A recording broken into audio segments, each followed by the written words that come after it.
And peace of the Lord to those who love peace, and no peace for the wicked man, the Lord said.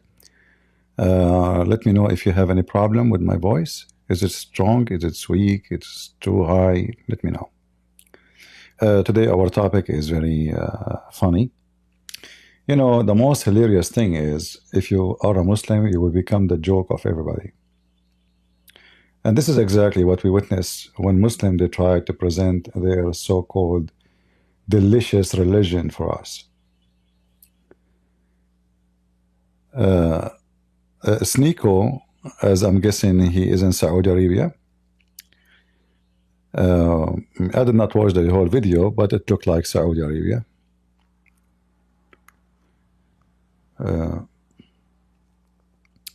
And he wanted to document his visit to Sheikh Assim Hakeem. This guy is the same as super chat guys, who they are all over the internet. If you want to ask him a question, you have to pay $100 for 30 minutes. So, you know, those people who love Allah, or even those who love Jesus, many of them, they do charity if you pay them. If there is no money, they will not come online. If there is no super chat, you don't see them. And if you don't give them, I mean, imagine $100 to speak to Sheikh Assim for 30 minutes. Actually, I think he make it now 120. If we go to the beginning of the video, maybe we'll find out. So he keep, you know, inflation. You know, the inflation. He's a doctor, like, you know, this is your doctor consultant. And in fact, this is even mentioned in the Quran. If you would like to speak to Muhammad, you have to pay him if you want to speak to him privately.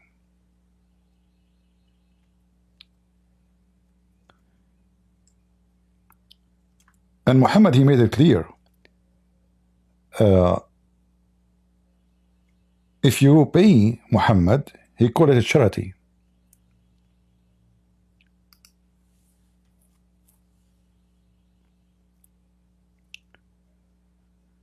If you pay Muhammad, that payment you give him is going to sanctify you in the front of Allah. And you know, as always, we don't say things without proof. We can go right now to the yellow pages of Muhammad, and we will find the following.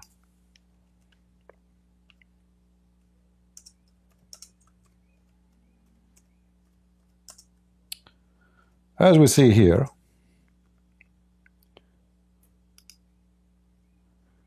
chapter 9, verse number 103, take from their money sadaqah, al-alms,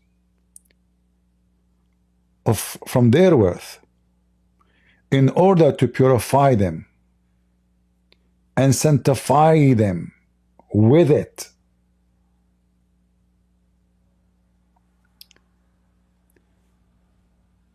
This is a very well-known practice in many, or let us say by many satanic religious men, including some who call themselves Christians.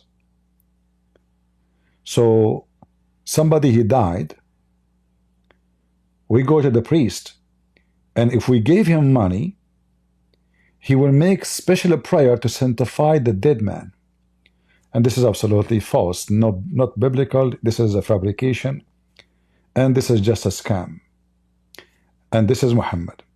The difference between us, when someone, he claimed to be Christian, he does such a thing, and Muhammad, he is getting this supposedly from his God. So if you pay Muhammad, the money you pay him, it sanctify you, purify you, and in return, Muhammad will invoke Allah for you. Do you see how the business work? And in fact, this is how you know if a church leader is a scam like Muhammad, which means in other way he's a Muslim, even though he's speaking in the name of Jesus.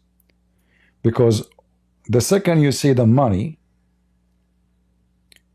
you have to have a red flag.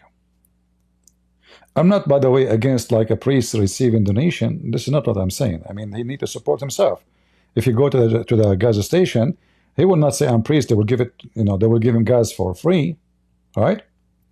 But there's a huge difference between this and this. You support a person not because if you support him, he can talk to the God, and the God sanctify you because you pay him, right? Here, you pay Muhammad, you pay Sheikh Asim. Sheikh Asim talk to Muhammad. Muhammad, he will talk to Allah. Now, Muhammad is dead. However, Muhammad, one of the funny things about Muhammad, he claimed he is just a messenger, but he claimed that he is alive, and every time the Muslim, they pray for him and on him, Allah will send, or the prayer will be sent to Muhammad. Even the Muslim, they ask him, how our prayer will be sent to you, but you are dead. And the funny is, Muhammad, he answered a very silly, stupid answer, because simply he is a very low IQ. They have zero intelligence. The word low IQ, I don't even like it. Among the excellent of your days is a Friday. So invoke many prayer on me, not a blessing, this is false translation, salat, on me on that day. For your salat prayer will be submitted to me. Who is Muhammad? Is God or he is a prophet? I thought the prayer would be submitted to God. No, submitted to Muhammad. The Muslim, they said to him, the companions, the pervert companions, they are supposed to be smart. They said, but okay, he's talking about him when he died, after he died. But he said, how our prayer will be submitted to you when your body has decayed? He said, Allah prohibited the earth from consuming the body of the Prophet. What does this have to do with this? Let us put you in the refrigerator. Does that mean you can receive the prayer?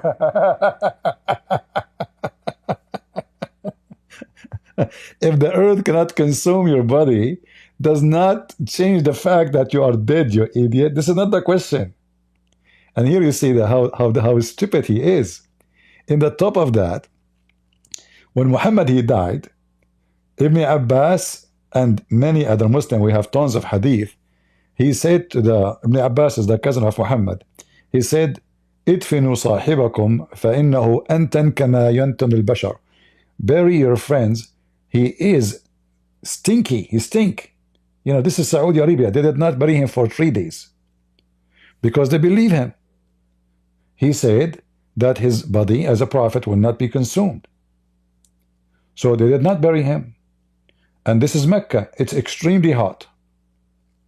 So imagine a dead body in Mecca, 3 days, how he stink. And then the hadith says, قَدْ رَبَى بَطْنَهُ. When a dead man,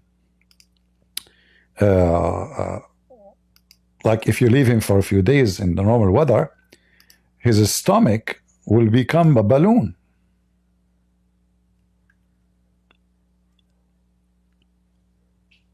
Why? Because simply, his whatever he have inside him, bacteria, food, even his organs, the bacteria is going to start consuming the body. All right? So his belly become big, full of gas, and he start farting.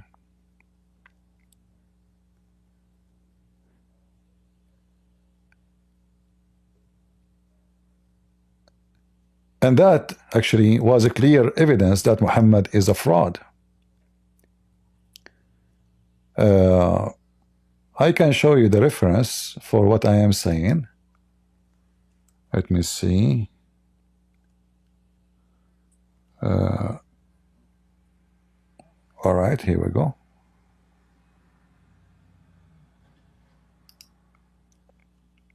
This reference exists in many books.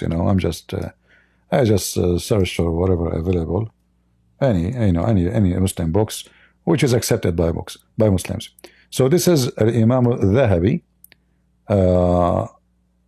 The book, it's called Siru A'lam al-Nubala, which means the stories of the nobles. Volume number 9, page number 154. And here it says,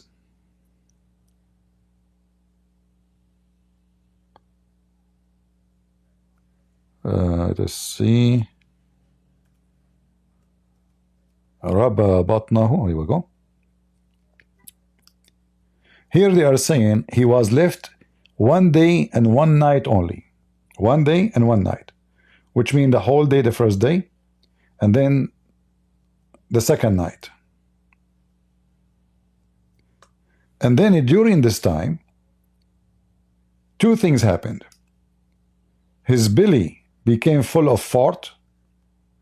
Actually, let me use different browsers so I can translate. You know what? I can open Google Translation. Give me a second. Google Translate.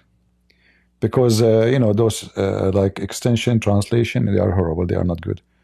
And I'm not using Google browser here because this browser is really good to block any advertising.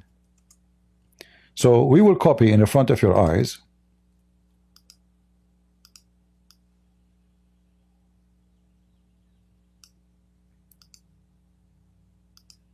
We copy in the front of your eyes. We take it to Google, peace be upon him. We paste. He lived for a day and a night until his stomach grew and his little finger become bent. You know, when a man he died, his fingers will they will close.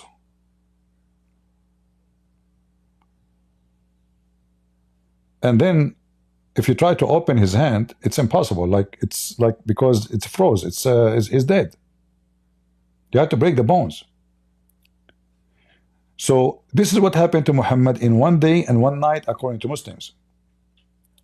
And again, this book is the story of the nobles by the Imam al-Dhahabi, and this is volume number 9, page number 154. We can copy for you this and translate for you the title so you can take a note if you wish. All right. The word flag is not correct. A'lam is the let us say the famous, the famous, the known. So the story of the known, the big names. So by al-Dhahabi, which means the Imam, the golden, and this is a very strong hadith. But I know anything the Muslim is embarrassing, they will say it is daif. And we have tons of verses, but this is just introduction about Sheikh Assim and the gang around him. It's all about money and business and sex and food. So today, I did not watch really the whole video, but I found a shorter video of the video. And let us see what Sheikh Assim said about women and people who they are like Sneko. Women like Aisha and men like Sneko, the street boy. I want to know, for the sake of anyone who can explain to me, how in the world this guy he have fan? I mean,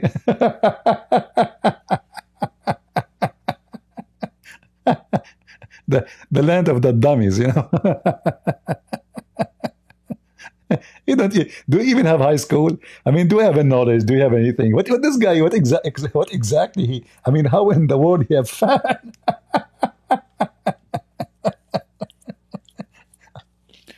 I saw once in YouTube they open. I forgot which country. It's called Shit Cafe. What? Shit Cafe, and the logo. Let me search for it. Hold on.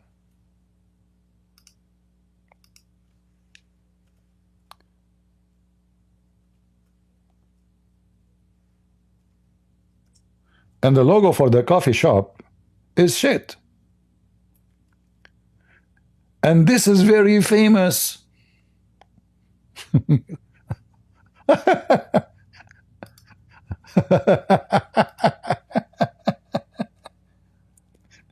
So imagine we are in a time that people, they became so shitty to the point they fight over going to shit cafe, poop cafe, and this is their logo.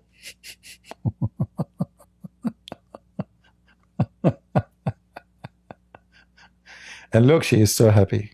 You know, put yourself in her shit. I mean, aren't look? I mean, even she looked like shit.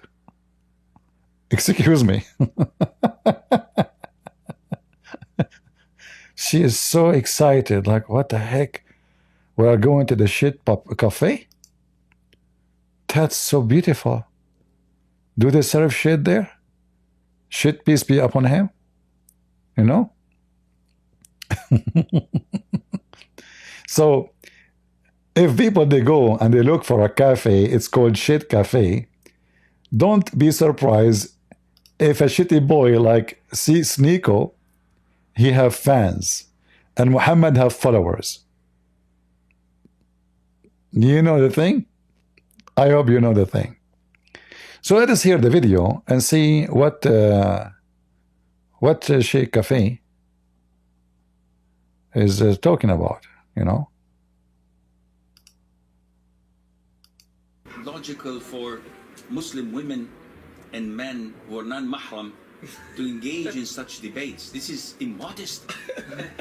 America. This is our definition here of sluts. Look at the face of the stupid Sneko. He is sitting there, they are slandering him, giving him fingers in his butt, and he is sitting like a mule. Well, you are a slut, Sneko. Actually, he is. He is a slutty slut. Hey, what happened? What Sheikh Assim he just said? A woman and a man who they are not married, if they speak about sex or in public, those people, they have one definition: they are sluts. A woman who sits with a non-mahram and talk about issues of the bed, both of them are not real Muslims. Both of them are not real Muslims. Not real Muslims. And even like the sexual relationship with him is one of the best I had in my life, and it's why all the time I came back with him, because I think that I'm not gonna have better with someone else. I mean, I could change your mind. I could change your mind on that. Just come on, just sit on my lap. Okay, that's okay. Fine. Okay, I'm sorry. You're just so pretty. I heard you once say that you could tell a girl's body count from her Instagram. Yeah. Okay, can you look at my Instagram and tell me say what my body count is? You're still a virgin, right? Me and you just take off our clothes together, sauna. This is what I need. Sexual tension between Sarah and Simpo. There's a little tension there, but we can release it later. So you talk a lot about like the post-apocalyptic world. Like, what would you do if we were the last two people on Earth?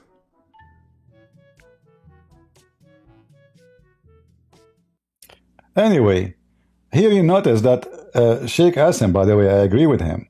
I mean, those people, they are a slut. But the bigger slut here in this story is Aisha, because Sheikh Assim, he forgot that Aisha, she was the most popular slut in the history of Islam. She is the one who described, not with her husband, she described to every Muslim how the Prophet used to F her, how the Prophet used to suck her, how the Prophet he used to suck her tongue, how the Prophet he used to pinch her, how the Prophet used to grab her, how the Prophet used to put his penis between her legs when she have her period, how the Prophet he used to command her to put a sheet when she is dripping blood from her vagina, how the Prophet, and not only that, the slut Aisha, she went even farther. She brought two men to her house. And the Muslim, they say to you that those two men, One of them is her brother. When you hear that, you believe them. Guess what? According to the Muslim, the mother of the believers, she ordered her sister to suckle this guy. So he became her brother. And Aisha, she took them to a room. You know, they didn't have bathroom at that time. So to the room, they came to her and they told her how the Prophet he wash. How the Prophet he wash. Aisha, you know, like if you ask, let us say, you ask my wife, I died, you ask my wife how this guy, your husband, used to wash. Which is very weird to ask a question, I mean. But anyway, this is what Islam is about. How he used to wash. Can't Aisha say to them, he used to do this and that? By words? No. Aisha, she took them to her room.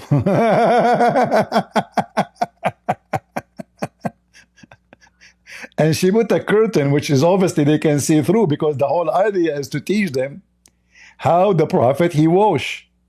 So the curtain is not covering all the body, the covering is supposed to be the half, but they are men, they are tall, so they can see down.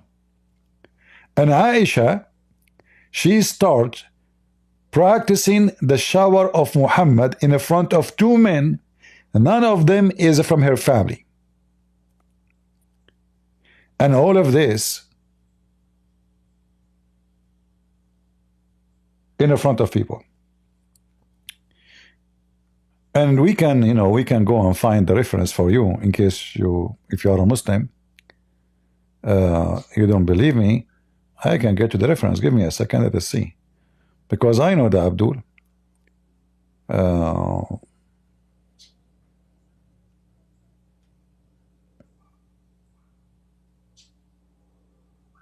Let us see.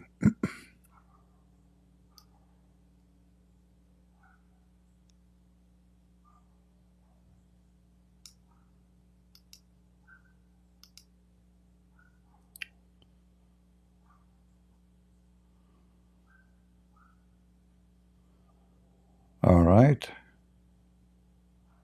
I don't know if we can find that in the Muslim. Actually, we should be finding it in Bukhari, because this is in the Bukhari, so we should find it in English. Let me try in English. And remember here, when they say to you, her brother, he asked her to teach them how the Prophet he take a shower, this is not her brother. This is a guy, supposedly he suckled the breast of her family member. That's all. Imagine I suck a woman sister boobs, and now the other woman, she become my sister. Here we go. Abu Salama saying, Aisha brother, he is not her brother again. And I went to Aisha and asked her for a bath of the Prophet. Look what kind. Why you don't ask anybody else? Why you don't send your wife to ask Aisha? She brought a pot containing about like some water and took a bath and poured it over her head.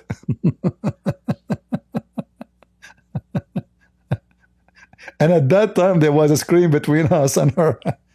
But obviously the screen is useless, because the whole point is to see how he take a bath.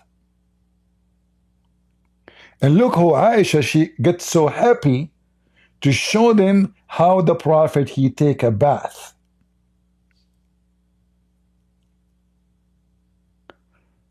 Are you with me? This is Sahih al-Bukhari, hadith number 251.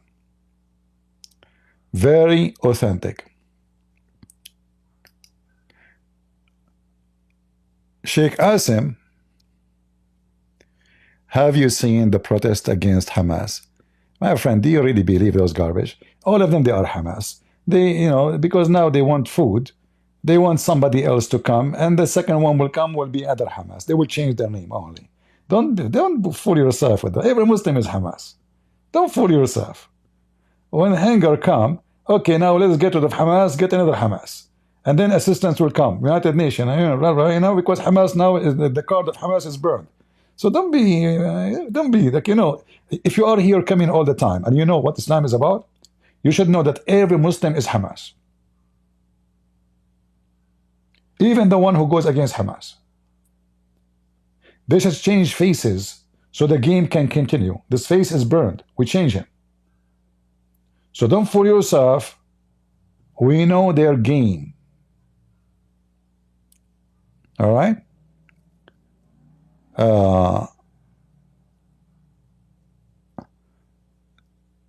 Seiko missed his way just for him later found himself in Islam. My friend, what was this way? This guy, he was an idiot before he converted to Islam. He's an idiot after.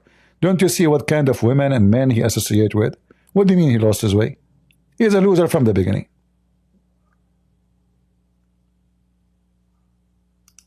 Like, was he like a gentleman before he converted to Islam?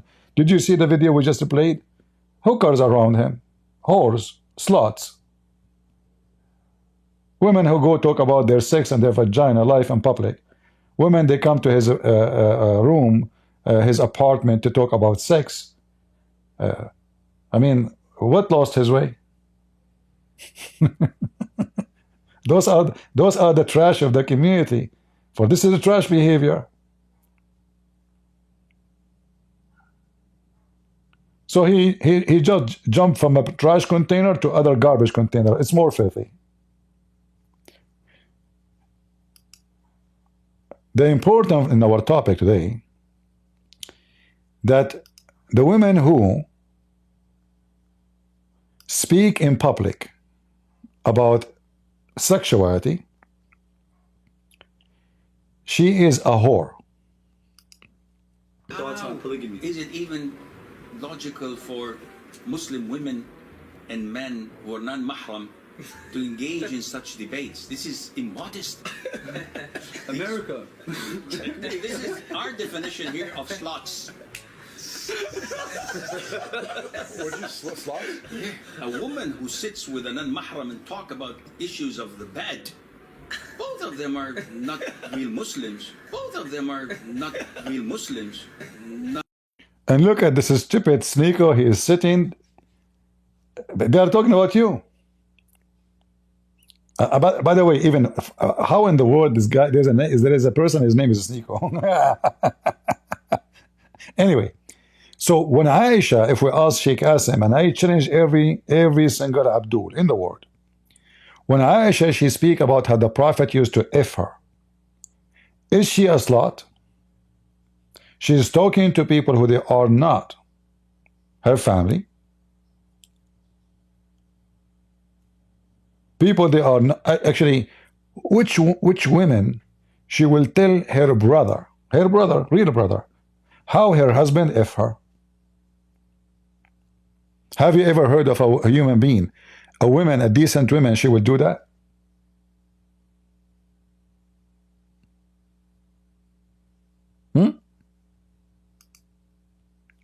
Is it acceptable that there is a woman, I'm not talking about now telling the strangers, Aisha, she tell everybody how the Prophet F her, how he put his hands in her vagina, how he touch her butt, how he suck her tongue, how he suckle her, how, I mean, the guy, it's a sex movie.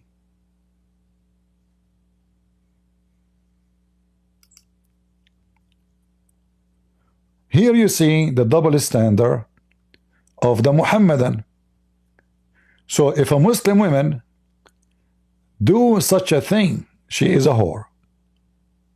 In fact, the Muslim Sunni hadith confirm that Aisha, she used to hunt men to F them. What Aisha used to do, she bring one of her sex slaves, and she put makeup on them or on her. Sometimes she sent many girls. And you know, the Muslims, women who wear hijab, those are Muslims. Slaves are not allowed to wear hijab. The hijab was exist to differentiate between the free women and the slave. If a woman, she is not wearing hijab, which means a man, he can chase her, he can harass her, he can even rape her. If he rape her, he have to pay the owner some money if he was caught. That's all. But he cannot do that to a woman wearing hijab. That's why we have a story of Umar beating a slave because she wear hijab. He said to her, you want to act and dress like the free women? He did beat the hell of her. They treat slave women like dogs. Even dogs are treated better. Dogs in America, they have rights. If you beat a dog in America, you go to jail. Big deal. They will put your name in TV. People will look down at you. As simple as that. They will have a criminal case against you. A slave woman, if she wear hijab, she commit a crime because her duty is to be a whore.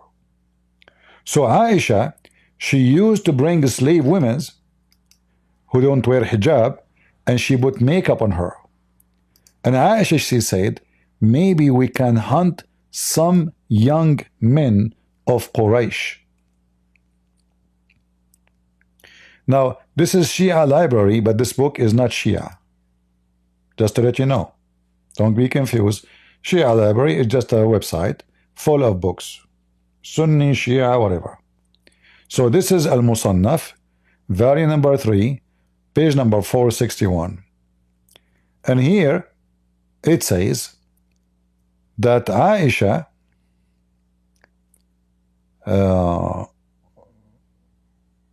let us see, where is the, here we go.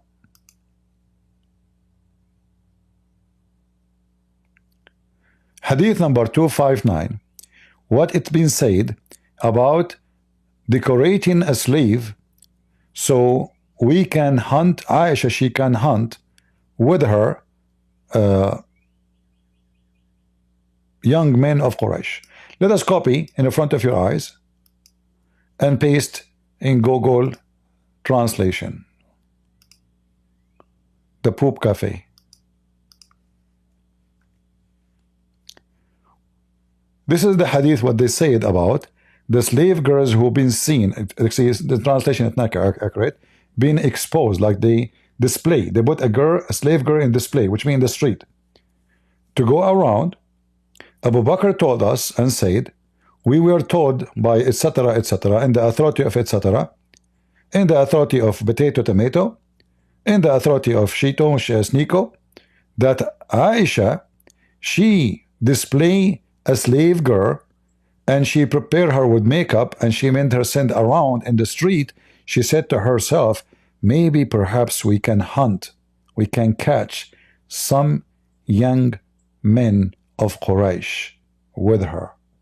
So those young men of Quraysh, they will chase the slave girl to her house. They come inside the house, Aisha will be waiting for them. This is Aisha, the slut. And again, this is the book we are quoting from.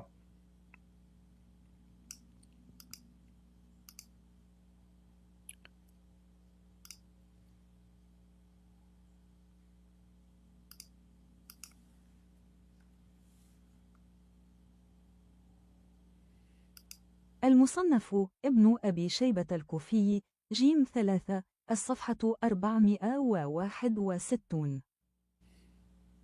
Al-Musannaf, Ibn Abi Shayba al-Kufi, Volume 3, page 461. All right, we have the reference? Okay. Aisha, not only she hunt men after Muhammad's death, Aisha, she hunt men before Muhammad's death. This is why there's verses in the Quran about the Muslims accusing Aisha that she used to sleep around, specifically with the guy, his name is Safwan ibn al-Mu'attal. Aisha have endless sexual stories. Let us see some of them. If a man want to enter into Aisha, she sent him to suckle from the breast of her sister so he can enter into her room. And supposedly that will make the guy allowed to sit with Aisha.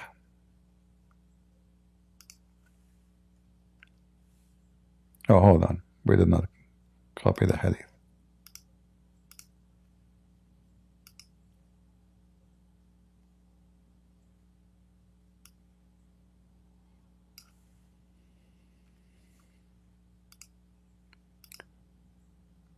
But this is not really what I want to show you. What I want to show you is more important about how many times Aisha she speak about her sexual life.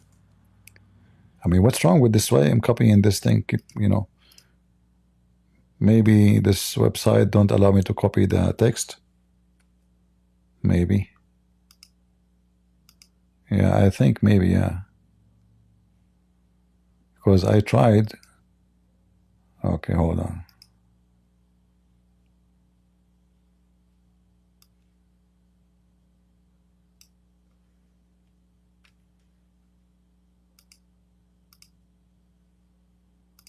I will try one more time. Yeah, this website is not allowing. Okay.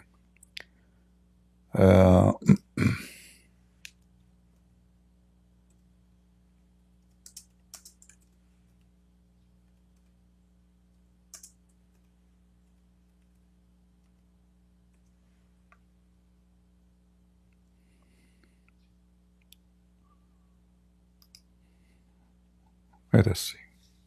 We will show you about, but let us show you first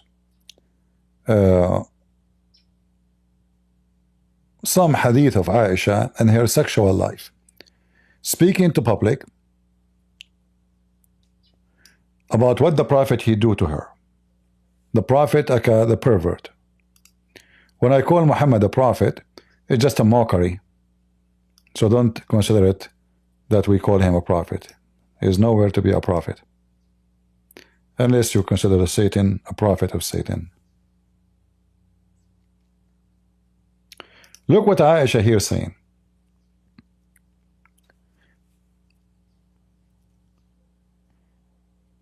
The Messenger of Allah used to kiss and embrace while he was fasting. But he was the one who of you had most control of his desire. In fact, you know, first of all, this is false translation. In Arabic it says, who of you control his penis like him?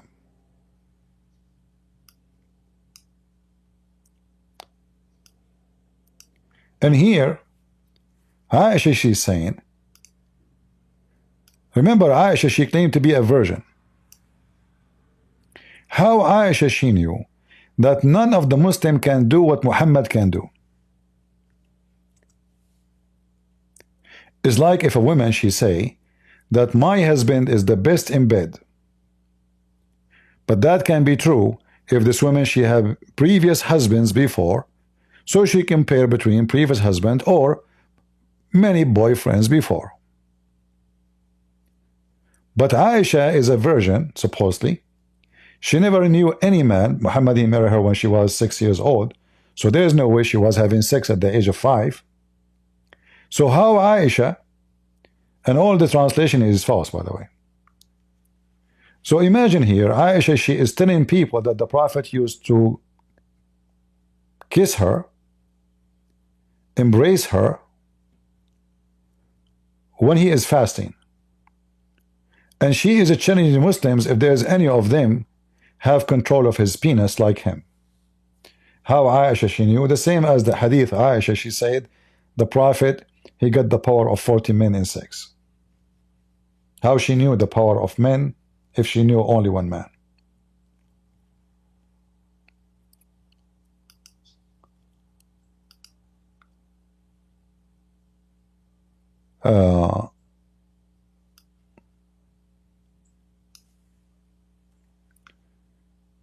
Aisha, obviously, she is a very trashy woman. All her sex laundry is on the street.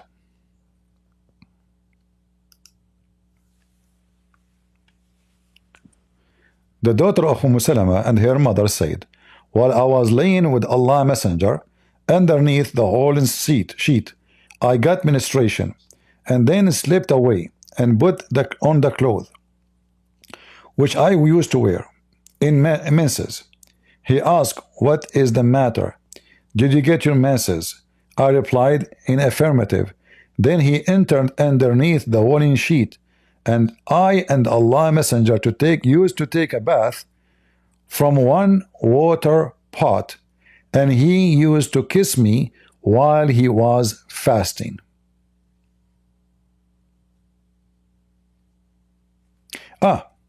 I just remember actually that Muhammad, he not only he takes shower with his wives, which is normal, I have nothing against that, he takes shower with his daughter. But I need to find the reference for that. Let me see. I need to remember where.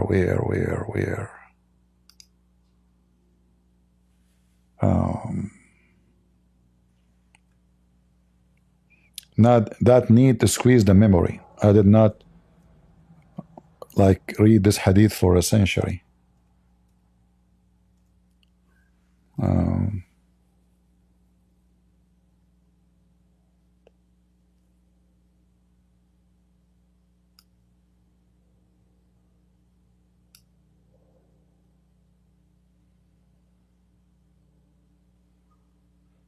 Let me see.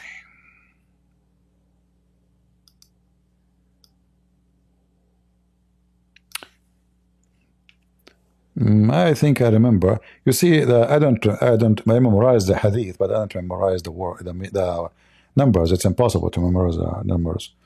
But I remember like the sentence and the hadith, and this is how it works. Here we go.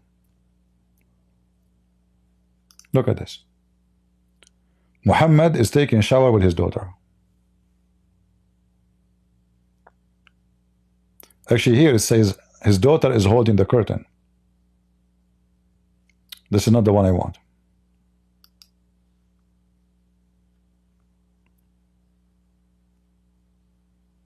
Here we go. Notice here they did not translate the hadith. There's no translation. But let us do this.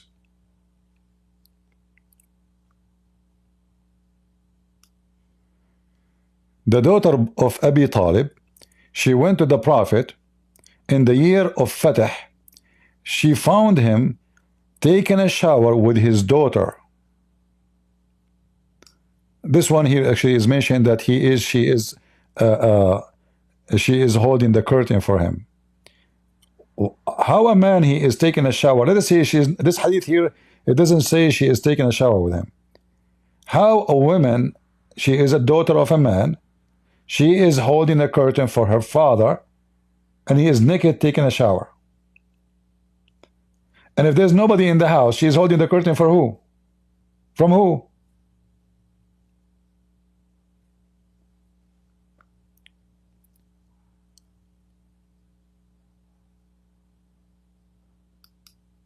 Let us see.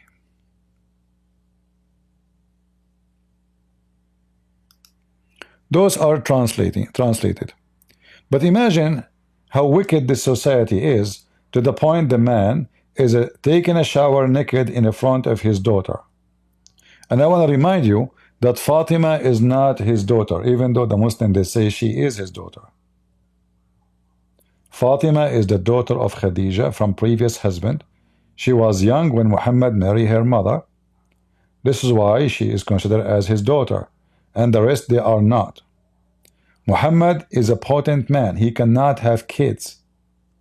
So it is impossible for him to be the father of Fatima. But this is another example. I will never let my daughter, even though she is my blood, my skin, my flesh, to be with me in the bathroom. That can be acceptable if your father is 90 years old and he need help. He's like a baby now. He cannot take a shower. Then I see no issue if his daughter even showering him. Do we agree?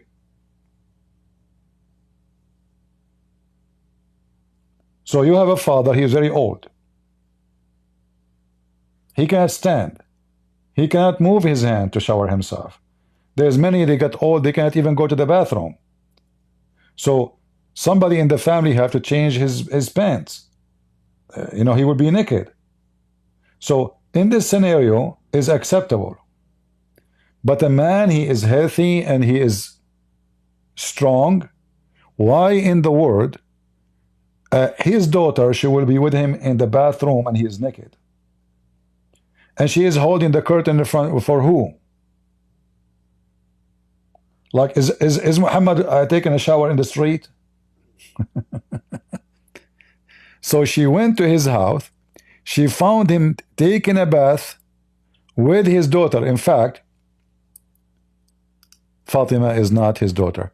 I just remember this hadith. Sometimes like something have to come to my mind so I can mention this story.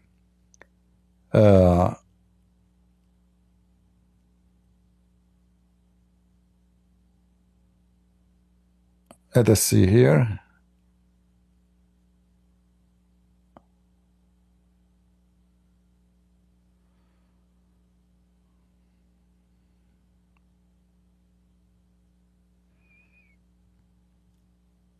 Yeah, all they are saying the same.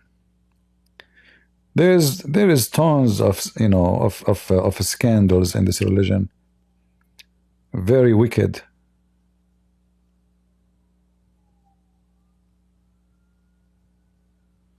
All right. Aisha, the mother of the believers, she have tons of hadith about how the Prophet he used to fondle her.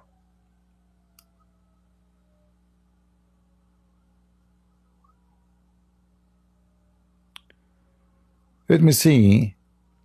How you type the word fondle? Can somebody tell me? I don't know how. Excuse my English. It's not good. Tell me how to type the word fondle. I want to search for the word fondle in front of you, so maybe you can learn how to find a hadith yourself. You go to the search engine and you type the word fondle. Fondle, like the thing.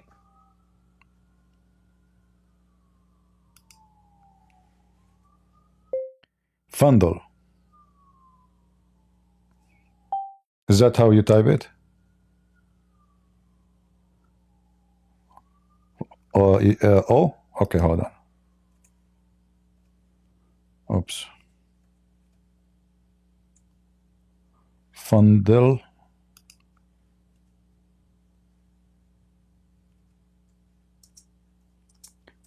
Let's see. It shows me. This website is horrible. Yeah, it doesn't show me really. Let us see the word fondle alone. No.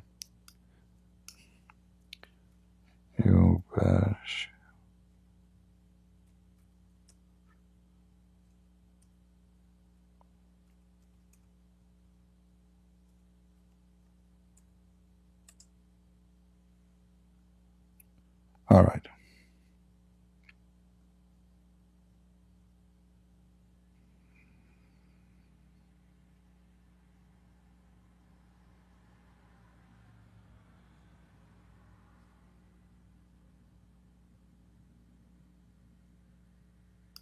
Read with me carefully, guys. When I would menstruate, Allah Messenger ordered me to wear a waist warp, and then he would fondle me.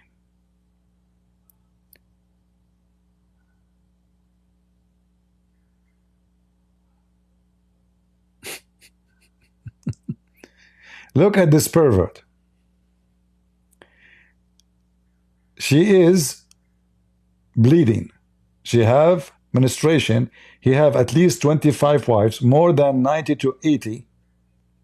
But nobody know the exact number, according to Muslims, of sex slaves.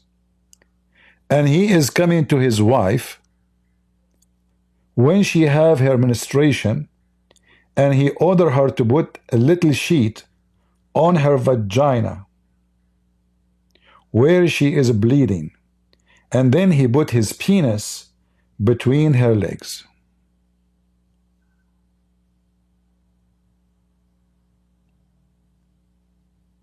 Any Muslim have any comment? Am I lying? Muslim, am I lying? The women who discuss her private affair of her husband with people, she is a whore. Not only according to Sheikh Assim, as we heard, even according to Muhammad himself.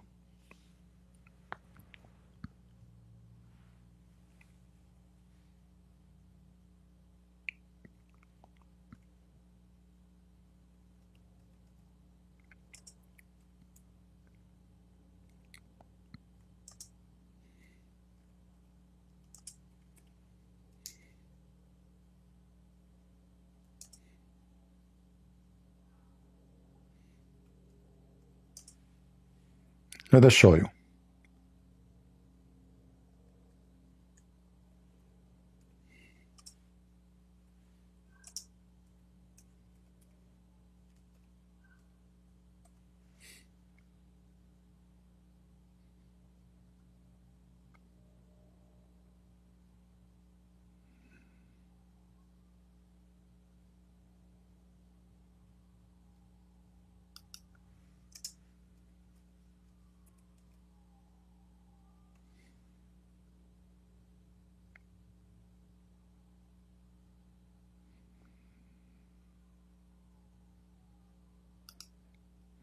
Let us see.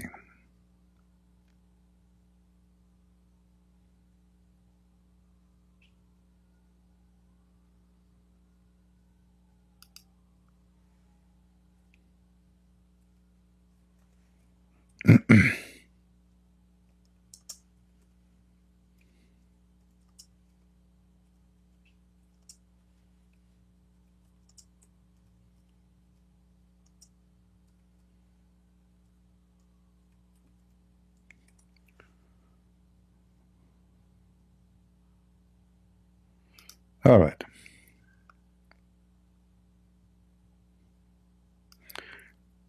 Look what Muhammad he said about such a woman and such a man.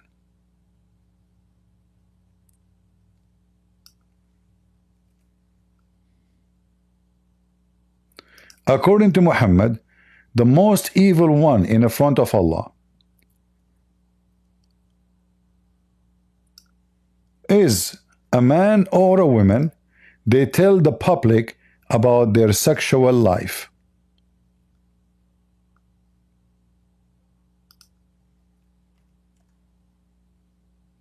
And this is exactly what Aisha is doing. And as you see, this is a very authentic hadith. The most wicked among the people in the eye of Allah on the day of judgment is the man who goes to his wife and she come to him, which means they if each other, and then, excuse me using the if, I don't mean to say the bad language, but this is what it says in Arabic. The translation is not accurate, you know, so I don't sugarcoat things, I say it as it is. Even the Muslim, when they say the word nikah mean marriage, it's a lie, it mean if. So I'm not using the word to speak filthy language, but this is how it is. So When a man he if his wife, or the woman she if her husband, and they go out and they spread what they did, they tell people about what they have done in the bedroom. Those are the most wicked men and women. But this is what Muhammad he do. How the Muslims they knew that Muhammad he used to F all his wives in 1 hour. Isn't it Muhammad who told them?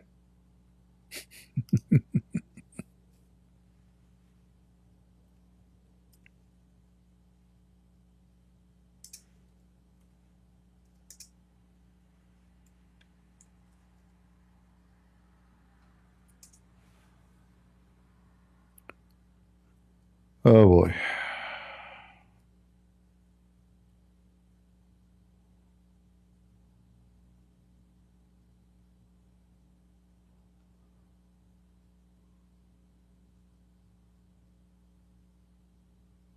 Let us see the hadith.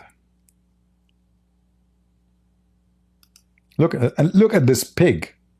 Not only he is telling people that he obviously he is a big fat liar, exaggerating. So imagine, let us say Muhammad here he have 13 wives or 9 wives or 11 wives. Imagine a man is effing all his women. When it says 1 hour, you know, like here it just mentioned the single wash. But imagine a man he have sex with multiple partners, and then after he finish he wash. Isn't it this is a behavior of a pig? And this is authentic.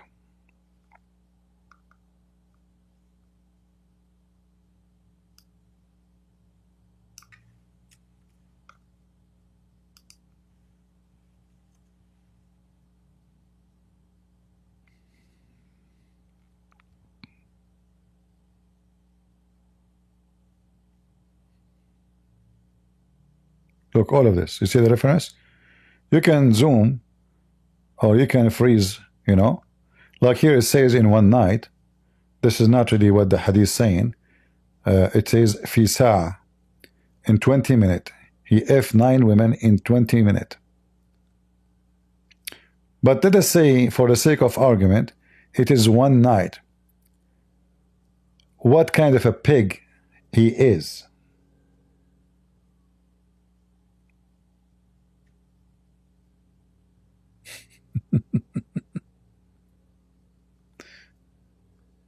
So, does Muhammad speak about his sexual life or not? How those men, those Muslims, they knew that the Prophet he used to F all his wives in 1 night? How they knew how many times he wash? Are they have like a webcam and they are watching?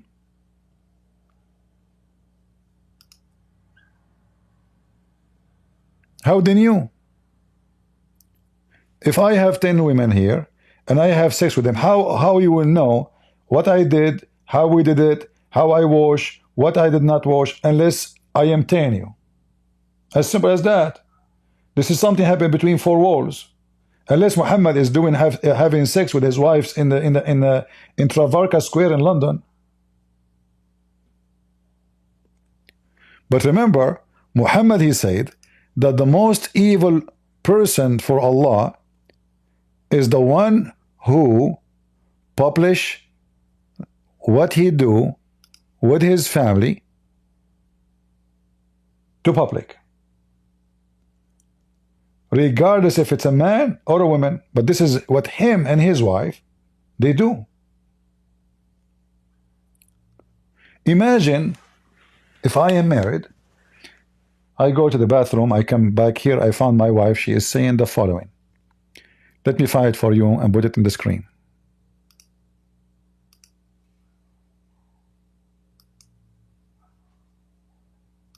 I will type here the word yellowish. Yellowish. All right.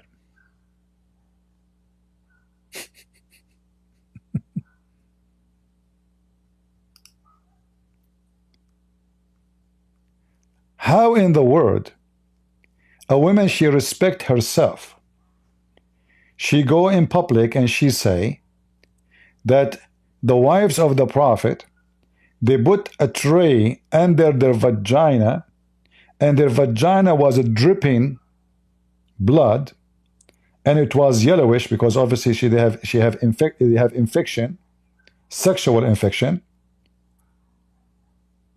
What is this?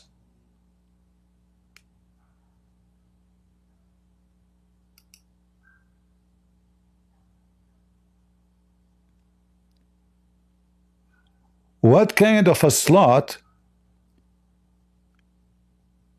this religion is about? And you know, so when this Sneko guy, Sheikh Sneko, Sheikh Assim, he said what he said, he's right. Aisha is a slut, and Sneko is a slut, because both they speak about their sexual life in public for everybody, and they publish the most exclusive details. Not only they give you details nobody can even think about. Thoughts on polygamy? Is it even logical for Muslim women and men who are non-mahram to engage in such debates? This is immodest. America. This is our definition here of slots. Would you slots? A woman who sits with a non-mahram and talk about issues of the bed. Both of them are not real Muslims. Both of them are not real Muslims. Not real Muslims. And even like the sexual relationship with him is one of the best I had in my life, and it's why all the time I came back with him, because I think that I'm not gonna have better with someone else. I mean, I could change your mind. I could change your mind on that. Just come on, just sit on my lap. Okay, that's okay. Fine. Okay, I'm sorry. You're just so pretty. I heard you once say that you could tell a girl's body count from her Instagram. Yeah. Okay, can you look at my Instagram and tell me say what my body count is? You're still a virgin, right? Me and you just. What body count mean? I don't understand. What does that mean? Is she talking if she have sex yet or not? Anybody can tell me what body count mean? He said he looked at the women in Instagram picture and he knew what body count she had. What does that mean? Is that a slang something? What body count mean? Let me play it again. I'm not getting the idea here. Can you look at my Instagram and tell me say what my body count is? What is my body count? How many she did F? Oof.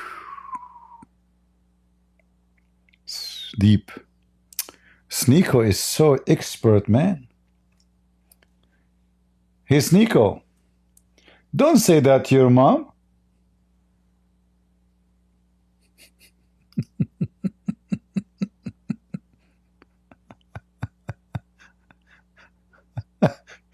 You know, for me, honestly, this is the first time I hear this. So if somebody says to me body count, I will think about numbers. I thought they are talking like, you know, like some people, they have like, you know, muscles in their, you know, chest, their stomach, you know. I never thought about sex, you know. I did not understand the first time I heard it. That's why I'm asking you. But imagine Sneko, he looked at his sister in Instagram and he found how many men she have sex with. Man, must be God. This is not just Prophet Muhammad. He cannot do that. Allah only can do that. Allah and Sneko. We have to bear witness that there is nobody can do body count except Allah and Sneko, because Allah is the only one who knows supposedly how many men will sleep with that woman. Do you remember the video I played for you before? A woman, she asked the Sheikh, like Sheikh Assim. She called the Sheikh and she said she is getting older. She is now in her 30 and she is afraid that she will not do nikah, which means nobody will F her. The Prophet said to her, it is written in every woman vagina the name of her F'er.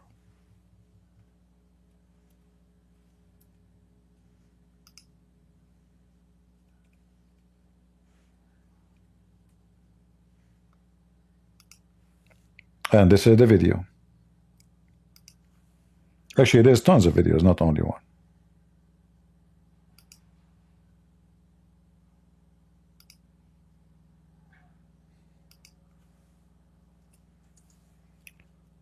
All those videos,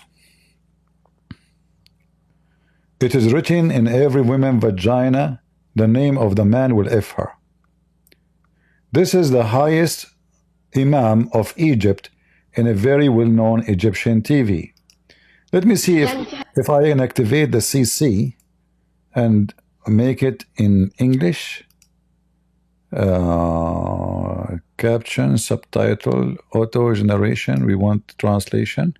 Okay, great. We have a translation. So let us do this. That's excellent. That's excellent. What's the translation? This is my phone is telling me what is the translation. Hold on. Where is the English? I mean, isn't the YouTube stupid? Should be put English right away in the beginning.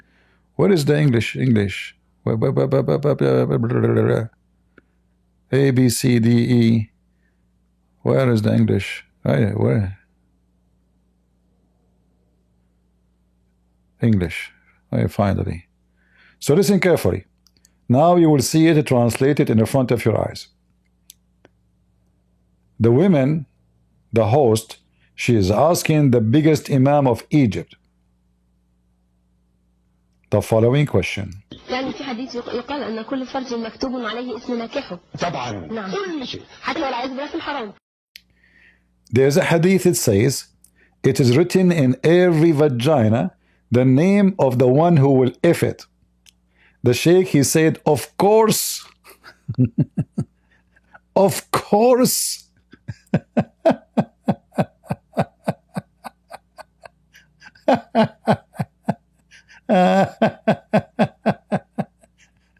Of course, it is written in your vagina. Her vagina, you see her vagina? There's the names there, all the names of the men.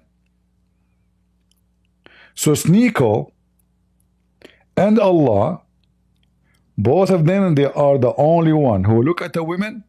They knew what is written in her vagina. They knew the body count. Isn't it? This is beautiful.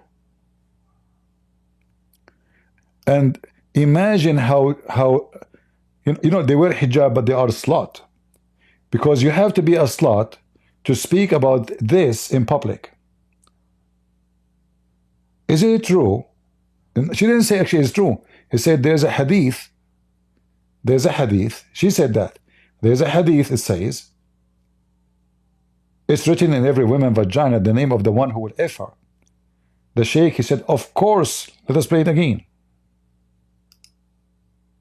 يعني في حديث يقال أن كل فرج مكتوب عليه اسم ناكحه. طبعا. نعم. كل شيء. حتى والعياذ بالله. What happened to the CC? Is it activated? Why is not playing?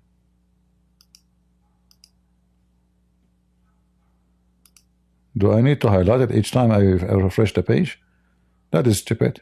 يعني في حديث يقال أن كل فرج مكتوب عليه اسم ناكحه. طبعا. نعم. كل شيء. حتى والعياذ بالله في الحرام. حتى في الحرام. لا هو كل شيء مكتوب. حتى لا ما هو ده يؤجر وده يؤذر. نعم. Even if it is a fornication, it is written in her vagina. So women, you want to see how many men want to sleep with you? Go and get magnifier.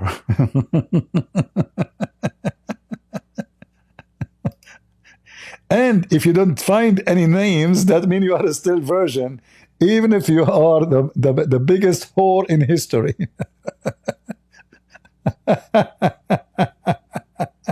Of course, of course, of course. It is written in your vagina, of course. What about you? Show us.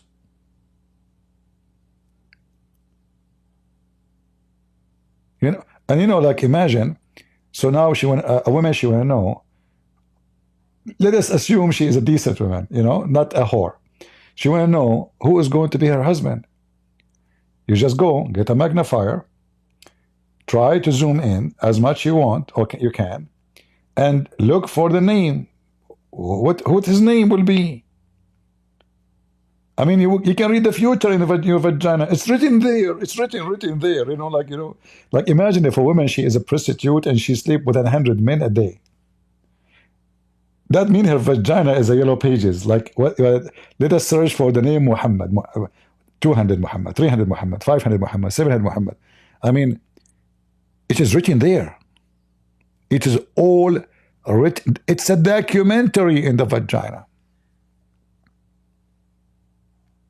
Everything is written, brother.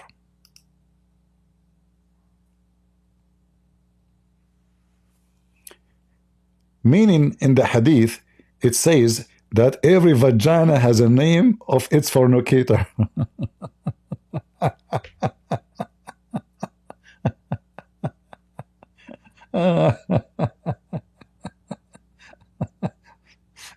Imagine you are a Muslim, you go to a woman, she take off her panty, she say, hold on, let me see if your name is there. Give me your ID, please. If your name is written, you can get in. If your name is not, you cannot. The most hilarious, stupid garbage cult.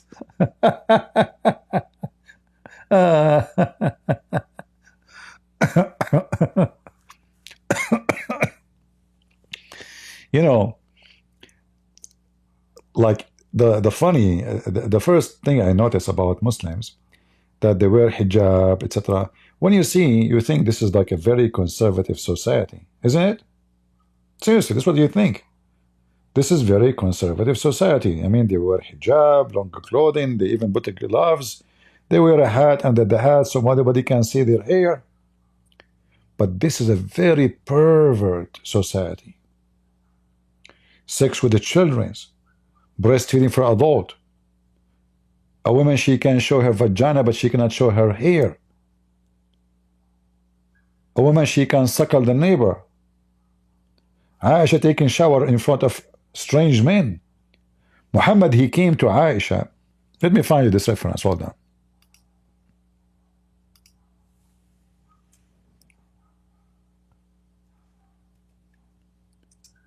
He came to Aisha.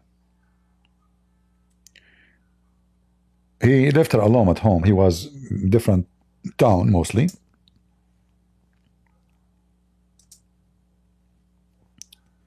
He entered the house. He found a man with her in her room. Now you can imagine at that time, I mean, this guy, you know, those are Bedouin. They don't have palaces of the Roman or the palaces of Damascus or you know, a small tiny house made from mud.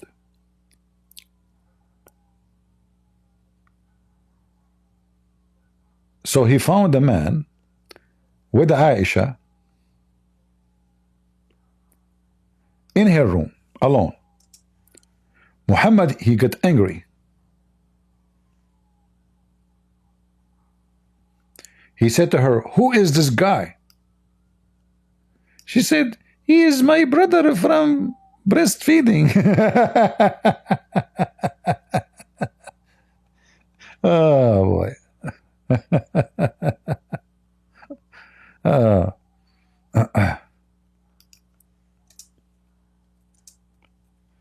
Let me find the hadith. Hold on, give me a second. So if you marry a Muslim woman and you enter the bedroom, you will find your wife, she have a strange man in the bedroom. You say to her, "Who is this guy?" She will say to you, "He's my brother from breastfeeding." He is her brother to the point Muhammad, he never saw him. Imagine, those are small tiny tribe. Mecca, the whole Mecca is a small tiny village. How this man Muhammad, he never heard and saw this guy before.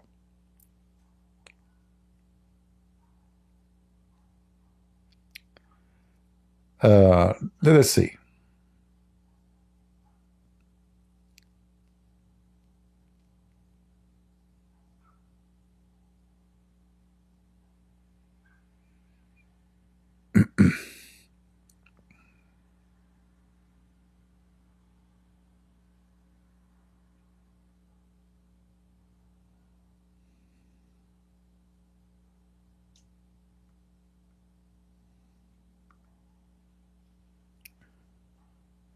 I'm trying to find you the reference.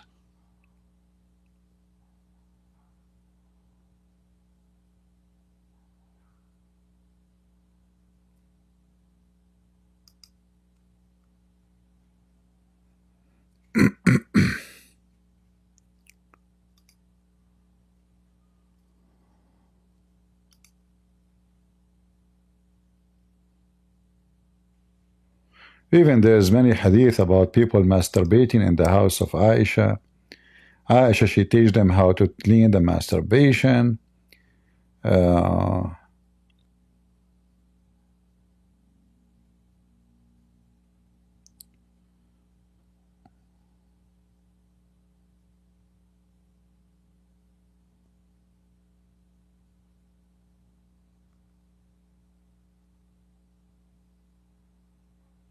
Here we go.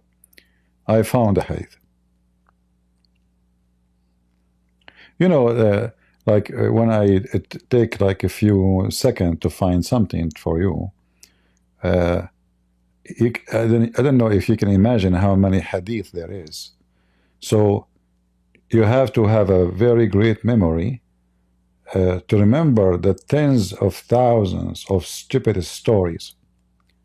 So it take me a few seconds for you to find it, to find it for you, but this is what take me my lifetime to read and study this garbage. Let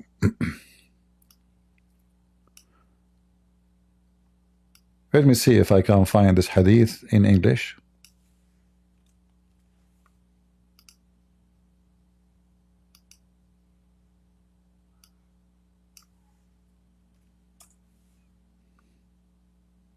Here we go. And this is authentic. This is the numbers, if you want. Sahih Muslim 1455A. Remember those five, for like those numbers are not really the exact numbers in Arabic. Those equivalent number into the translation from the Arabic book.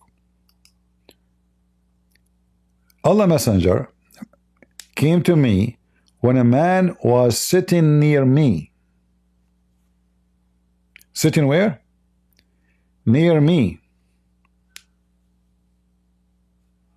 False translation.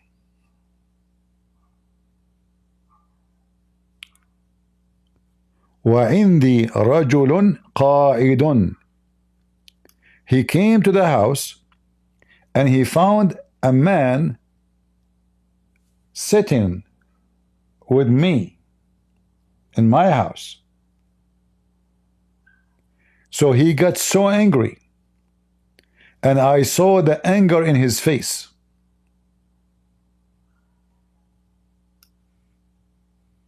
And I said, Messenger of Allah, he is my brother from breastfeeding. Whereupon he said, consider who your brother are, because fosterage, since fosterage is through hunger. What does that mean? And if the man, he did drink milk from your mama or from your sister or whatever, how in the world he is sitting with you alone? And she is a teenage. Remember when Aisha, when Muhammad he died, she was 18 years old.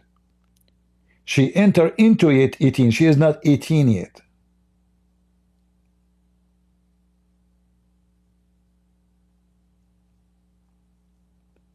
She is a teenage. We do not know exactly. So she might be at that time, she is 17. She might be 16. She might be 15. So Muhammad, he do not know who is this man. He never saw this man before. And look at the name of the chapter. Breastfeeding is because of hunger. Well, obviously this guy was so hungry to Aisha, breastfeeding.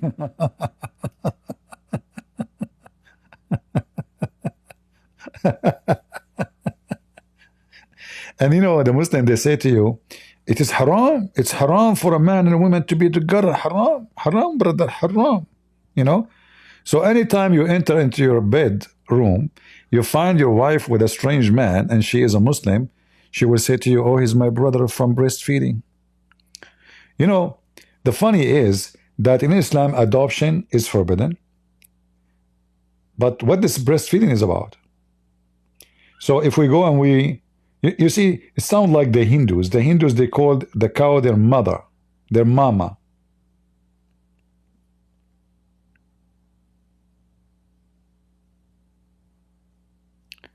Their mama. I will open my Discord. Let me open my Discord.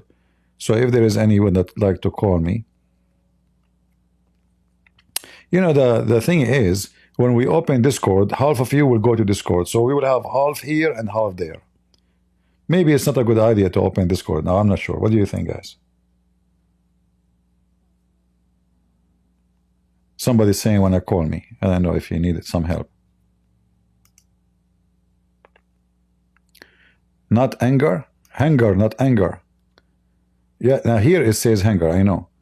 But here it says anger, anger here. The anger is here. I mentioned anger here. So here, because of anger.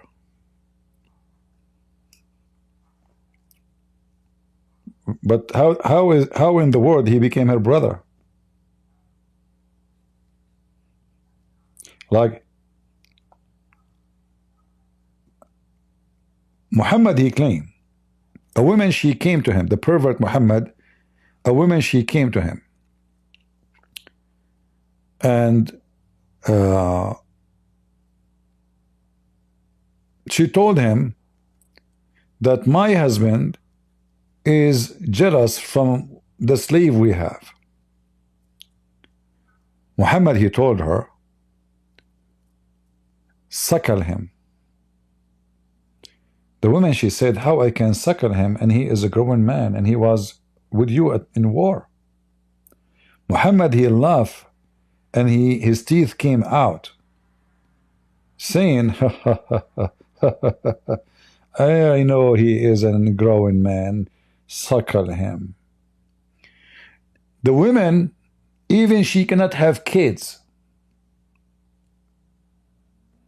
I don't know if you know what does that mean. If a woman, she cannot have kids, then when she is suckled, what he is suckling?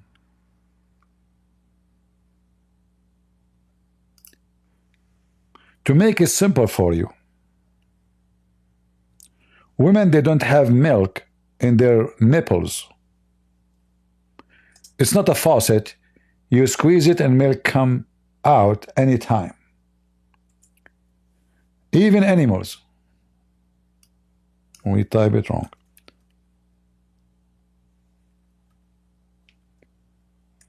When the sheep gave birth, then the milk will start coming.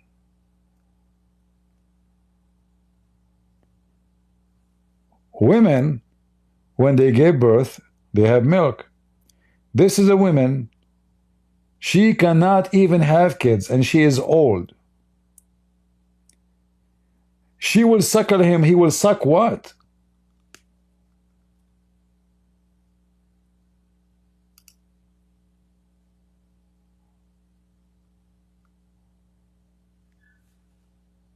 Any Muslim can tell me? He is going to suck what?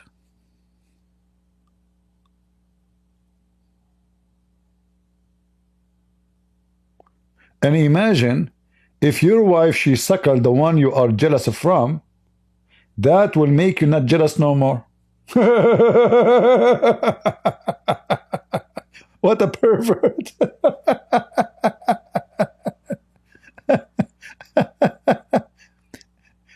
What kind of a religion if my wife, I am jealous from this guy, and then I say to this guy, okay, hold on, let us solve this issue. Give him your boobs, suck it, and he have to suck it 10 different times. 10 different times. Once is not accepted. Hello? 10.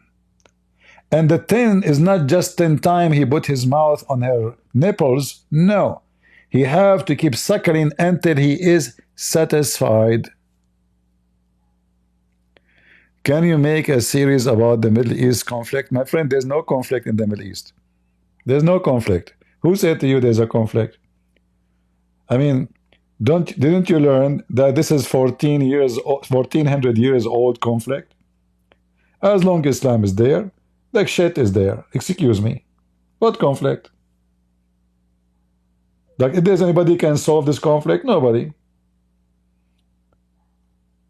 The only way to save it, fix it, is using nuke. There's no solution. Like now, Trump is bombing the Houthi. I made a video just a few days ago. You remember? I told you this is not going to fix it because those are like rats. You kill 30, who cares? The same night, the women, they will make 70. In the same street, not the same city. And actually, this will fuel them. The only way, if you want to finish those criminals, is to use massive power, not bomb here, bomb there. If you have rat infestation and you leave one rat, you did not fix it.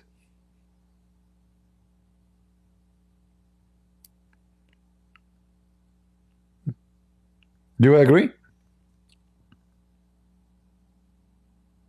So time will come, either they nuke you or you nuke them. And don't think I am encouraging nuking, no. I'm saying this is the reality. There's no peace with this religion. Time will come, they will have nukes, and they will use it. As you see, they don't have anything, and they bomb everybody. This Houthi is a savage, a trashy person. They take a shower once every 2 years. Their daughters in the street at the age of 5, they wear chastity belt because they will raid them. I'm serious, they wear chastity belt at the age of 5.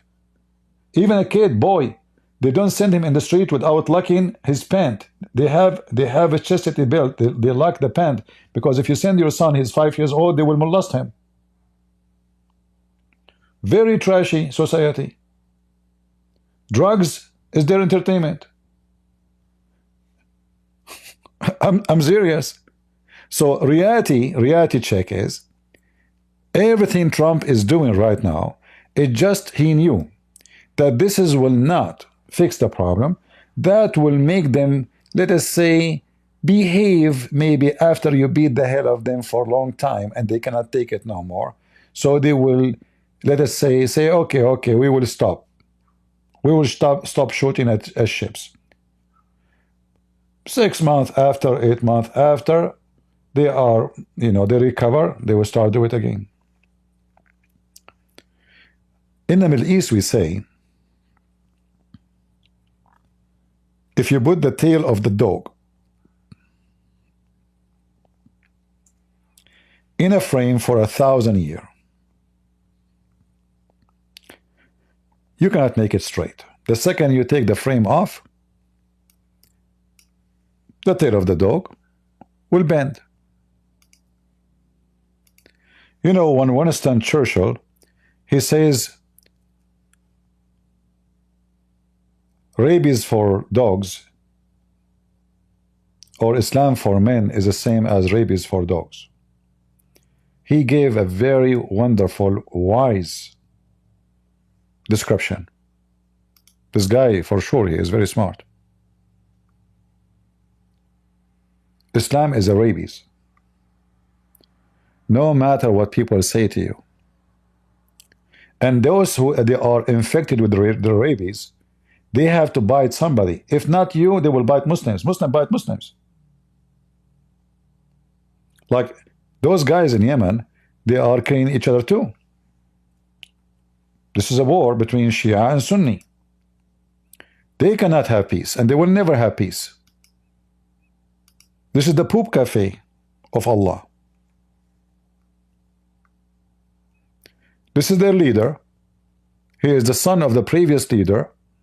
His family in control of those massive militant supported power by Iran. And not only that, I heard that now they are using technology of hydrogen cells to power their drones.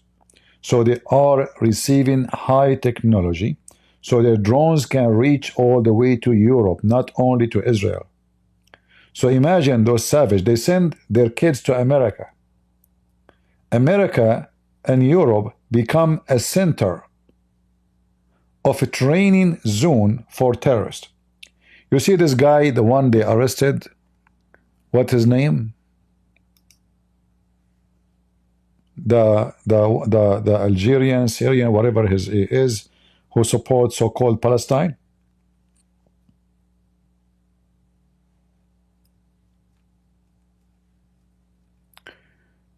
Tens of thousands like him is sent by scholarship paid by a stupid USA like Joe Biden. This guy, he don't pay for his housing, it's free. He's married, free education, free housing, free food, free, and he received money from everybody. So they send, now this guy is exposed because he's involved in politics. The rest, they don't. They come to study nuclear. They come to study physics. They come to become high-tech engineers so they can go back in the Middle East and they prepare for themselves how to launch a war on you. You see, the one who made the nukes in Pakistan, he learned in America, not in Pakistan. Those people in Pakistan, not in a billion years, they can make a nuke. But thanks to America, they open their university to every piece of a scam in the world. All the technology of war is open in USA. Actually, just yesterday we heard that one of the stupid counselors of Trump, he invited a journalist to a chat group of the high security team, which is engaged with the war of this guy. And they send him the plan, a journalist. I mean, do you see how breakable the security of the system in this country? Few months ago, do you remember that Israel, they sent the plan to attack or to bomb Gaza? One of the high security clearance of the government of USA, who is a Democrat, posted all the plan of bombing Iran. Israel will respond to Iran. Do you remember? So the system of this country is very insecure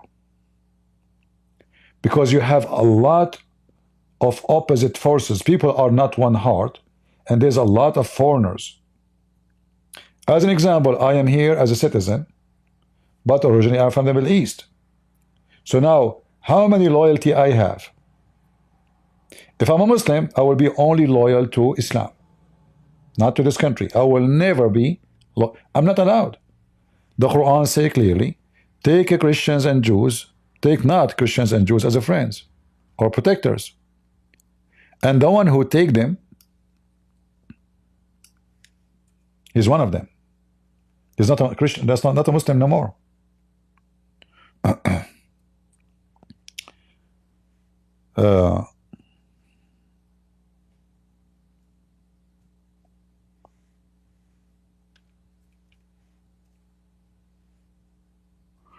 Typing in English.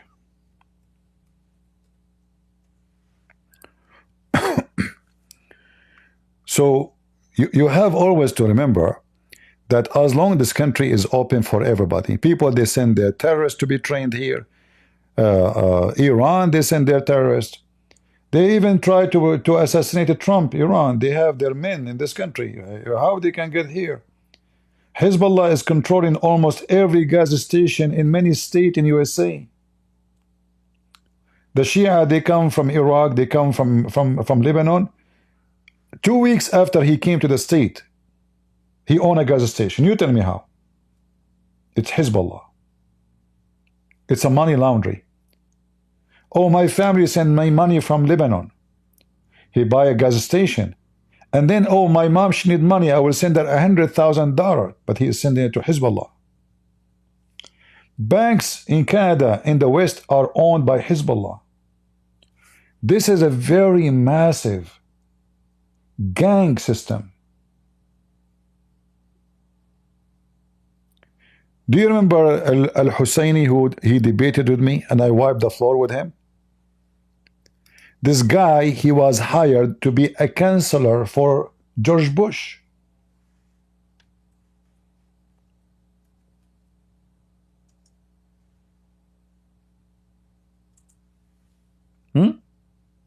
And then a counselor for Obama. And then a counselor, and then he was going to be invited by Trump.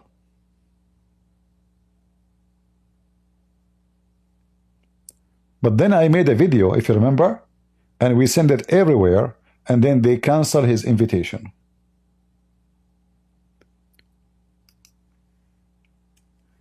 Every single president, he hired this Hezbollah supporter. He told me literally, we are going to cleanse. You can watch the debate. We are going to cleanse the earth from people like you who support Israel. This is him. I don't know if you can activate the CC here for auto translation. I think you can. I literally wiped the floor with him.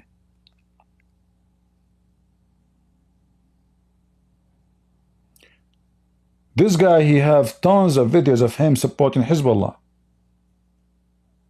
They are very sneaky. They are like the lizard.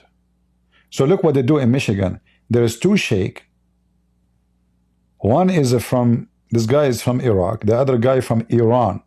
He always appear in the Iranian official TV. He support the Khamenei. And this guy support Khamenei too.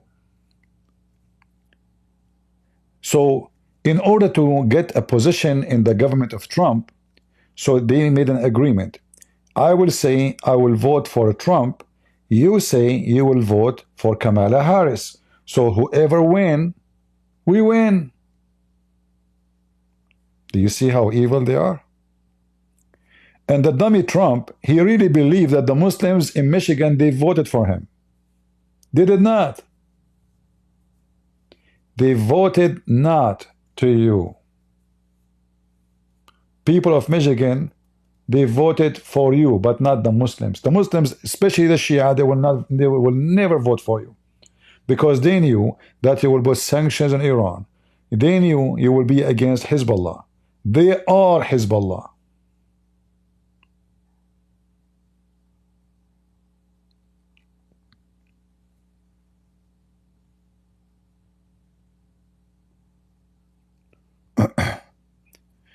And you know, the funny is, this ABN TV, I can show you the email. I told them, don't contact me no more.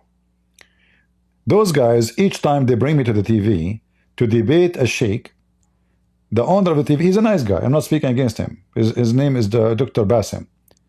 He speaks to me. He says, please, CP, be easy on him. We don't want you to smash him. We want them to come back.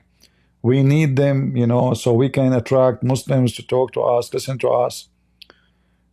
And I cannot take it no more. I cannot be half me. I cannot control myself to be 5%. Either you are bringing me for a debate, or you are bringing me for what? I mean, what is that? Attraction?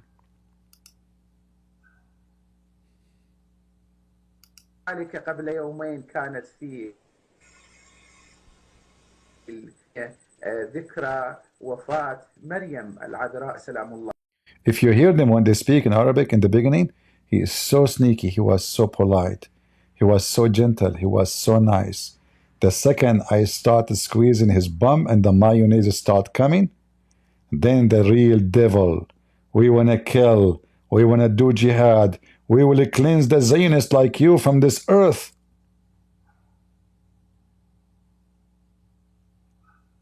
Yeah.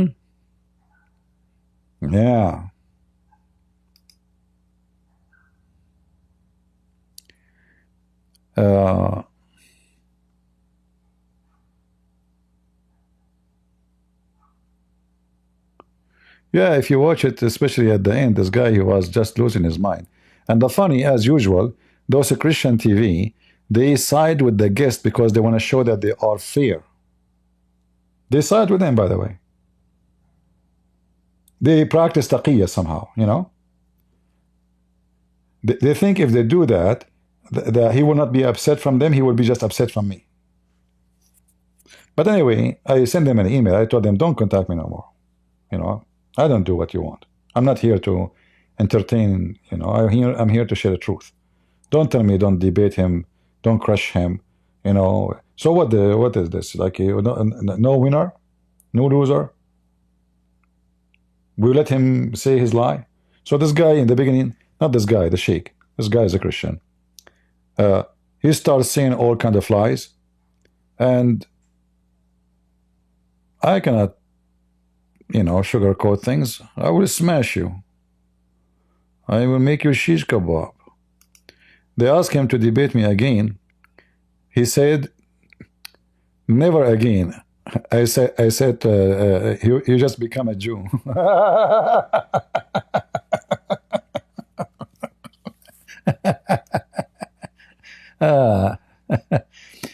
You want to debate with me? The Prophet Zakir Naik, that's a good one. He said, never again. All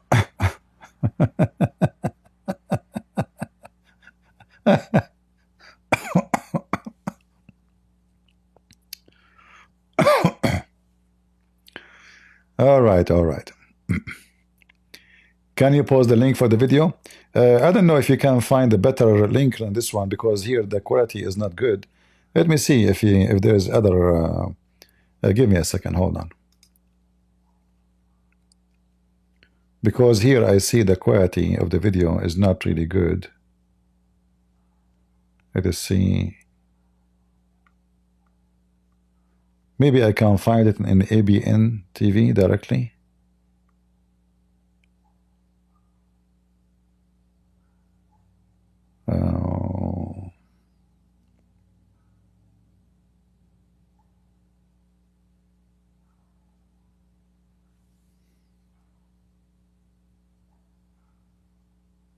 Let us see.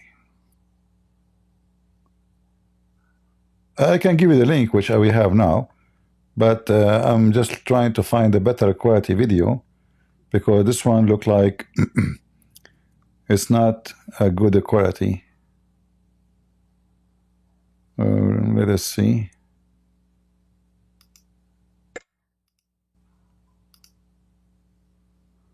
What is the quality of this video here? This is 240, very low. Yeah, if you can't find it in ABN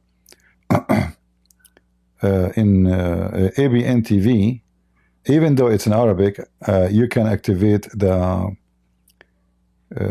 subtitle translation, auto subtitle. But let me give you this link, because look like I cannot. Oh, this is only 13 minutes. Hold on, let me find you the whole one. I think it was almost 2 hours.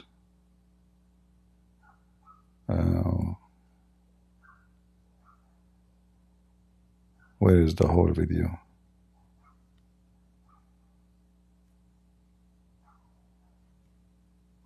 You know what? Let me search for it in Arabic. Maybe I can find the original one.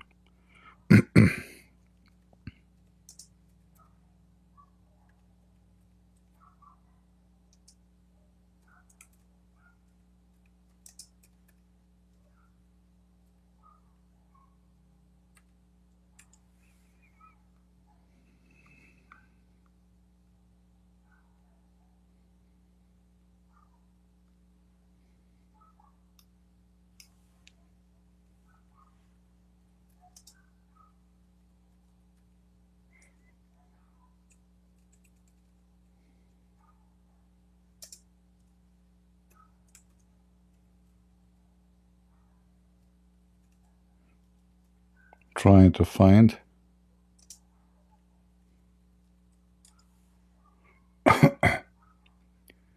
Yeah, I see only 15 minutes, 16 minutes.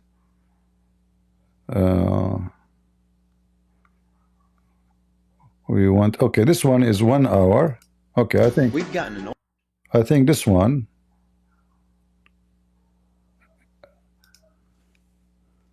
is the full video, possibly. I'm not sure. You can check it out. Let me give you the link.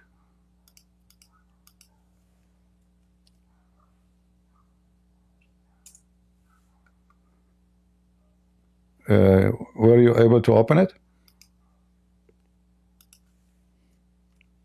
You're posting it in Rumble. How is people on Rumble doing?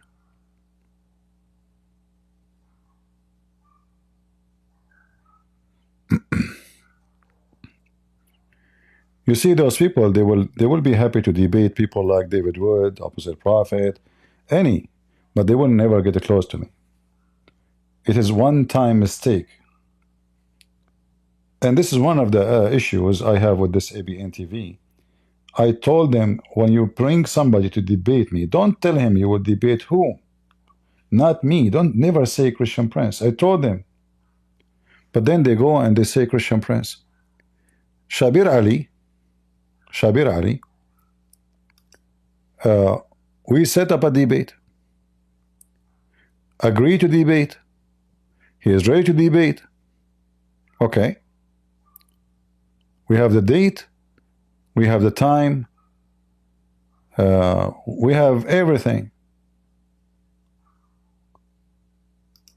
Actually, maybe this is more original than the one you have, the one I gave you. Yeah, this is better quality, guys. This one here, but you need to activate the CC. This is a better quality than the video I just gave you, if you want to watch it. So Shabir Ali, ABN, they set up a debate between me and him. I told them, don't tell him this is a Christian Prince. But as always, the Christians, don't ask them not to say. You said to them not to say, they say it.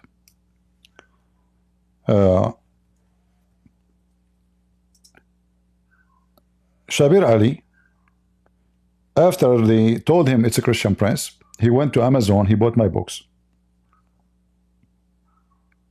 He bought my books. So now he knew that this will be a career ending if he debate me.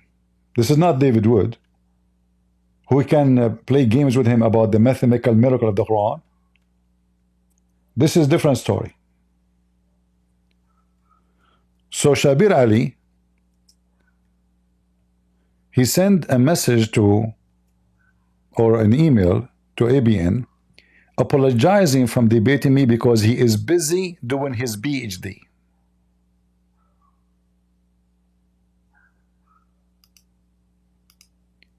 He is busy doing what? He is busy doing his PhD, which is a lie. Because he was debating everybody during that time, but he never dared to debate me. And when somebody is challenging him to debate me, he said this. Mic right there. Hello? Yeah, I just came to ask the million-dollar question. Shabir, when will you ever debate Christian Prince? Thank you very much. Yeah, for those of you who don't know Christian Prince, he is a personality who has been operating some sort of an internet radio broadcast as far as I can remember. He contacted me a long time ago asking if I would debate. I never ever contacted him. Never. And I made the challenge to Shabir Ali to show us when I contacted. How I know? Do I know your email? What a potato liar you are. I contacted you?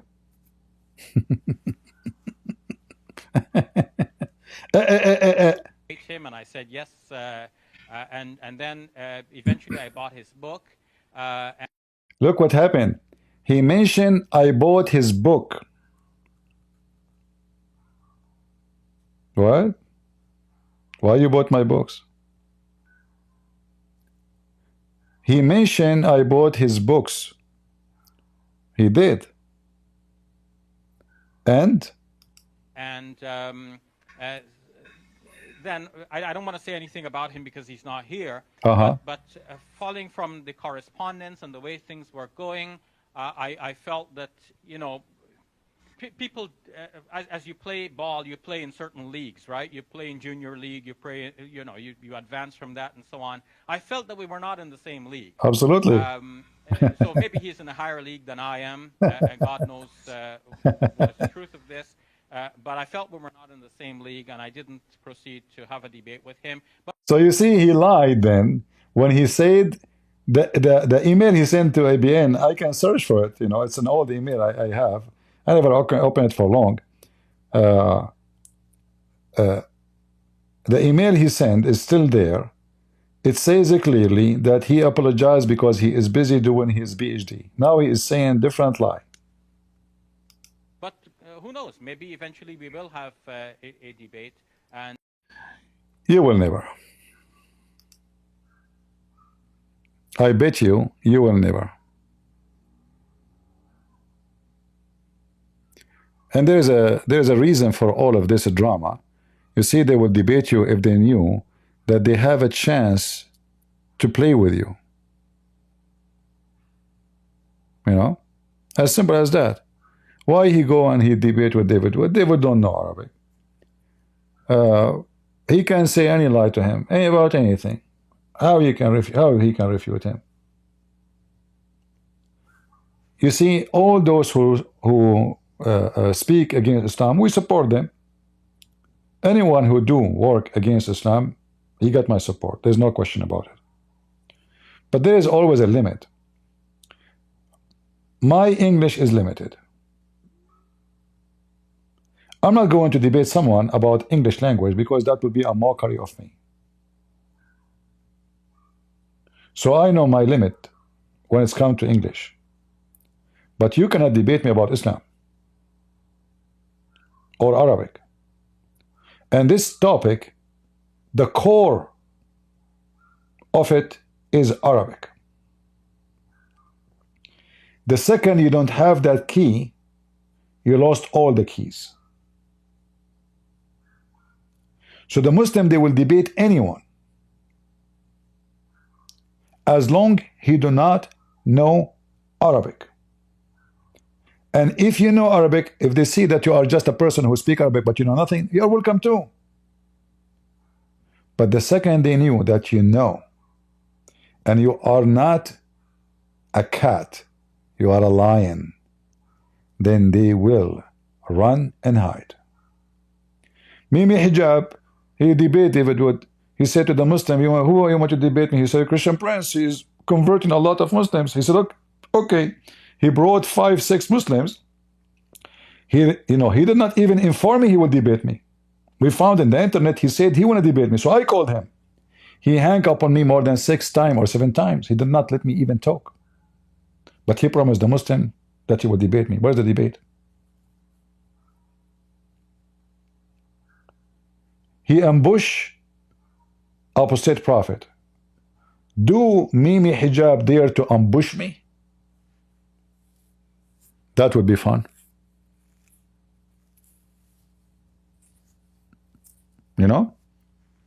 Like if we go and we search for Shabir Ali,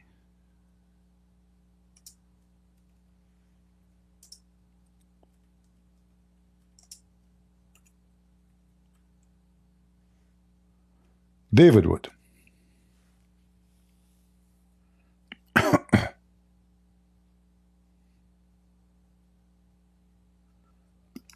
Typing into Google. The Muslim, they make mockery of you. It doesn't matter if you do good or not, But debating Shabir Ali is a joke. Shabir Ali is a joke. He's not a scholar. He's not a sheikh. This guy, he knows nothing about his religion. All of them, they knew nothing about the religion. But as long they have a space to play with you and to lie about their religion, they are fine. There's no problem. Let me see.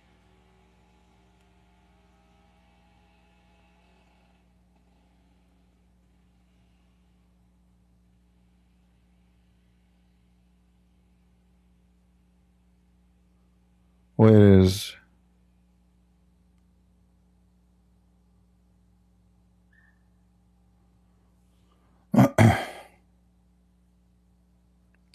And look, you know, the Muslims, they would love you to debate them about stupid stuff. Like, as an example here,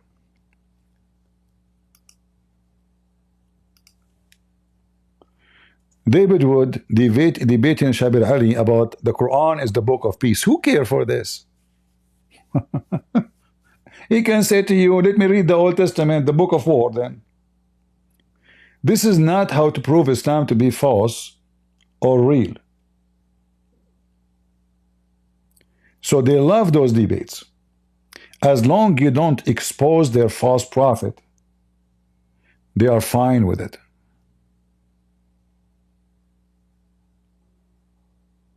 They are very fine. I'm trying to find the whole debate. I cannot find it, you know.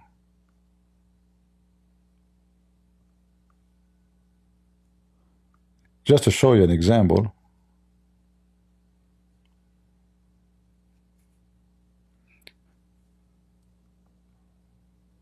David Wood destroyed by Shabir Ali preserving the Quran. Yeah, you know, we can refute this preservation of the Quran in 2 seconds. Preserving the Quran. This is a whole debate. Muhammad gave the truth about Jesus. I mean, all the debate is silly. The title is funny. The Muslims actually are in control of the title. Ali Dawa is live on air. He have 174 people.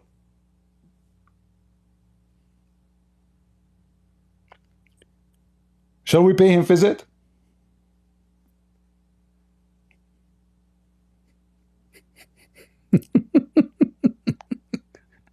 He will piss in his pant.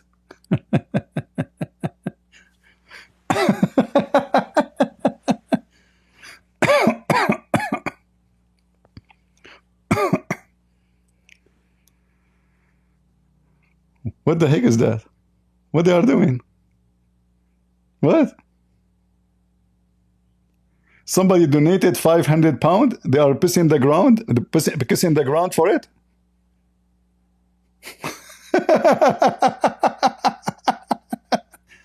Thank you, thank you. Thank you for $500. Thank you.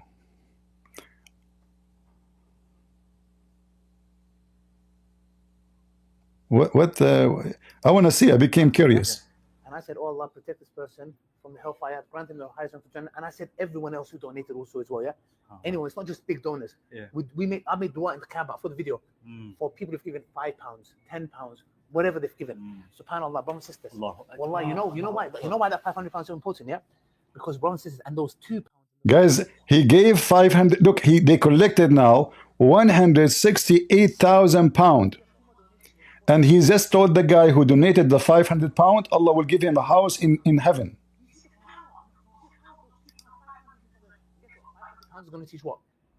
50 to 150 people to learn how to do wudu.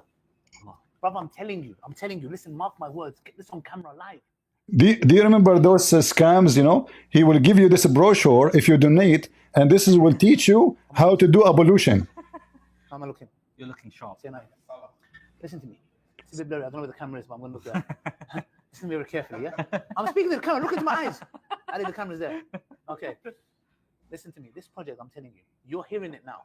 Soon you're going to start seeing it. So we're going to go quiet. You're going to start seeing things. You're going to say, yo. See the scam? Say, yo, have you heard of those new mats, bro? Scam. You like to play Salah like it's matting, brother. They're faster than Amazon Prime. What's his name? Jeff Bezos. What's his name? Yeah, Bezos. Yes, I'm dead name, Bezos. What is that? You know, I think you keep touching your nose because you take too much drugs, isn't it? I mean, you cannot even leave your nose alone. Dead thing about Bezos. Can you imagine Jeff Bezos? Yeah, Jeff Bezos. Let's go. Better, faster. Can I go? Sorry. Yeah. Yeah, let's go. Bismillah. SubhanAllah. Some fantastic donations coming through. Another £10. Alhamdulillah, fantastic. I don't know. Should I go and join him, guys? He will start cursing me. I know. I will stop calling me names, and you know, we know he will never dare to talk to me. Zachariah. He said, I'm asking guys, we're 114 pounds away. What a mockery. Brothers and sisters, if someone gets us to 170,000 pounds, we're only 2,154 pounds away. I am going to now get out my seat on camera and I'm going to walk towards the haram. They won't let me in because I'm my haram. I'm going to go live on camera to those gates and I'm going to go and break dua for them.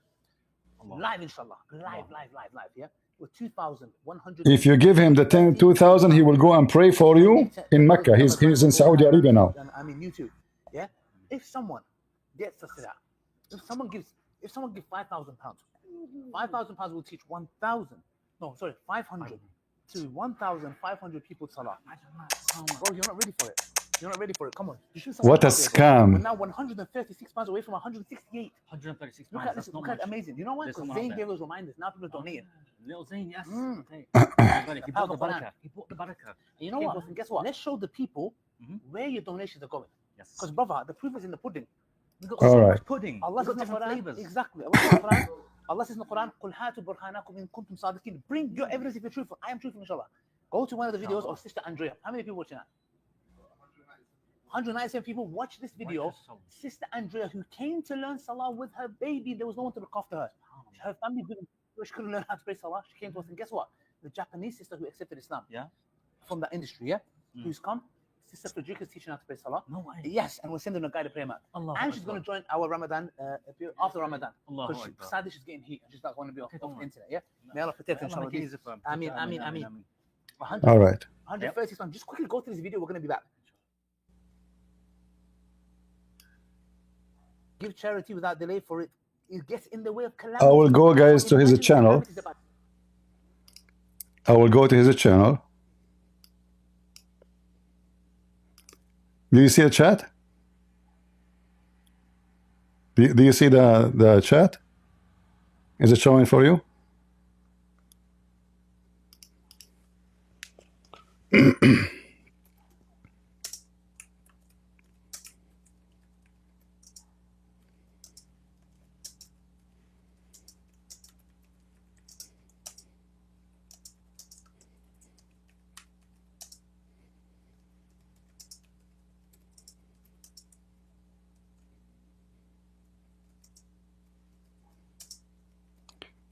Let's see. You see what I'm typing? Let us activate. Islam, and we teach them how to pray salah. Bro, do you know how many Christians, bro? Sister Frederica used to be a Christian. Those two sisters, you know what? Go to that video. We're going to show you 3 ex-Christians. Allahu Akbar. Somebody just gave $185. Allahu Akbar. Muhammad Rafi said it. Make dua for me to become a Hafiz of the Quran. I'm taking a screenshot now. I'm going to go, inshallah, when I pray in the haram. I'm going to make dua for you. Look, I've just taken a screenshot. $185. I'm going to go make dua for you, inshallah. Look, I've taken a screenshot. $185. He is jumping like a monkey. And they are ignoring until now my challenge. Now you're going to watch 3 ex-Christians who came to Islam. Women, they say Islam oppresses women, yeah? There you so go. many women coming to Islam. Oh, they're flocking to Islam. Alhamdulillah. Let us post that. Alhamdulillah. Oh, we're here 168,000 exactly. No way. We're now 2,000 pounds away. 2,000 pounds. Is it? Christian princess. You're a princess. Guess what? You're a little midget. Yeah. Now look at the queens of Islam. Princess of Islam. Yes. You're a little boy. You're a little intellectual midget. You're finished. Yes. You're a little midget. Let's go. You're a little pervert. Yep. Coward. 247 pounds. Allahu Akbar. Uzbekistan. 10 pounds. Oh, somebody just gave $463. Mutasim Ali. Christian princess, thank you. Just carry on, please. Yeah? The donation. We need you more. Please carry on. It says, please make dua for my family as well as my father, the Lord who is in need of a heart but has chosen to live. Allah gave as long as He allows it. I'm just taking a screenshot of Mutasim Ali. I'm going to, inshallah, be making dua, and I'm going to, inshallah, record it, inshallah. 460. I think that's New Zealand or Australian dollars. SubhanAllah, we are just now 1,753 pounds away 1,750 pounds away. We're getting close, and we're going to be praying Fajr soon. We're going to be praying Fajr soon. It's in about 10 minutes, 10, 15 minutes. It is, inshallah, brothers and sisters. Let's go, inshallah. Christian princess, you finished. Allahu Akbar. Brother, what's the family? 50 pounds. Allahu Akbar. Jazakallah for the dua. You finished. Yes. I'm going to show it to them. I'm going to show you. Guys, now we're now look at that. We're now 1,703 pounds away. 1,000, just like that. 1,703 pounds away, bro. Hey, bro, less than an hour ago, we was 3,500 pounds away. Wow, bro, imagine the power. And you know what? Little midgets, that little midget princess, little boy, yeah, okay, this little pervert, yes, who goes and talks about people's little girls' underwear. Oh, the billah, you little in your face. Let's go. 1,703 pounds away. 1,703 pounds away. Let me tell you something, bro. We can even hit 175,000 pounds today, inshallah. When we go to Fajr, bro, how are we going to do it? Can we pray here? We have to go to the masala. Can we join here and let the camera run? There might be a... Yeah? Would we be counted as Jama'ah if we pray here? That's what Sheikh said. Huh? Sheikh said that. Inshallah, fantastic. We've got the fatwa. Say no more, bro. I'm a fatwa shopper.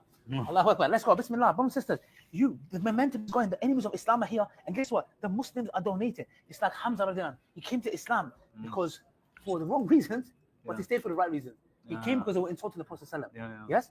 But then he truly accepted it, subhanAllah. Sami E, $37. Guys, you want me to make a dua, keep it concise, donate, inshallah, whatever you can. It's not for me to make dua. How much halal cat food costs today? It's to help teach people how to pray salah. We're going to 50,000 of these maps in Italian, German, French, Spanish, Portuguese, Albanian, inshallah, and English, inshallah. Bro. So let's go. Zayn is back. Zayn is back. The champ is back. Let's get the champ on camera. Look at him walking. Let's go. The champ is back. Look, he's walking like he's going to the boxing match. He's ready, and Zayn is back, undefeated. The heavyweight champion. Look at nice houses. Look at the nice houses. Bringing women with them too. Is it halal to bring females with you? Is it halal? From my teacher. From who? My teacher. Your teacher? Allahu Akbar. Cash. Allahu Akbar. How much is this? Okay, thank you. Allahu Akbar, Allahu Akbar. And inshallah, you give us an amana. Also, let me tell you a story, yeah? Today, a brother, he was waiting in the queue, random brother from America, yeah? He was waiting in the queue, and he just told him about the Salah project. He gave him $500. $500 to Panama. Oh, bro, you just came in and they started donating. Chloe, sis, look at this, bro. This is a real story. Chloe, I am a believer. Please make dua for my family to be guided to Islam in front of the haram, please. $184, $85. Oh boy. Take the screenshot now, Chloe. This is Chloe. I've just taken the screenshot. There we go. Let's just show to the camera. What about you take a screenshot of my chat? And I'm going to go and make this one, inshallah, and I'm going to record it. Look. There you go. Sister Chloe, may Allah subhanahu wa ta'ala bless you, because I understand the pain as well, you know. I always make dua for my father to guide it to Islam, inshallah. So Sister Chloe, I've got you, inshallah. Don't worry. I'm going to even record it, making dua, inshallah. I can't go to the Kaaba because I don't have my ihram, but here it counts as if being there, subhanAllah, yeah? So guys, can I take a video? Yes, take a video, but let's go, Aki. We're matching. Let's go. Look, how much was we on when we started? £3,500 away, yeah? Now we are just 1,537 pounds. Just that, subhanAllah. You see what a scam. Ramadan is the month of you don't have to give the reminder. The scam. Somebody donated £500. Another person gave $300 and something, subhanAllah. Let's go. Allahu Akbar. Another donation, £10. Another donation of £10, brothers and sisters. We are now getting close, inshallah. £50. Another $50. Allahu Akbar. SubhanAllah. We are now 1,477 pounds. Quick maths. I'm faster than a calculator. Yeah, trust me. Alhamdulillah. You see that Quran recitation, bruv? Yeah. People loved it. Did we show them the video, bruv? Let's show them the video of those free Viva sisters, Christians, ex-Christians who come to Islam, alhamdulillah. And there's enemies of Islam on there. At any rate. Let's go. The biggest scammer. Potato. All right, guys. Let us leave the video. They will not debate me anyway. They are a bunch of cowards. I know. They were never there. They are just a bunch of kids. They will debate David Wood. They will be. Those are just, scumbags. Yeah. We know them.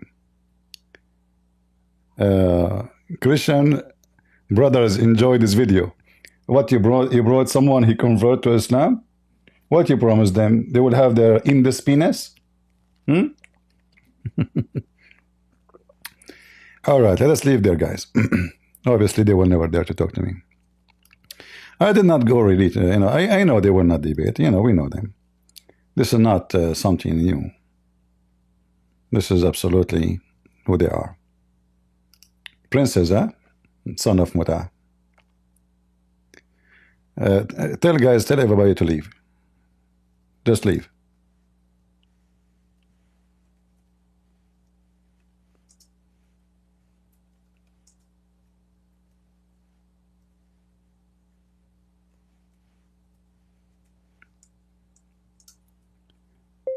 He is a coward, will never to dare to debate me.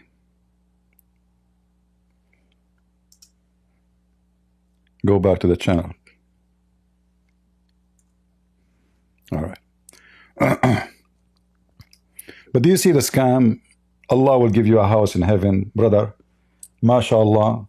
The guy is coming with his sister. She is 14 years old. They will molest her. What a trashy people.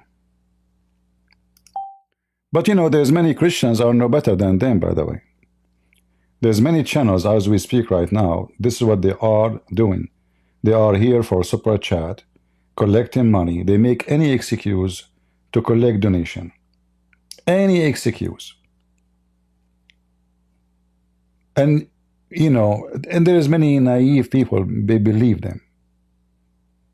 Like, somebody have a Patreon. He have thousands of supporters. And then, if he want to do fart, please support me, I need to move. And then people, they give in less than 24 hours, 170,000, 200,000, 250,000. People are crazy. People are really crazy, naive. The guy want to move from place to place. He need $200,000 to move. It's not his fault. If people are naive, are naive.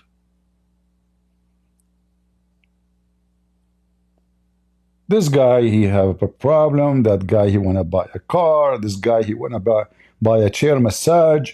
And, people are naive. So those kind of people exist everywhere. But in Islam, this is what Muhammad taught them. Even Allah told them. Remember we showed you that Muhammad, he exchanged a farm of palm tree with a man. His name is Abu Dahdah. 600 palm tree farm. He told him, if you give it to me, Allah will give you a corner lot in heaven. This is what Ali Dawah doing. They go, they have fun, they travel, they make money, a lot of money, hundreds of thousands of pounds. Now talking about pounds, not dollars.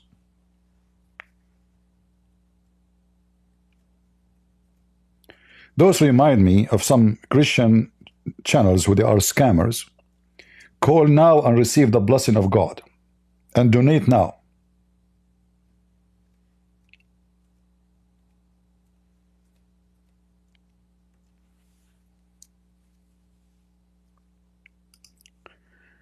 This is what Muhammad, he told the Muslims. Give me money. Give me the money. And the money you give me will purify you. Sanctify you. And that is what a scam is about. The second you hear somebody, it doesn't matter who is he. He claimed to be a Christian. He claimed to be a Jew. He claimed to be a Hindu. He claimed to be a Muslim. It doesn't matter what he claimed. The second he says to you, if you pay me money, that money will sanctify you, will purify you. We will pray in your behalf. We will pray in your behalf. You should know better that this person is a scam. Literally. Because what they are saying to you, if you pay, you get away from penalty. Pay us. So those people are not paying because they are supporting a cause. They are paying because they are buying and purchasing place in heaven. As he told them, we heard Ali Dawah saying that.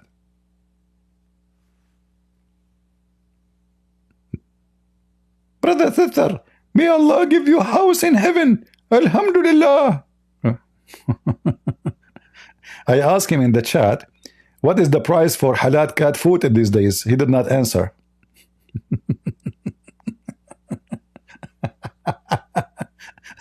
By the way, what is the price for halal cat food in the stock market these days, Arida? I'm serious. I want to invest in the halal cat food, you know. Perfect. We are finished. He said to a woman, suckle me. This is what your prophet said. Suckle me.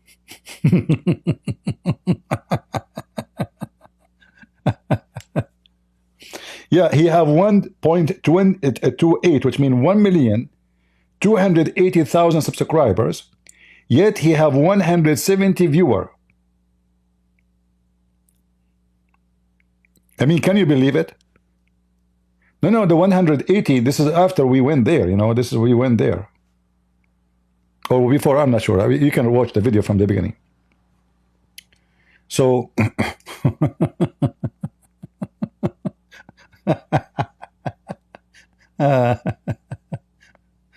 what a nice show. Oh boy. Did we have a good time, guys? Did we have fun? Anytime anyone he says to you, if you donate to me, God will bless you, sanctify you, you will go to heaven.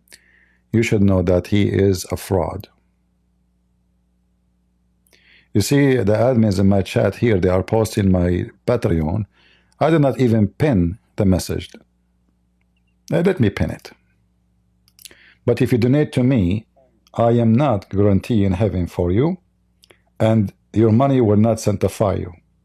I'm not Prophet Muhammad, and I don't fool people. All right?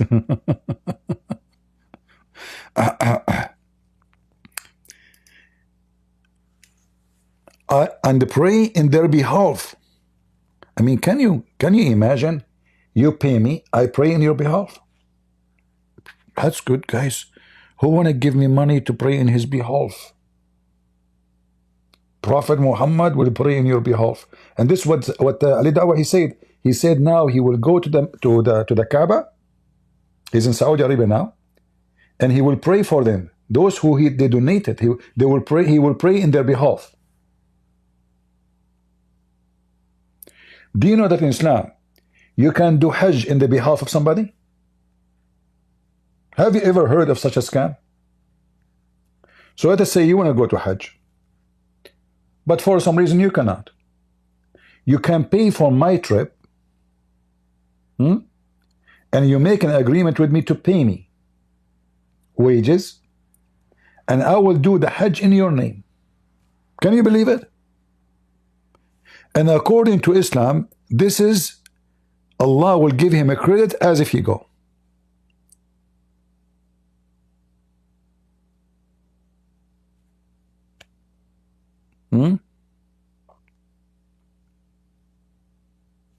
This is Islam. In fact, in Islam, you can ask somebody to marry a woman for you. I can show you a reference. If you have, let's say the woman you want to marry, she is in a different country. You can send a man, he make the contract for you as if he is you. He's not going to marry the woman, no, but he is the one who will do the contract for you. So he married the woman without being there, and it's still legal. Just pay somebody. According to Sharia law, you can do it.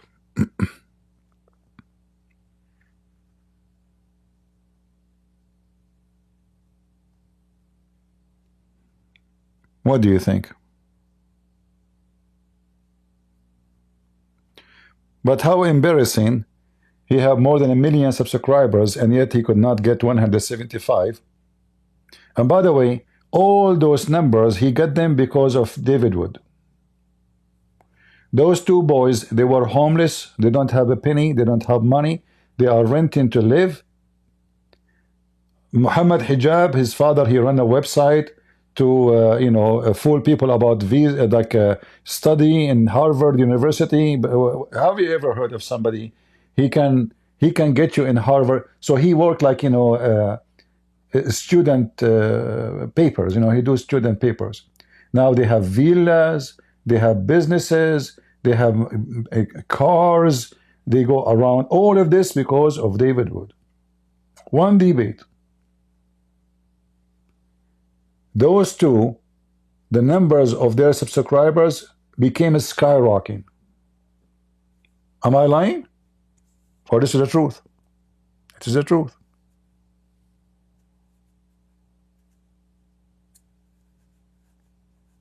Yeah. He made them.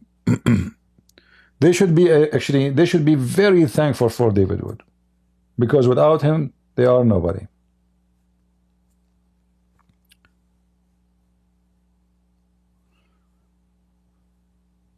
All right. Anyone have any question?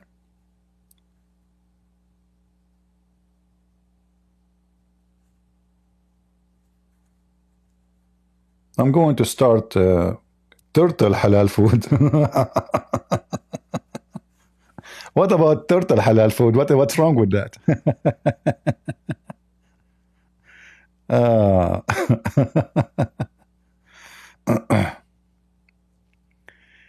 Imam Tawhidi is a big fraud, my friend.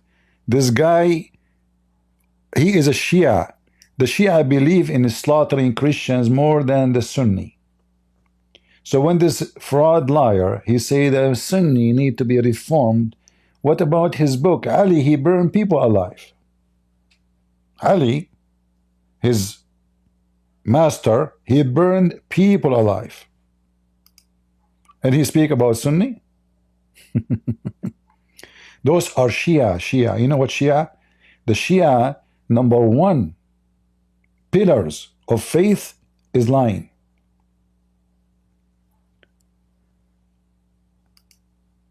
According to the Shia, Muhammad and Ali told them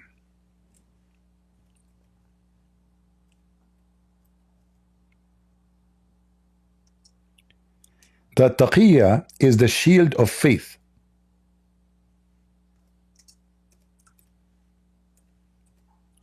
So when you go around and you say Tawhidi, you see this guy, he get famous because of the stupid Western again. They found, oh, this guy, he is speaking against violence. They are the violence. But this is the sneaky one. Those Shia, when they are in the West, they claim that they are for peace, they are against Sunni terrorists. So who's Hezbollah? Who is the Houthi? Who is the one who is hanging people in the streets in Iran?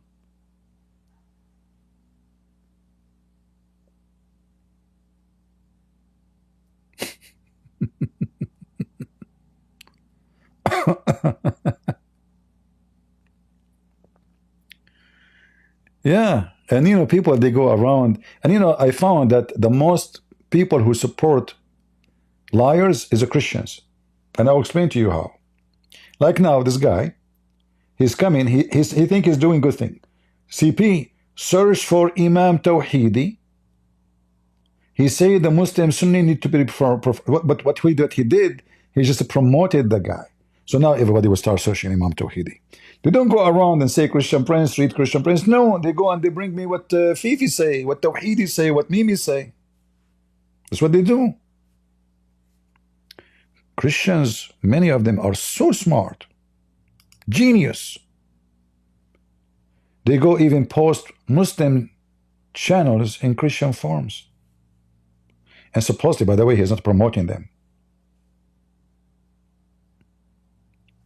Very, very smart. Super intelligence. Nobody want to use his brain. I mean, why when I use it? It's going to hurt us. It hurt to use the brain.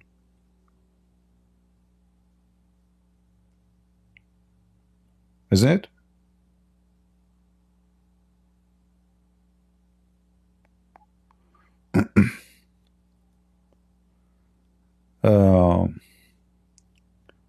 All right. Shall we finish for today, or we continue a little bit more? What do you think, guys?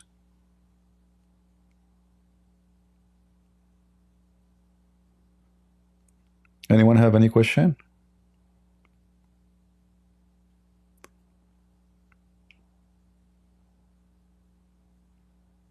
I don't care about subscribers, you know. I care about how many people watch my videos because I want people to know the truth. So number doesn't matter for me because I'm not doing business here.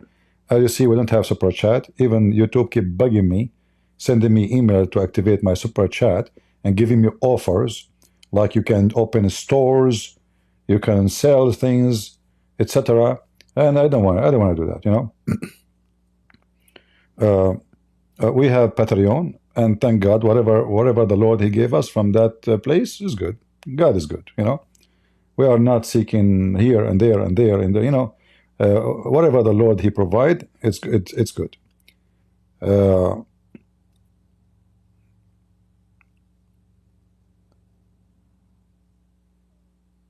don't know if I should open Discord, but if I open Discord, I'm afraid I'm going to stay for coming 6, 7, 8 hours like yesterday. I slept only 3 hours today. I slept, it was, I think, 6 a.m. in the morning. I woke up at maybe 9 or 8:30.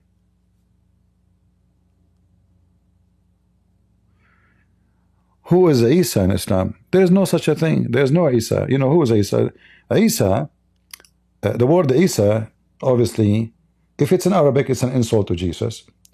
If it is not, it's mean. So they cannot even tell you what this word means. Muhammad, he never quote a name correctly. So if Isa was coming from Esau, which Isa is not Esau, wrong name, and Jesus is not Esau. If Isa is coming from Oisos, like the Greek name, which became Jesus, again he quoted wrong. So Isa in the Quran cannot be Christ for many reasons. Number one, according to the Quran, that Isa is the nephew of Moses. His grandfather is the father of Moses. His family last name is Umran. This is what we see in chapter 3, Al Umran.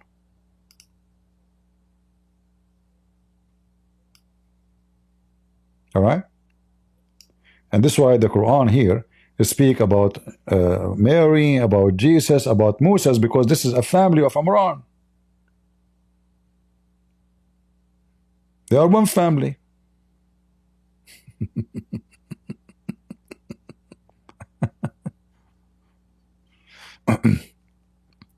So the wife of Amran, or Amran, which is again wrong name because he, you know, the Bible name is Amram, Amram in the Hebrew.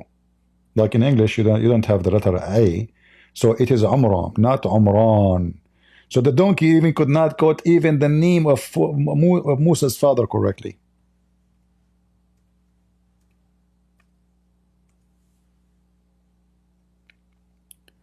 So Allah, He chosen. You remember yesterday we have a guy. You remember what the drama we have?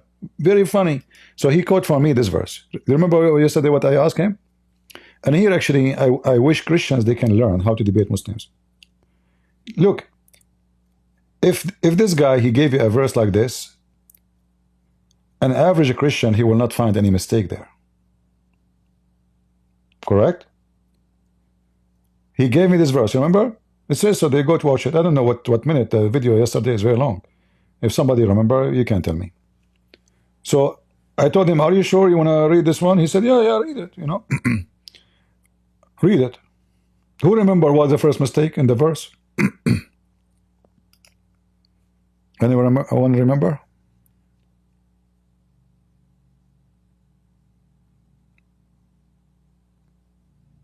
Who remember what the first mistake in this stupid verse?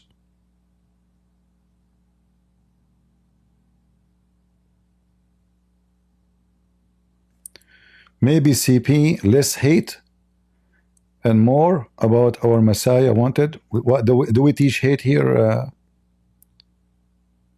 Trash can? Guys, do I teach hate here? What do you mean? What do you mean less hate? Maybe you mean less Islam and more Christianity? But no, you see, I'm here to do what not people cannot do. There's many people they can teach you about the Bible, and maybe they can do better than me.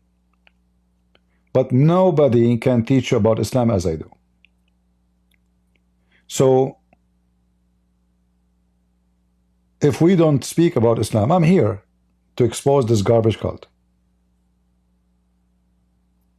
I did not come to YouTube to be a Bible teacher. This was never my intention. My intention is, like, first time ever, I enter a Muslim chat room. They were bringing someone to take Shahada. And my blood started boiling. I could not believe it, how they are fooling people. Every day they have a new guy or a new person taking Shahada. I said, I'm not going to stay and watch. My English is funny. Like this is not now. You know, I'm talking about my English before. Now it's still funny, by the way. But I'm talking about first time I enter in the chat, I went to Christian rooms. And then I enter, and then I said this. I go to the chat room, and then they bounce me. I don't know why they are bouncing me. I have no idea. I'm being just polite. I just enter, and I say, hello, guys. And then right away, they bounce me out of the chat. So I went to the first chat room, the second chat room, third chat room. What's wrong with those people? It turned to be I'm saying hello, gays. Not hello, guys. This is telling you how bad it was, my English. You know? So I entered the first chat. Hello, gays. I'm not speaking by voice. I'm chat, you know. Kick out of here. Get him out here. You know, like, uh-oh. What I did? What's wrong with those Christians? So I went to the second chat room. Hello, guys. For me, I'm saying hello, guys, you know.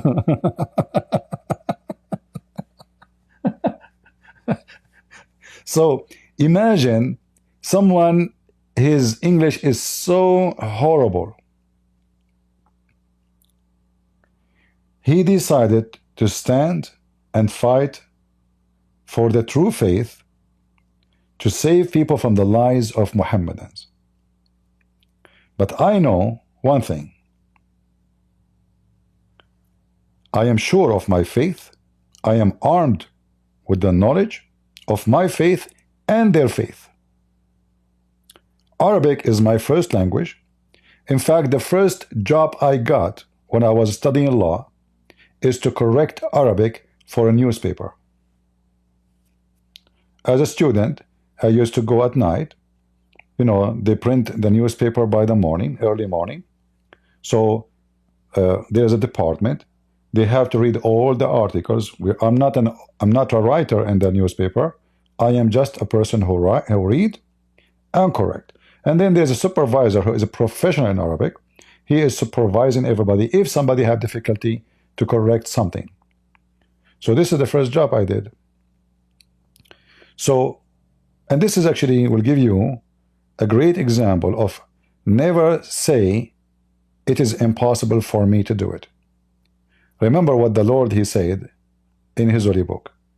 If the Lord is with me, who could be against me?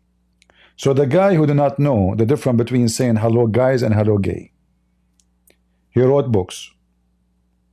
He have millions of people watch his videos, and tens of thousands of Muslims leave Islam because of his videos.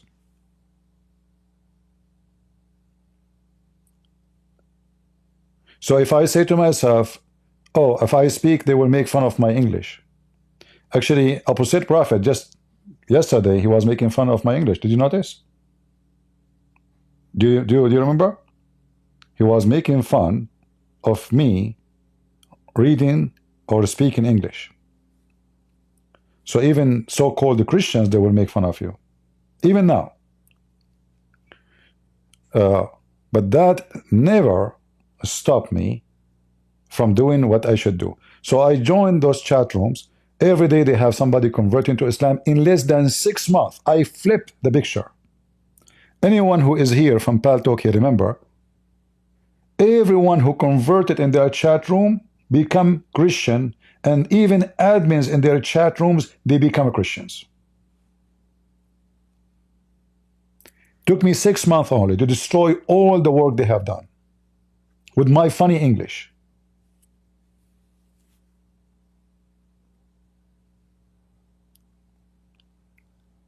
And then the Muslim, they sign a petition to Paltalk, and they ban me. Period. I cannot go there. I remember once in Paltalk. Paltalk is an old program. I don't know if how many. It still exists, I think, right? I think it still exists. But at that time, it was like the only platform where you can do chat like in a professional way. So they have the audio is good. You can post links. Compared to that time, was really good. So once I was in my chat room, and then suddenly, they call them co-admin. They are the company controller, the admins of the company. Suddenly, I found myself in a private chat room, and everybody in this chat room wearing red hat, like the cardinal of the Pope. The second you see a red hat, that means they are from the company, and they can ban you totally from the app. And then the woman, she is her boss. She said to me, "You are not debating Muslims. You are inflaming them. Therefore, we brought you here to tell you our decision. You are not allowed to come to our app no more." The Muslim, they send petition by thousands and thousands of people. So when they ban me, many Christians, they start connecting their lawyers, their etc., and they make a threat that they will sue them, etc. And then they send me an email after, I think, maybe 7 days, 15 days, I'm not sure. They said, "We apologize. You are welcome back to come to Paltalk."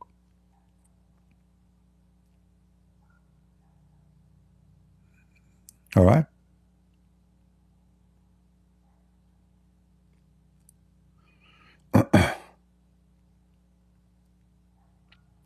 Yeah, thank you guys for your support.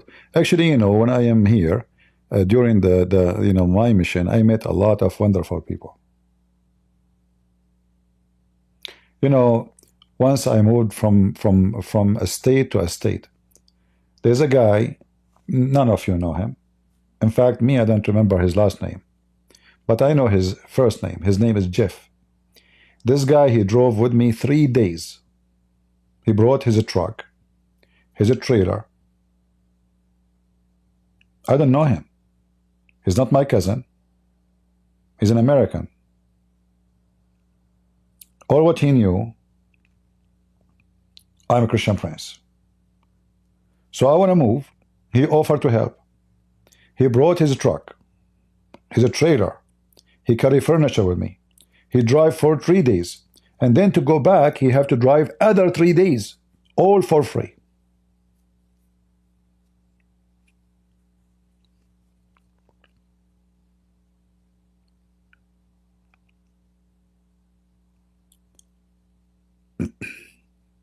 So, you meet really wonderful people. I don't know if he is listening. If he ever listening, contact me. My phone, my old phone, got damaged. I lost all my, so I lost his connection. Wonderful man. Where you can find somebody, he will drive with you. He don't know you. Or what he know that this is a Christian Prince. He was so happy to help me.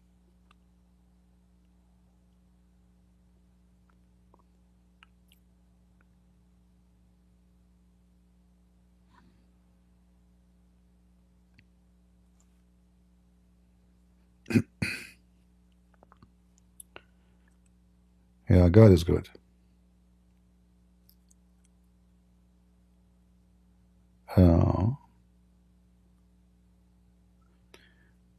CP does need super chat.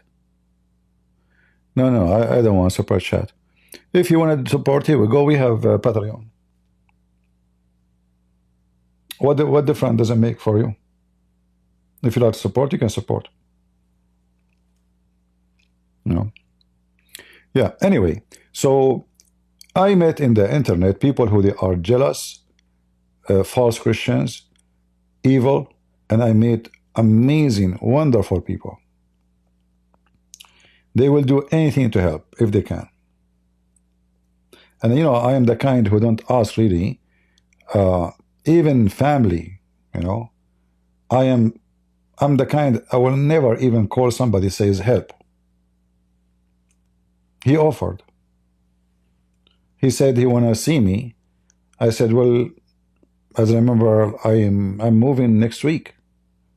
He said, did you rent, where you will move, what you would do? I said, I'm looking for a U-Haul. He said, don't. I said, why? He said, I will take you. I did not ask him. You know, I mean, I never thought somebody wanted, you know, me, myself, I might not go with him 3 days. I don't know the guy. I mean, I don't know him. We went shooting, me and him, I think twice, 3 times. He took his guns, I took my guns. Yeah, big guns. The guy, my gun, look. I thought I have a big gun. My gun looked like, what happened to my gun? Suddenly shrink. So I put my guns on the table. He put his guns on the table. I said, my gun is not a gun. My gun is gone with the wind. Yeah. So we went shooting for some time, and that's it. You know, we speak about the Bible. He was very friendly, very wonderful man, you know, a Christian man. And I never expect that somebody, he will, I'm not even, you know, I'm new in the country. I'm not even, my English is broken. I'm nobody for this person. Right?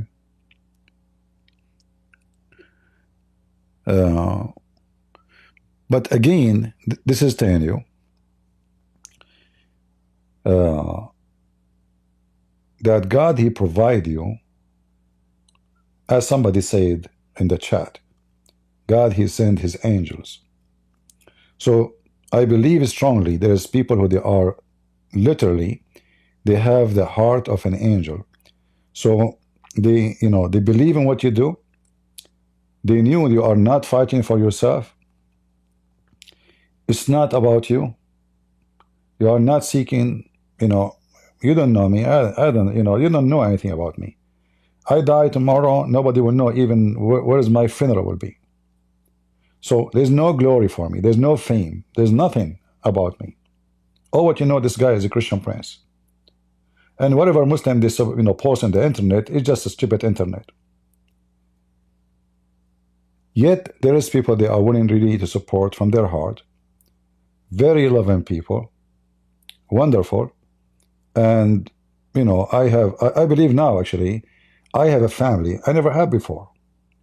I believe I'm the kind, I believe that family is not someone is born of your mother. It's someone is born with you again.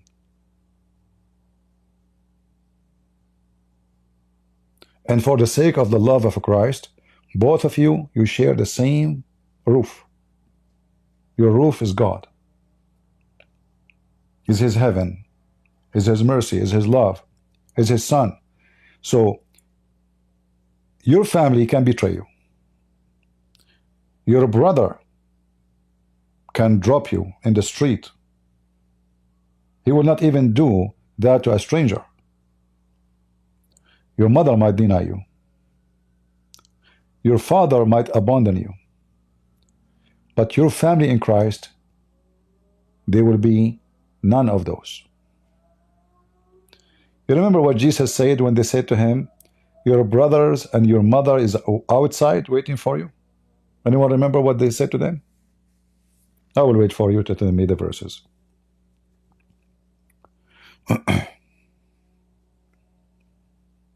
Yeah, you know, in life and reality,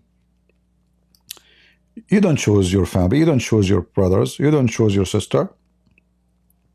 You don't choose your mom.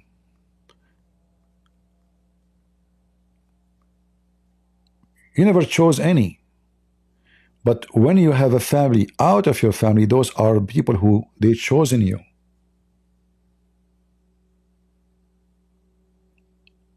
Correct?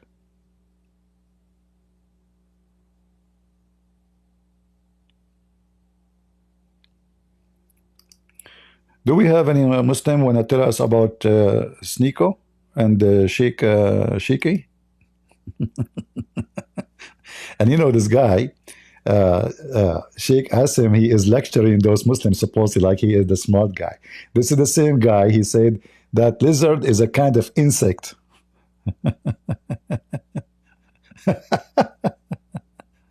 He is like, he is sitting between them like he is the smart guy between them, you know. And responsibility in Islam to give as much da'wah and advice as possible, because this is what we do. This is how we roll. On the day of judgment, I'm going to be questioned alone. And Allah Azza wa Jalla is going to ask me, you sat with these guys. Why didn't you benefit them? Why didn't you give them advice? Yeah, we could all laugh and could have jokes. And you know, this is all like blah, blah, blah. If you read about the Quran, you will find that none of this is true. Because Muhammad, he made it clear, whoever say the Shahada, he will be in heaven. They said to him, even if he steal and he fornicate, he said, even if he steal, even if he fornicate. Which means even if he's still stealing and fornicating.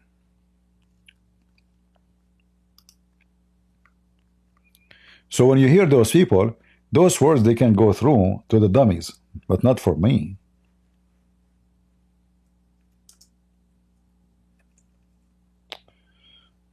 My keyboard keeps switching to different language, so I type.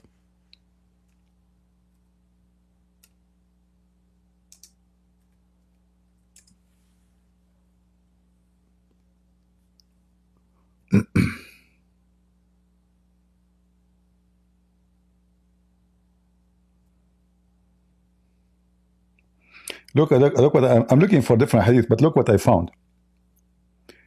If a slave steal, then sell him even for half price.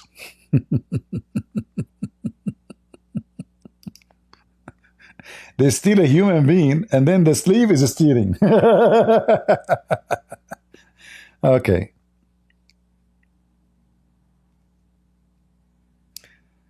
Where is the hadith? Let us see.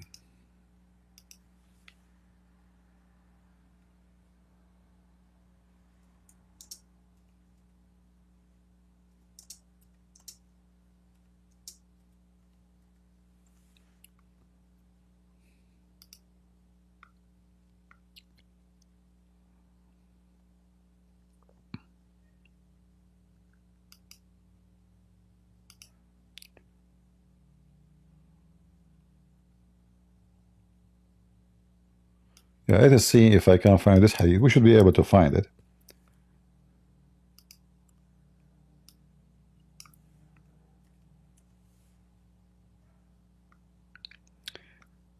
You see how what this Assim was saying is a lie?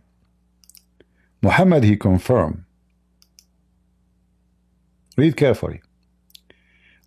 I came to the Prophet while he was wearing white clothes and sleeping. Then I went back to him again after he had got up from his sleep. He said, nobody says, none has the right to be worshipped but Allah. And then later on he dies while he believing in that, except he will enter paradise. I said, even if he had committed illegal sexual intercourse and theft.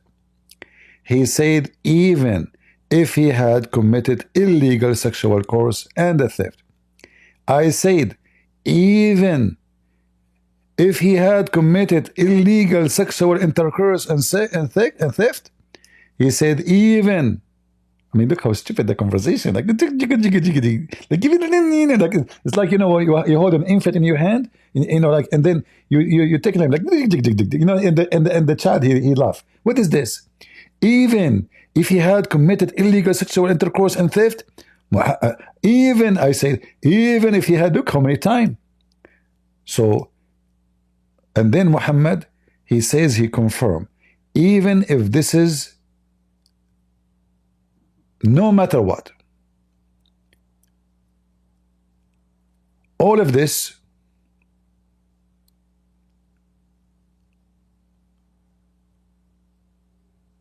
will not count.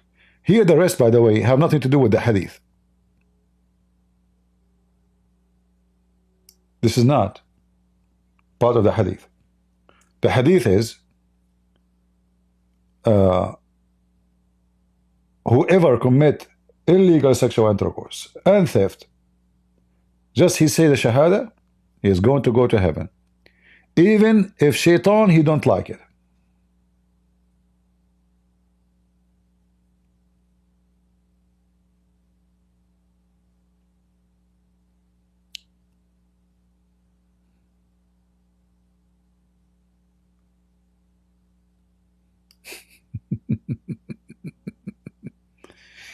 And even if this guy don't like it too.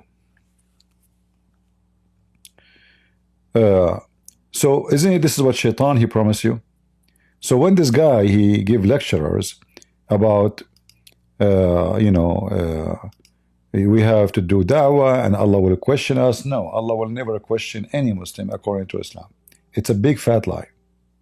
Jokes and, you know, have a good time, but I'm going to be questioned for every second of my life.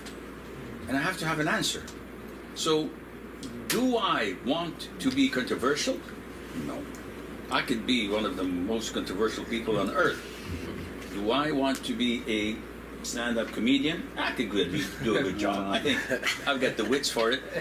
But I want to be... You notice here, this guy is trying to praise himself, that he can be the most controversial. So like it's a, you know, it's like a person who praise himself, you know, like Muhammad. I can do that. I can be the most comedy. I can be the most you know. So he knew that those guys, they have you know, big channels. So he's trying to present himself. It's a marketing time, right? You know, you don't need our money, CP, but I have a guilt talking all this knowledge for free. No, you see, the Lord, he says, for free you took, for free you give. Anyone can tell me which verse in the Bible says that? Who can remind me? You took for free, you give for free. You know? This is why, actually, if you want to see people who they are doing things for free or not, just go to their Patreon. If their Patreon, they lack their video, they have a privilege videos, which means if you donate to them, there's a privilege video you can watch. Then you will know that they are doing business, even if they claim to be Christian. If you go to my Patreon, you donate or not, you can watch anything. I never have one private video you can see, someone else cannot see. Is that true? Anyone can witness against that? Never. Ever.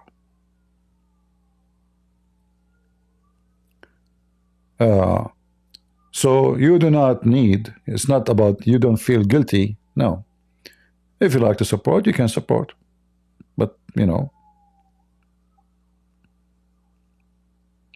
there's no need to feel guilty.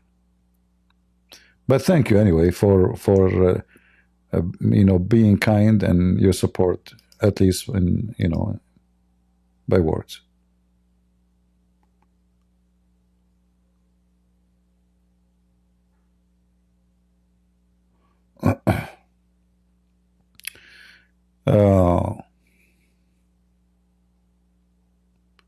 Yeah, actually, if you want to know if people are doing business, just go to their Patreon, see if they have a privilege, you know. Privilege mean if you donate, and then they have videos. If you donate $10, if you donate less, you cannot see it. So it's like they force you to pay them. But you ask yourself, are they really serving God, or they are serving their pocket? If I do the same, so what if somebody he is from India, all his salary, all the month is not even $50. He cannot watch my videos, and he cannot learn because he's poor, right? Isn't it this is the evil itself? Honestly, isn't it this is what evil is about?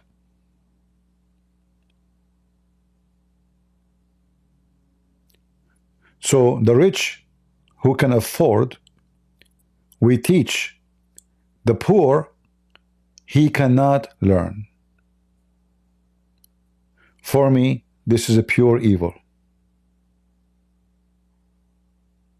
This is not godly, and this is satanic.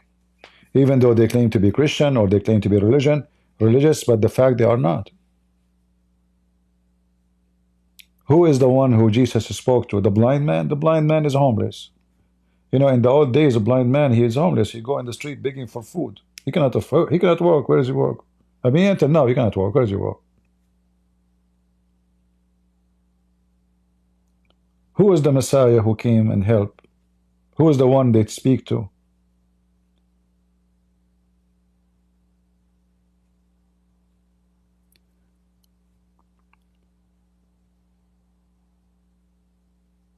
You know, always, there's two things will destroy a dignity of a Christian man, or even any man. Money and sex. Those two things, they will do their best to get into you. And I know there's many young listening, men or women.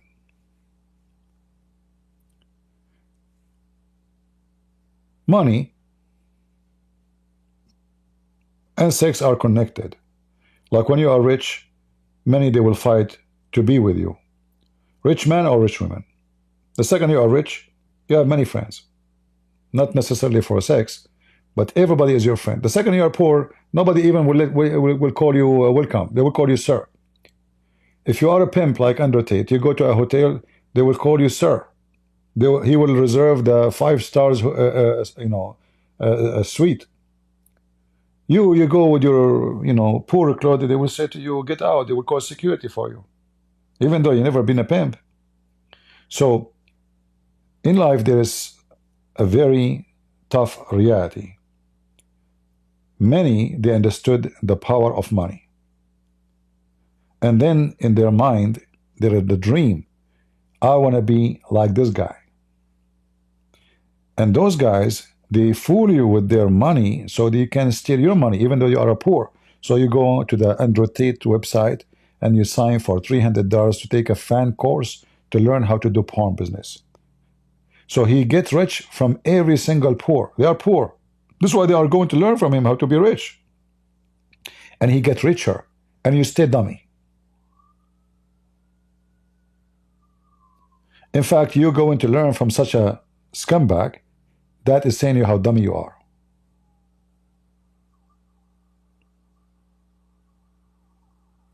So they get rich, you stay poor, but that, mislead a lot of young generation. They see a guy, he had many cars, women around him, he looks successful, fancy, he take a private jet, they show you the money in the table. They do that for a purpose.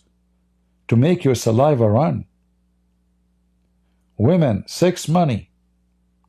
That will bring a lot of youth. For all those are puppy, they are horny, and they want the money. They want those cars. So the evil power will try its best to get down the good man and the bad man. The bad man already is doing bad, but he will go down in the quicksand more and more. So you are bad now, you are maybe for your knee. A year, 2 years from now, you are for your waist. Few years more, you are covered in the quicksand. A Christian man who is trying his best to be Christian, he will be tested heavily, because this guy, whatever he do, he feel guilty. He speak to a woman, he feel guilty. He kiss a woman, he feel so bad. If he fornicate, he go crazy. How I did that? But that will not change the fact that this is where the death of a person trying to serve the Lord will be. Sex and money. When YouTube activated Super Chat, we noticed that there's people who never come on live on air. They start doing live. Never come live. You know, if you go and check their history, I'm not going to mention names. Never come live on air until Super Chat started. They make videos, they post videos because they collect advertising. It make money. But live, never. Super Chat activated. Then suddenly they go and stay on live for 2 hours, 3 hours. As long there is people watching, giving donation, they stay. If you go to their Patreon, you will see that their Patreon is locked. There's a video of me and my wife, but you want to see it, you have to pay. No? Why I want to pay? There's some dummy they want to pay because they become curious. Okay, what this video is about? And this is the whole point, is to make you pay because we are going to entertain you. So they claim that they are serving God, speaking for the truth, but in reality, it's all about money. So there's many signs you can check on people, whoever their names is. Christian, Muslim, Jews, Hindus, nobody. No, who care? When you see that the Patreon is locked, there's a privilege. Privilege mean not godly. The second you see there's a privilege, and there's discrimination between rich and poor. If you go to my Patreon, I have, I think, 13,000 subscribers. But if you check the real numbers of those who donate, it's very small and tiny. In fact, even those who appear to be the donator, they are not even real, because every month Patreon discovered that those are just, they put a name, put fake information. It's not true. I never complain. And I don't have a privilege for poor and rich. I encourage everybody to sign in Patreon so you can receive notification when we will go live. It's like Facebook for me. And whoever people support, I'm thankful. The Lord is good. God is good. And God the good, He will send good ones to me. But the privilege is a behavior of non-Christian.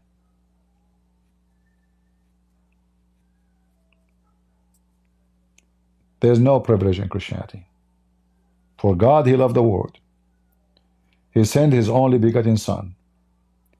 And Jesus, He blessed the poor. And He mentioned it clearly, the difference between the poor and the rich. The rich is not a bad person. Jesus never said though.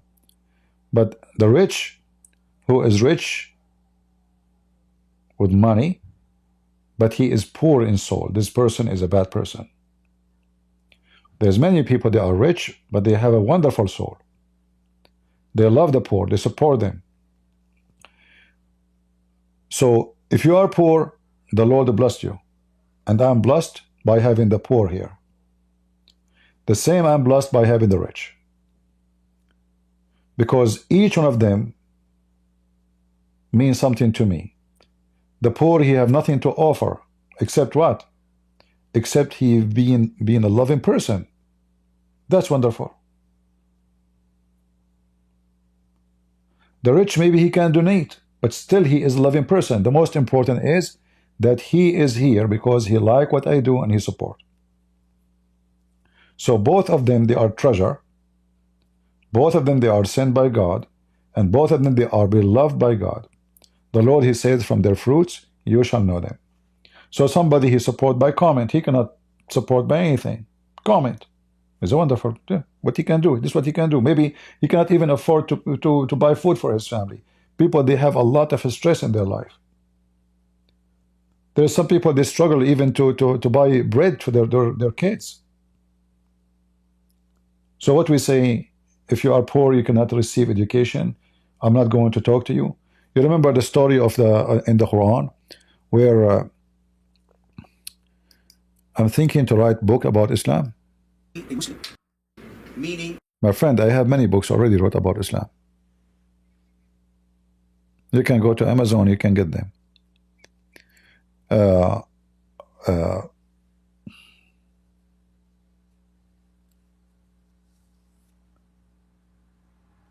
When a blind man, he came to Muhammad in the chapter of Abasa. If you read the interpretation for this, why Muhammad he gave a face for the blind man? It says it clearly, because the rich ones of Quraysh, the rich people of Quraysh, the tribe of Muhammad, they were in the house of Muhammad. And Muhammad, he ignored this guy and he kicked him out. And he said to himself, if those people look and see who is the one who is trying to convert to Islam or like Islam, they will say he have the lowest. Look at his followers, the lowest. So that Muhammad, he gave him a face and he kicked him out. Muhammad is ashamed of the poor. That is not the case for Jesus. And we have many verses in the Bible about that.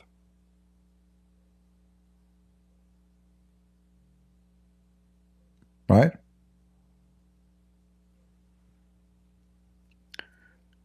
Jesus, not only he spoke to the blind man, he gave eyes to him. Right?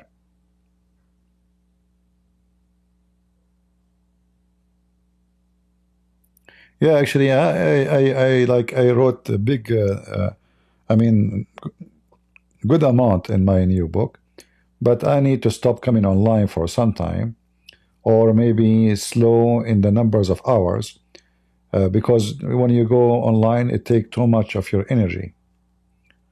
You know, we stay for many hours. I don't go online 15 minutes, 20 minutes, you know. I mean, my short video is like 3 hours. This is if it's short. Like yesterday, how many hours? 6, 7, 8? I'm not sure. Right?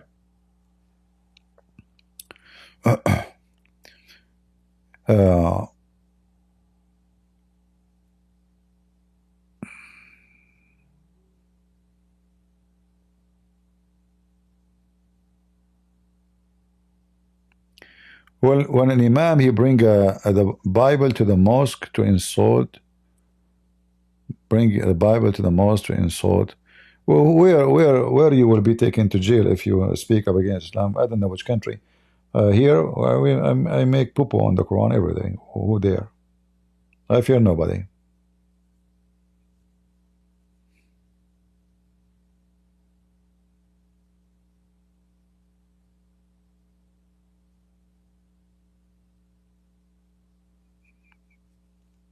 I never worry about what people will. You see, a true believer, he will not worry about what people say, what people will do. You know, read the life of the disciples, you will see how wonderful they are. We remember them, we mention their name every day. Is that because they are potato cowards? No. If they are, nobody will remember. You will live. It doesn't matter how long you live. You live a year, you live 10 years, you live 60, you live 80, you live 100. Whatever you live, all years is like a, let us say, a month. Yesterday I was a kid. I remember myself playing in the yard. Yesterday, it's in my memory. Time goes so fast. So a person who is afraid from germs, he will never enjoy his life, and he is terrified for the rest of his life because of germs. A person who's afraid of saying the truth, he will never dare to say the truth. He will live like a coward and die like a coward. Nobody will remember you because always you've been a coward. Your head is down. There's people that are called heroes, and they call them heroes for a reason, because they stand out between maybe millions of people. They are unique. So you can decide who you will be. You want to be the coward or nobody remember him? At least even your family cannot remember you because you did nothing good. Your community, your friends, nobody will remember you because you're never there. You never share anything valuable. You don't have education. You don't dare to open your mouth. You don't dare to agree or disagree. You don't dare to say this is right, this is wrong. So who's going to remember you? They will remember you for what? Because you agree all the time.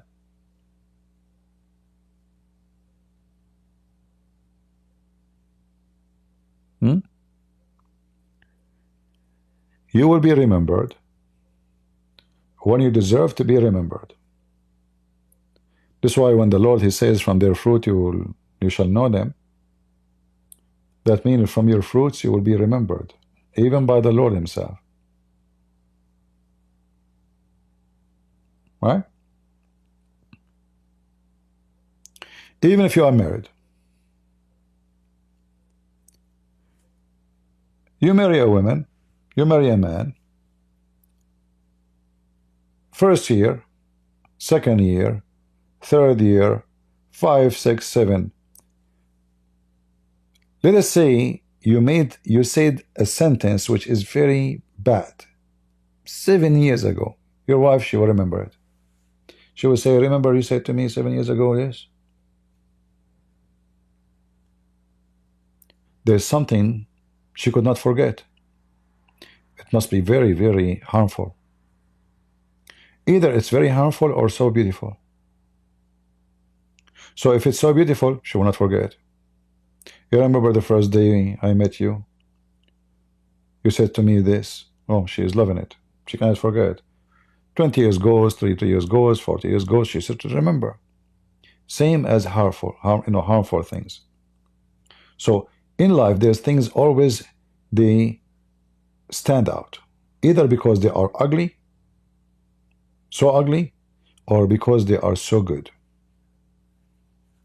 And then it's your decision to be remembered by what? By your ugliness or by your beauty. And here beauty is not about a face. Don't take me wrong.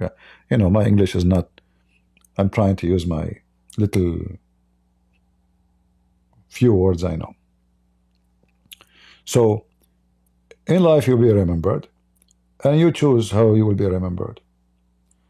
A woman, her mother or her father died. If the mother, she was wonderful, she will always remember her mother. She'd love her. She was a wonderful mother. But the same woman, she might have a bad father. She don't even want to think about him. But both are her parents. She have their blood. So why I love one parent, I don't like the other one? Because simply, one of them, he left a good memory.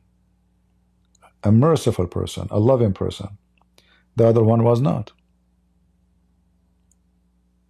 Even with animals. There's a cat, she come to my yard. I noticed this cat, she have a problem with her eye.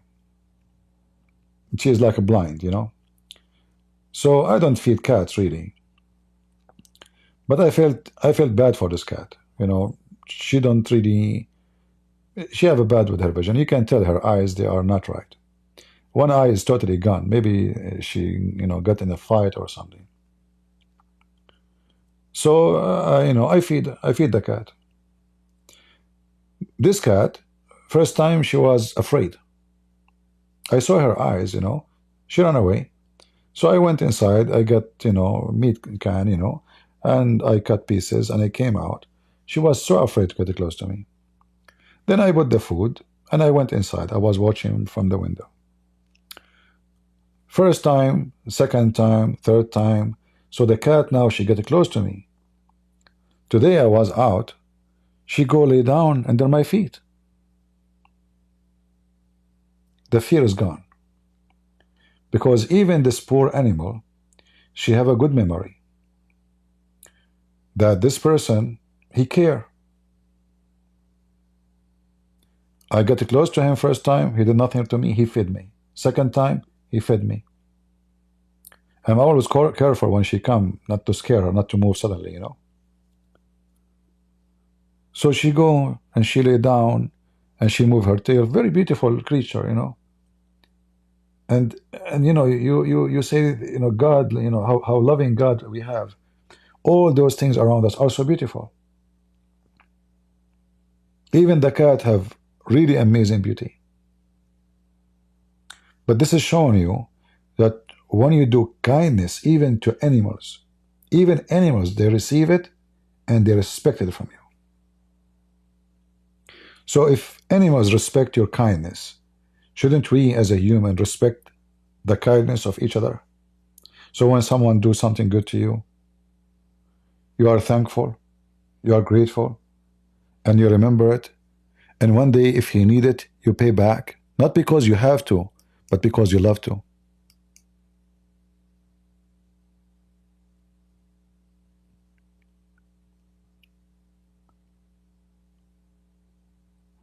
So if a programmed creature who his motive is food, he can appreciate the love you provide. Why we cannot have even the level of animals? Sometimes a human being is so disgusting. Very disgusting. Sometimes animals, they have a better value than a human being. And they bring joy to your life. A human being bring evil. Fear. You lock your door, you lock your window. Why? Not because of cats, because of a human. This is why Christ is very important in our life. For Christ, he brings us back to our humanity. Without him, we are just a practicing beast. If you look at everything around you, the whole world is unhealthy. Superpowers fighting over sources. We don't know when they are going to go to war, but it's going to happen. Religion, which is evil like Islam, they are planning to conquer the world. We don't know when it's going to erupt and war will happen because of this garbage cult. They are causing war every day, but until now they are contained. But one day, this religion was an empire, and they are trying to build that empire again so they can conquer the world and attack the whole world. When that will happen, we don't know. The world have a lot of beasts. This is why we as a Christians, we have a duty. We are the antibiotic for the bacteria spread by those beasts. Countries where they are seeking power, money, discriminating other poor countries, controlling others like our own interest, you know. That's why when I see something is not right, it doesn't matter which country. I love America, but I hate to see America taking advantage of other poor country. We should not take advantage of any others. And we will not like anyone to take advantage of us. This is how a Christian should think, not about how we take advantage of the neighbor because he's poor.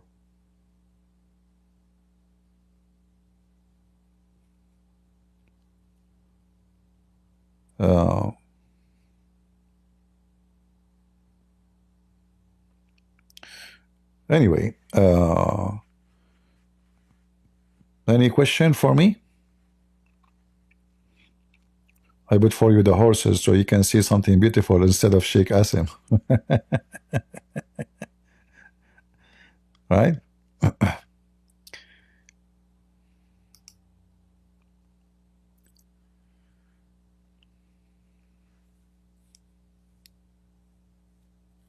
Yeah, somebody asking why I don't feed animals usually. Because, you know, those you see, when you feed animals, especially like cats, they are beneficial for to be this way. God, He gave them the skills to hunt. I mean, those are beasts. They can hunt. They can jump to the tree in a speed of light. So if you feed them, that means mice will grow. So let them do what God created them to do. However, if you see an animal is injured, etc., then you help. But those cats are the best helpers to control bad stuff. The same as the birds, they eat insect, and the lizard control mosquitoes, and insect eating the crops of a farmers. Everything God created, He created for a good reason. It's a perfect balance system. Don't break the balance. Let the bird find his food. Let the cat hunt for her food. She will stay even more healthy. You see those cats when they grow them at home, she is fat, she can't move, she's sleeping all day. This cat, that's it, she is dependent on you. If she go in the street, she would die. Because she has zero skills.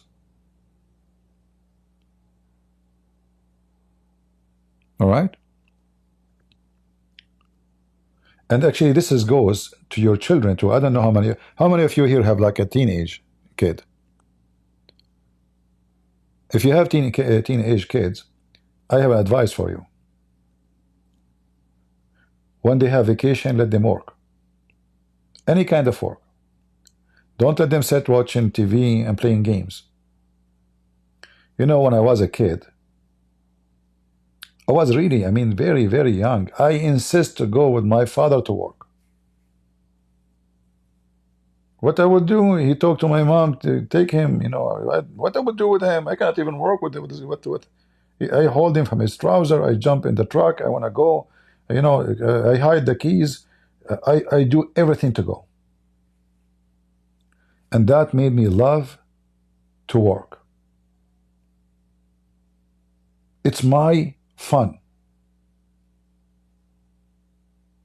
So if you want your child not to be lazy, as they call them in English, couch potato, let them work in a very early age. Even if the work is cutting the grass, cleaning the yard, anything, and let them learn how to make money. Because as soon as they reach the age of 18, they will find reality in life, that they have to work, they have to support themselves, they have etc. Now they are growing. So if you put them suddenly, it's like you have a, you know, you bring a fish from tropical weather where the water is warm, and then you want this fish to survive in Alaska. It's not going to work. You have to prepare this fish to such a change of weather. So the child is growing under your protection. He open in the morning, the fridge is full of food. He want to have breakfast anytime. Milk is there. You are providing. But time will come, neither you, neither his mom is there. So you have to prepare them to be responsible. You have to teach your kid. You wake up, you clean your bedroom by yourself, not your mom.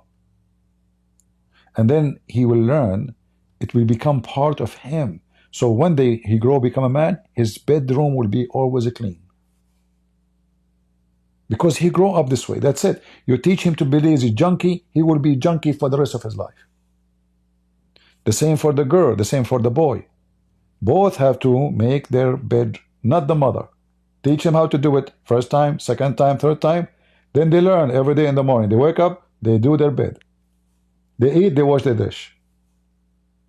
This way you will have a way better children. Disciplined, smart, understand life, and successful. And they don't depend on you all the time. So you have to be very, very careful. You know, the English word is spoiled, right? So spoiled mean what? Spoiled food. So don't spoil your children. All right? Now it's up to you. You don't have to agree with me. But this is how it is, you know.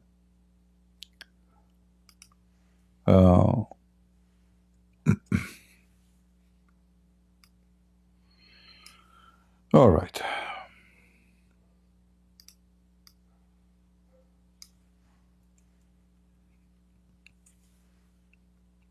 Everything you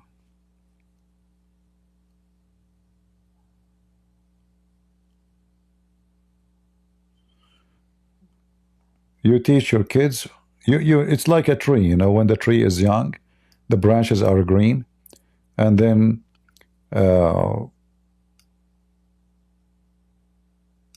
you can bend the branch left, right, make it straight, change it, you know.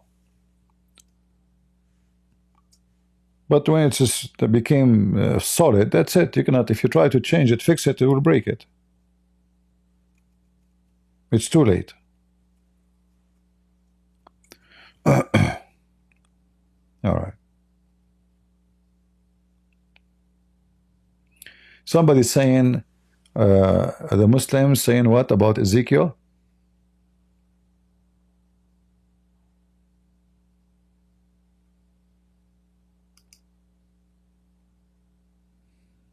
I saw a comment. Where is the comment?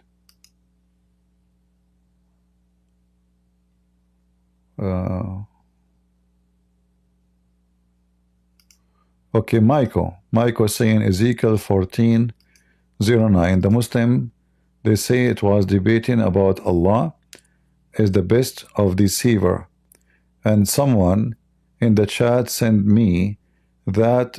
How do we answer it correctly? There is no need to answer it. This is about false prophet. So God will not, those people, God warned them first time, second time, third time, so God will stop warning them because they will not stop being who they are. So this is about false prophet. He is not the one who is deceiving them. They are already deceivers. All right? This is not a true prophet.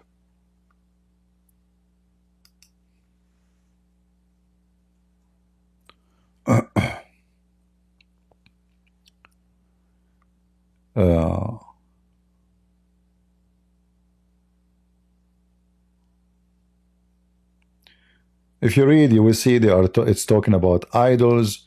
So there is, you know, when the word prophet there does not mean that they are real prophets. All right?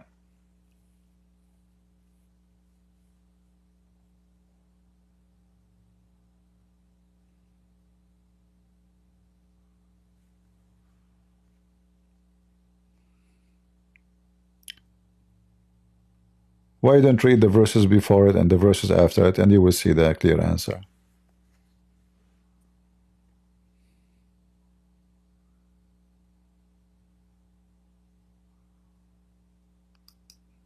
A prophet of God, a true prophet of God, will not be deceived anyway. How he is a prophet of God will be deceived?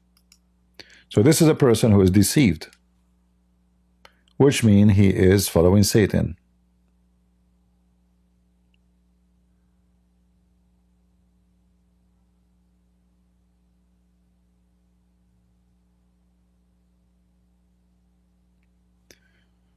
All right.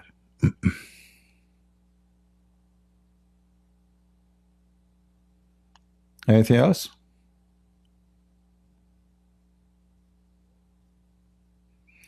Yeah, there is, you know, there is the Muslims, you know, don't, I mean, the Muslim ignorance should not be confuse you. When a Muslim, he says something to you, Go check it out, read a little bit. You can search for the meaning. You will find that this is nothing what they are saying.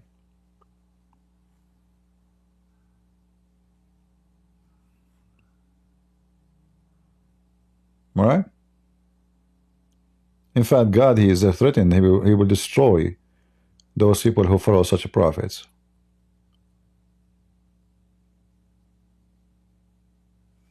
The word prophet doesn't mean like Muhammad, Prophet Muhammad.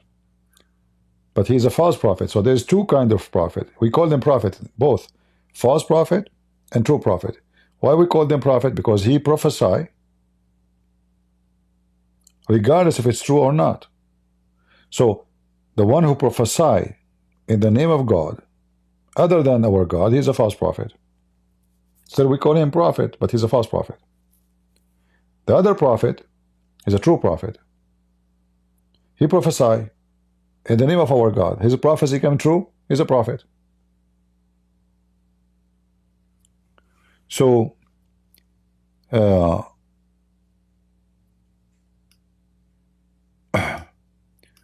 word prophet mentioned in the Bible many times, but not each time is mentioned is about true prophet.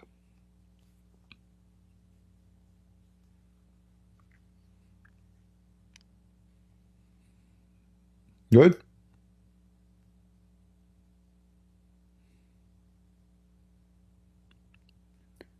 Do we have any Muhammadan? Deceived like Eve. Well, Eve is deceived, and Adam is deceived. Both are deceived. You know, it doesn't matter who deceived first and second, you know. At the end of the day, if Adam is not convinced as Eve is convinced, nothing can happen to Adam.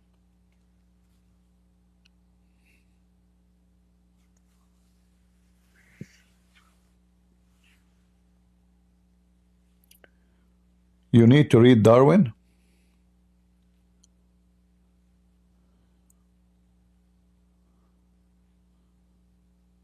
Okay. All right. I think we have enough for today. And I hope we learn something good. And we pray to the Lord that each moment we spend together, we learn something from each other. You know, even when you ask me a question, you see, sometimes look how the Lord he help us. Like yesterday, we were discussing about who is the Christ. Even when we argue about about things in the Bible, in fact, that argument, the very argument, is a very good learning process because it make you read, make you search, make you think, make you work. You know, that is really wonderful. This is how we can learn our book. So my work is about arguing with people. All day I'm arguing. Nothing friendly, really. I mean, most of the time, you know what I do. You do not need my introduction. So nothing really comfortable. My brain is like woo, woo, woo, like the engine is going. If you take my place and you speak for 1 hour, your head will become so like hot and tired. If I put my hand in my head, I'm debating, my head is so cool. It's not even get hot. I don't have a headache. I feel nothing. I don't feel stressed. I don't. Even though it takes a lot of energy, because brain is the #1, let us say, consuming energy part maybe in your body.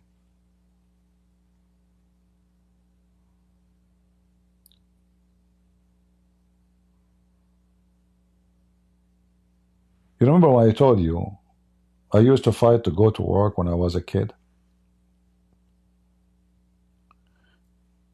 Which means I enjoy working. The same, I enjoy thinking. So when you enjoy something, you don't feel being tired by doing it or even time. Because it's a joy. It's a joy to hear you. But you will never be bored. So if you are a person who speak and give us joy, how in the world I'm going to be bored listening to you?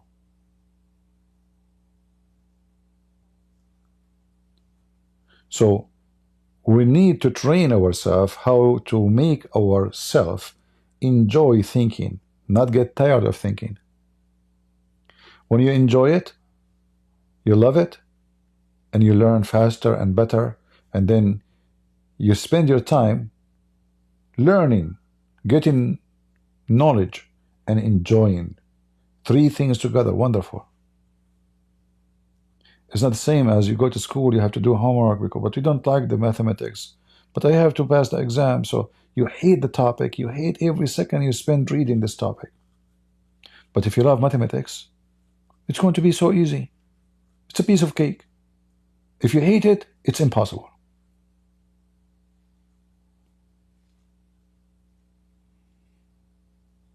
Right?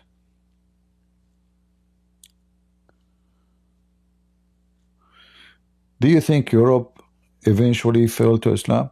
We don't know what is the future of Europe, but you know, I believe strongly that Islam is collapsing anyway. Like they might be spreading in numbers, but at the end of the day, you see that when the Muslims they go to different country, there's a big change happening for them too.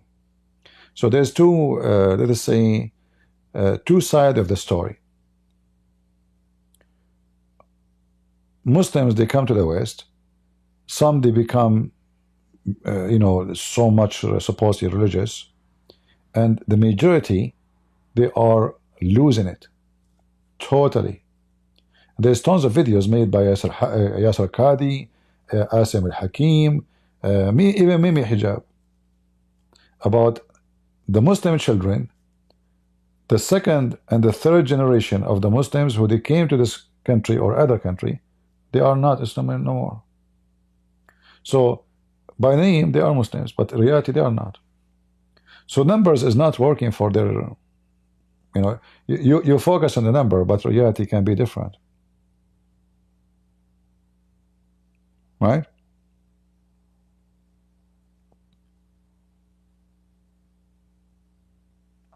And if you, in the future, God will provide, you know, young men, young youth who take the mission, they learn from what I did and people like me, and they carry on the mission, Islam will collapse. Islam, you know, Islam is the easiest garbage cult to destroy.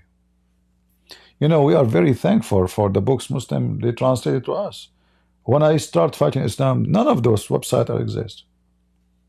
There's none. If you watch my old videos, everything is in Arabic. I have to translate with my funny English. I use even a camcorder. I bought a camcorder at that time. They were so expensive. Computer was so expensive. So I hold a camcorder in my hand. The first, there's a video of mine played in the Iranian government TV. And then they played in Jordan and in Lebanon. They were talking about the most Islamophobic propaganda in the West. It was my video. You will see in that video, if somebody have it, can share it, that the screen is flipping. You know, like in the old movies, you see like a screen, because I have those fat, you know, the old screen, computer screen, like the one with Big Billy, you know. So I'm recording the screen by camcorder. So when you record with camera, you record the screen will be flipping. It's not clear, you know.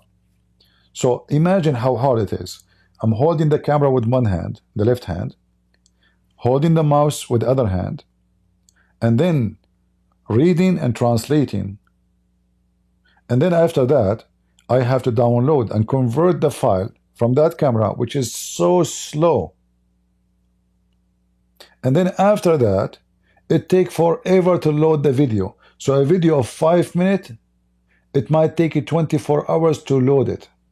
I'm serious. You know, we used to have what's it called? DSL, right? Like you connect it to hardline phone, and sometimes it's stuck. Your DSL is stuck. You have to call the company. They start telling you customer service. All the time it happened. So you try to load the video. I come second D. Still a video of 15 minutes is not loaded.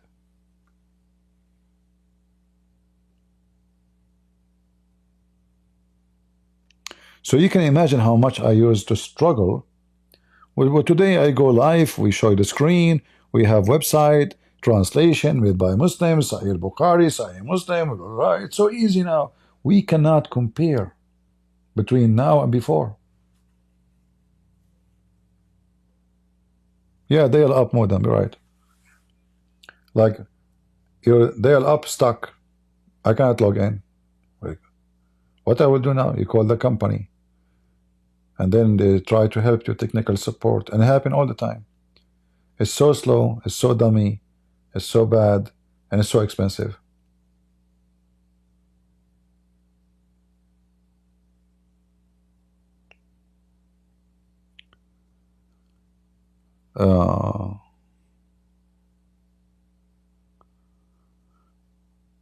I am scaring the young children. Why?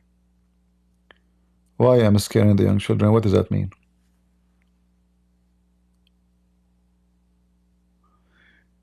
You taught yourself to speak English? Yeah, this is why my English is horrible.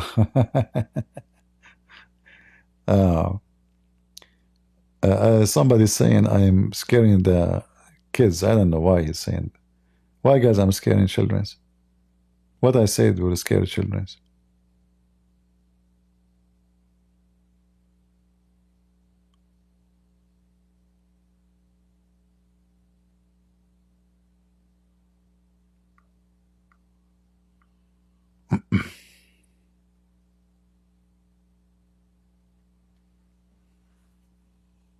Can you elaborate?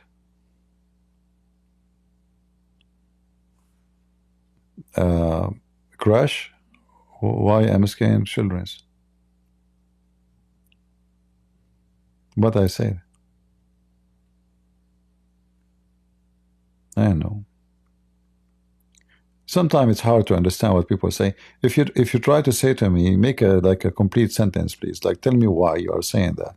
Don't say, don't assume I will understand really what you meant. Are you a Middle Eastern Christian from a childhood? Do you think I became Middle Eastern Christian from the middle? So yeah, I'm Middle Eastern, yeah.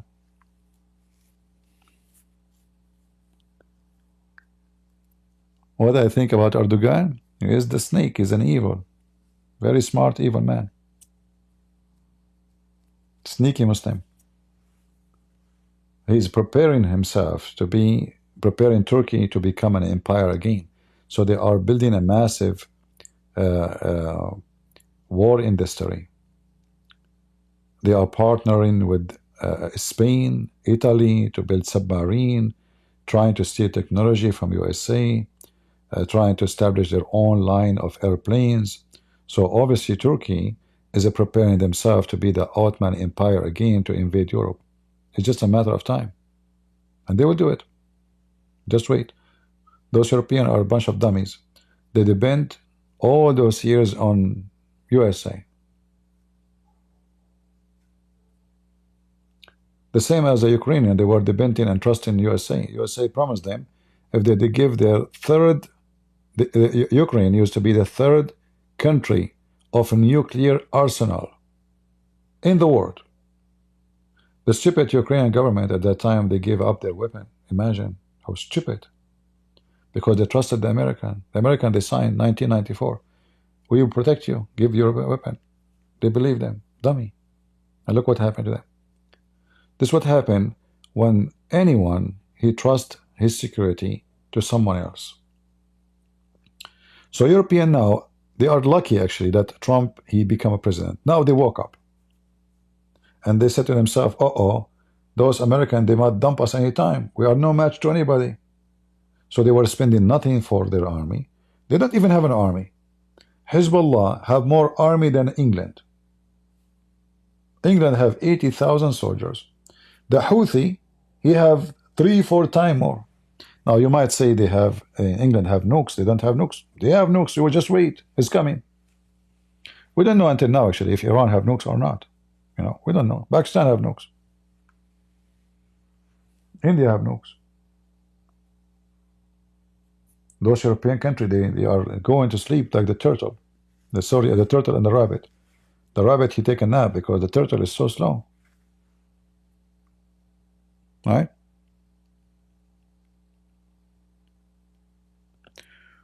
What can you say about Burkina Faso? President Ibrahim, I don't know who is this guy. I'm not expert in this country.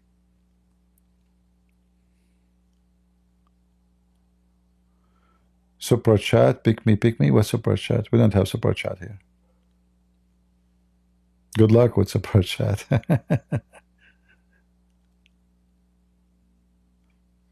Yeah, always, you know, you have to, you don't depend on somebody else for your security. I have no fear. Not because I know the police will come if I call them, but because I'm armed. At least I can defend myself, and if somebody try to hurt me, he will pay heavily before he can touch me. It's not going to be like a picnic, you know. So the second you put your trust on somebody else to protect you, that means you are not a wise person. You are being foolish, actually.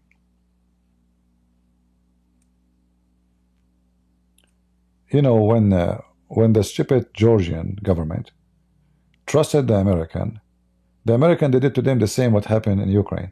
They told them, if Russia came, we will support you, we will help you. The Russian invade. The president of USA at that time nowhere to be found. The Georgian president keep calling, help, help. The Russian, they are just almost in the capital. Where are you? Please help us. Say something. Do something. The president of USA nowhere to be found. Same in Armenia. The Armenian, they trusted the Russian.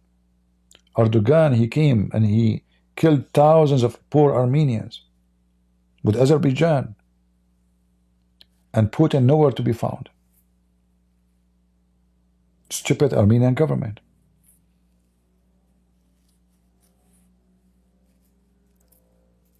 Right?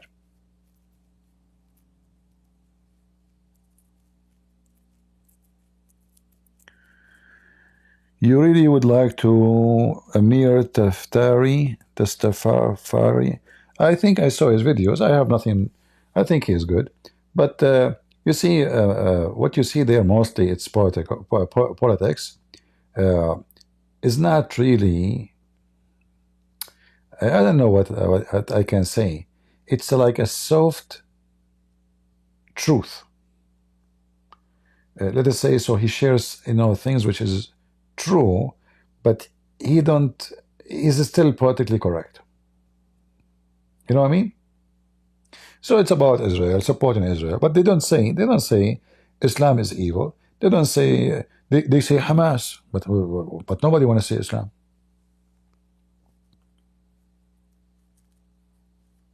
And here you notice that there's a problem.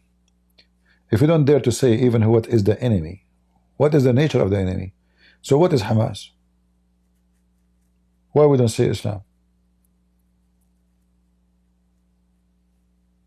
You know?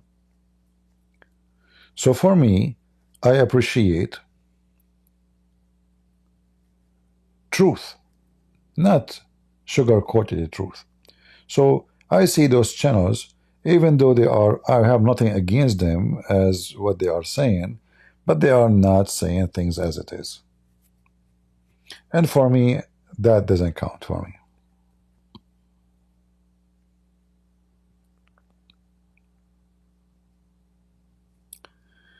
What do you think about the Pope? I believe the Pope, especially this person, is an evil person. Look, did you see the massacre happen in Syria? You see it, right? We played the videos. The whole world know about it. The Pope never opened his mouth. Just to the Israelis start attacking Gaza again, the Pope, he opened his mouth. So when a Christian die, Alawi die, anyone die, Muslim kill them, he's okay with it. Israel shoot, Right away, you know, this guy is an antichrist. If he is fair, he will speak against any violent. You know, if he is against violent, nowhere, doesn't matter who. If the Muslim do it, he goes silence. I have no respect to those people. As the Lord, he said, from their fruit you shall know them.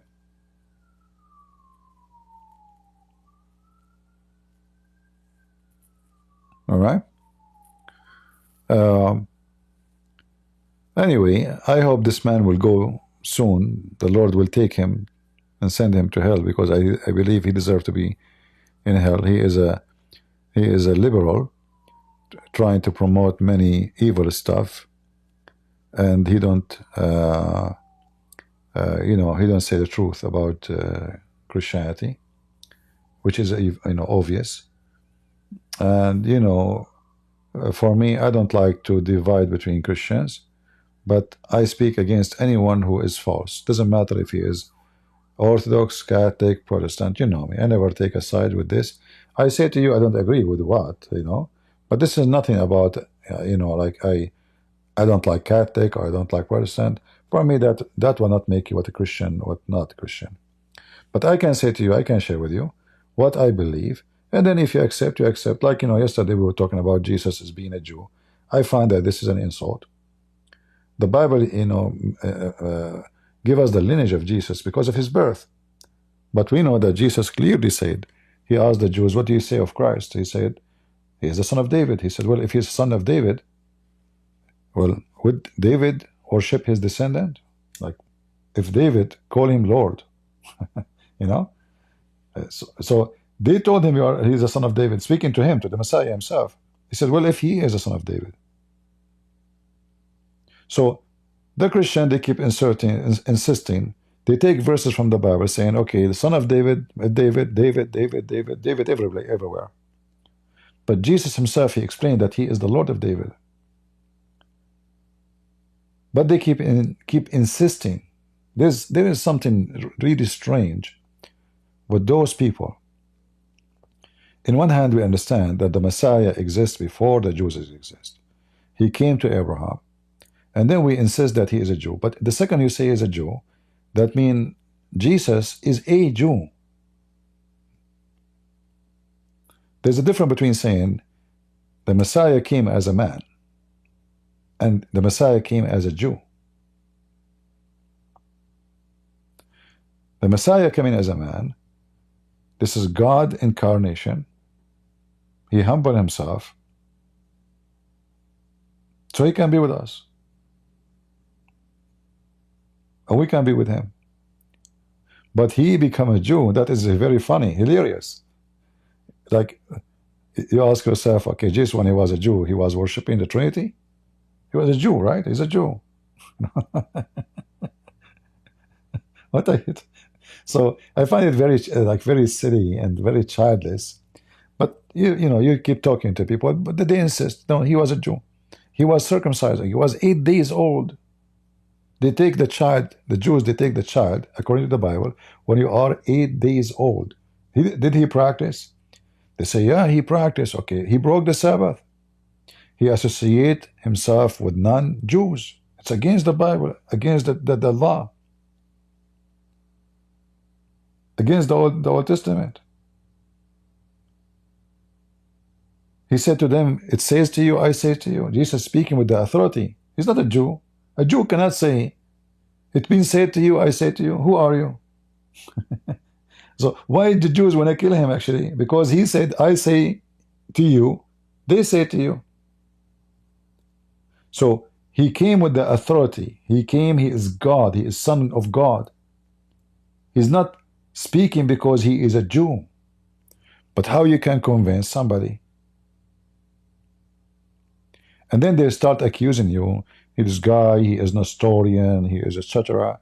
Very silly, very stupid. You know, we believe in the greed of Nikai, when the Christians they met and they come with the conclusion to defeat all the heresy. I agree with that, 100%. I know when I was a kid, You know, my parents are very religious. You know, in our house, nothing will be entered in the house, even food, if it's not according to the Bible. So the first prayer I learned when I was like maybe, I don't know, I just talk. My mom, she is not teaching us how to talk. She is teaching us how to pray. Is our Father. And then the second prayer I learned, it was the creed. In Arabic, we use in Arabic, you know. نؤمن بإله واحد آب ضابط الكل خالق السماوات والأرض, so etc. So we believe in that. We fight heresy. And we believe that Jesus came as a man. He have the nature of man. And God is in that man. He have the authority over the flesh. Yet he come in the flesh. But his flesh is not sinner. He never commits sin. He is holy. Still, in the flesh he is holy. So when we say he is a Jew, we are just downgraded Jesus. A Jew. So Jesus come to Abraham before he came to the Jews. He came as what? A Mexican? Iraqi? Chaldean? So we make, you know, they have a political agenda. This is how I feel about those people. They try to present themselves that they want to say he is a Jew because they love Israel. Well, my friend, I support Israel more than you. When the war happened in October 7, I said it clearly, if anyone here is in Israel, anyone in the army, if you accept me to join the army, I will go. Did I say that? Did I say that or not? So I'm willing to go to war, not to talk.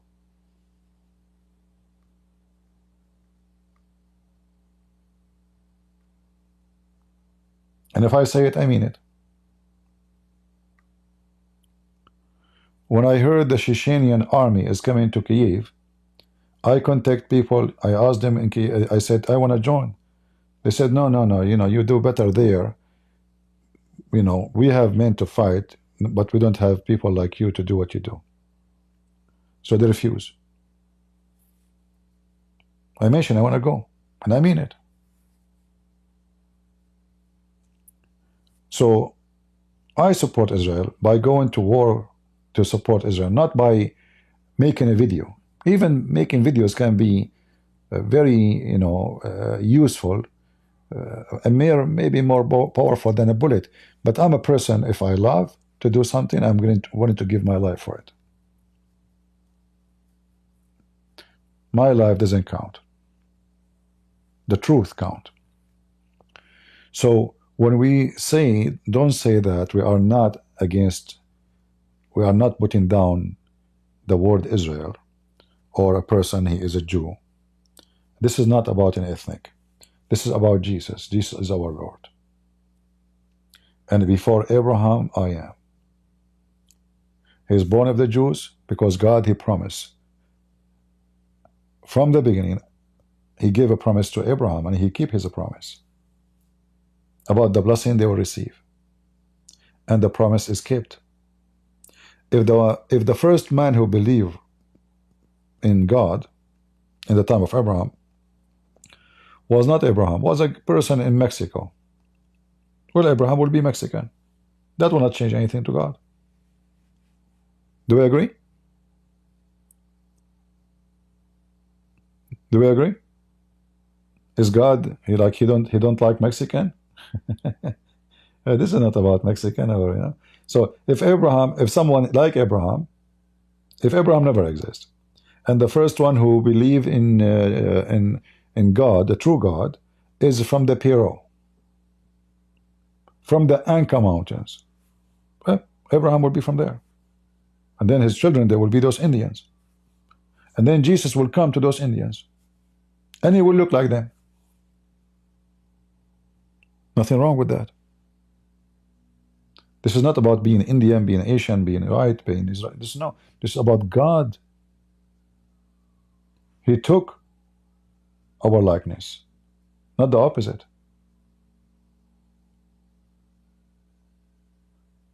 So When you put him between two brackets, a Jew, that is not a form of respect.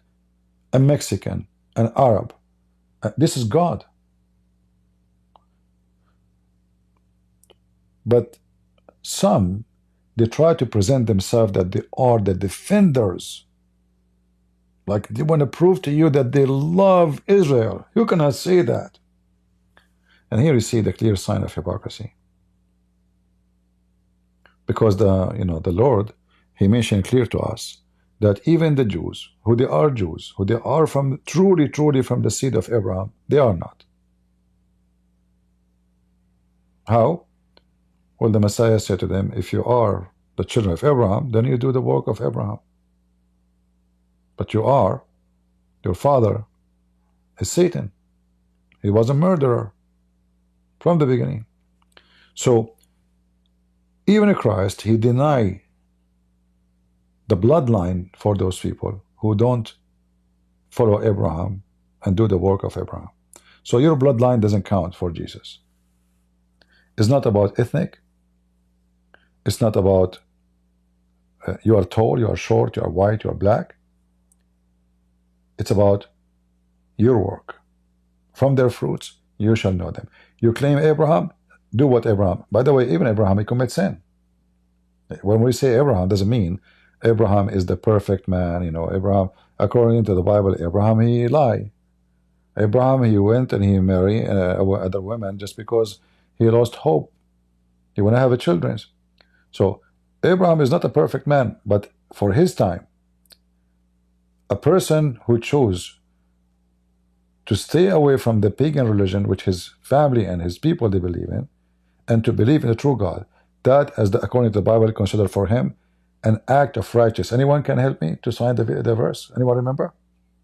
It's considered for him an act of righteousness.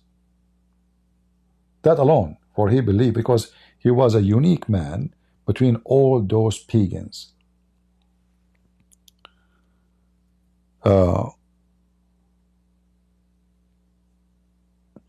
Abraham did not lie. Well, didn't he lie about his wife?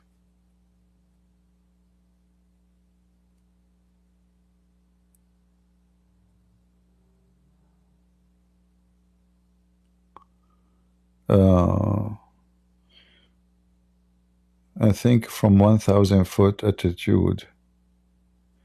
CP, you think, and from 1,000 foot altitude, while most of people, they still.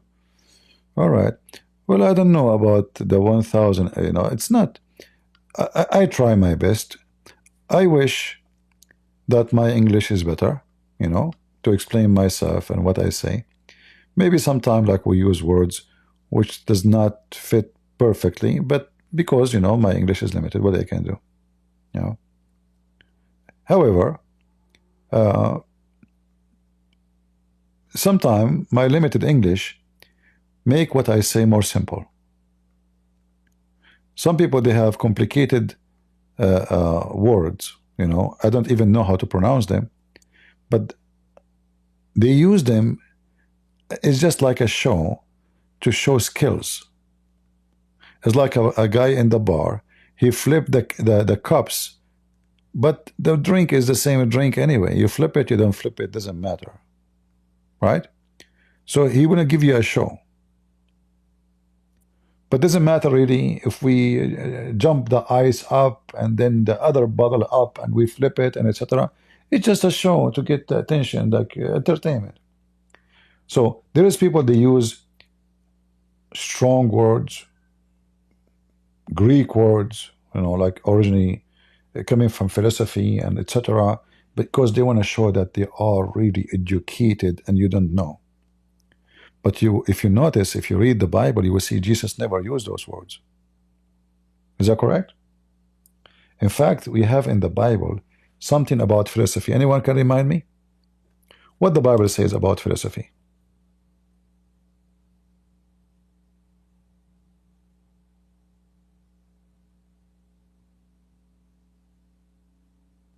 Anyone remember? I know it takes time. So philosophy, People, they come to you with their own philosophy, and they try to deceive you using it because they have the skills. They have skills. They have skills of language. They speak eloquent. And you are not maybe educated like them in that field.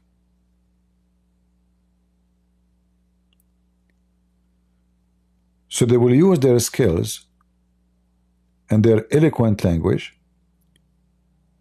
so you can be subdued to them. You say, oh, you know, they shock me with the language they are saying. They must be educated.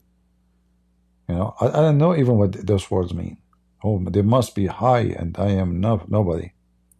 But the fact they are saying nothing. They speak too much. They say nothing. Right? Exactly. The old one, he posed the verse for you. Thank you.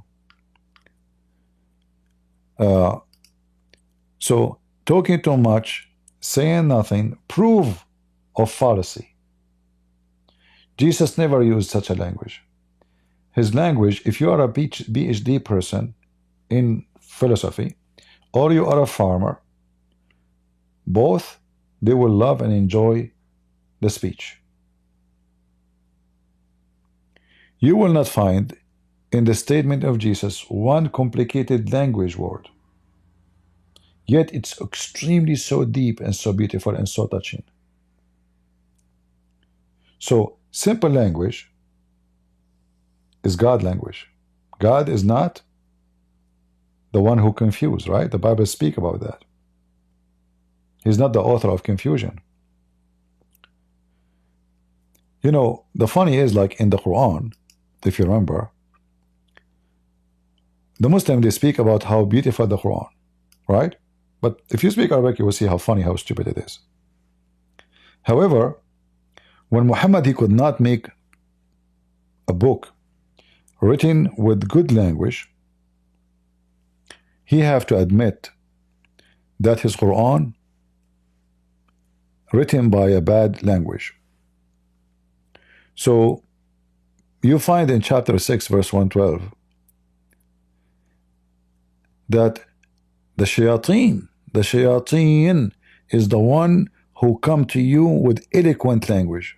But if you ask Muslims, and the Quran itself says that the Quran written by eloquent language. But when Muhammad get busted, the Arabs start laughing at his Quran, which is written with very broken Arabic. He said to them, okay, you know, for every messengers, we make Allah he make enemy to the messenger. Why he make them? Look how stupid this language. And then the evil ones among them and the jinn inspiring each other with flowery discourse. I don't know, the word is saying, the translation is kind of by the way of deception. But in Arabic it says, by a very eloquent, decorated language. Very appealing. It's a high skill language. This is not about just like I speak nice. No.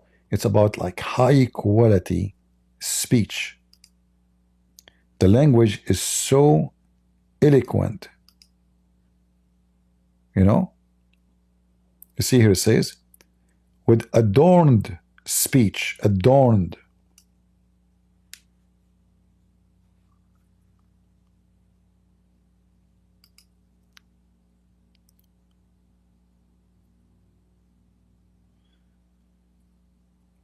Yeah, I have a special nice language. Huh? You know, once there's a guy, I was in a park and there's a guy, he sat next to me.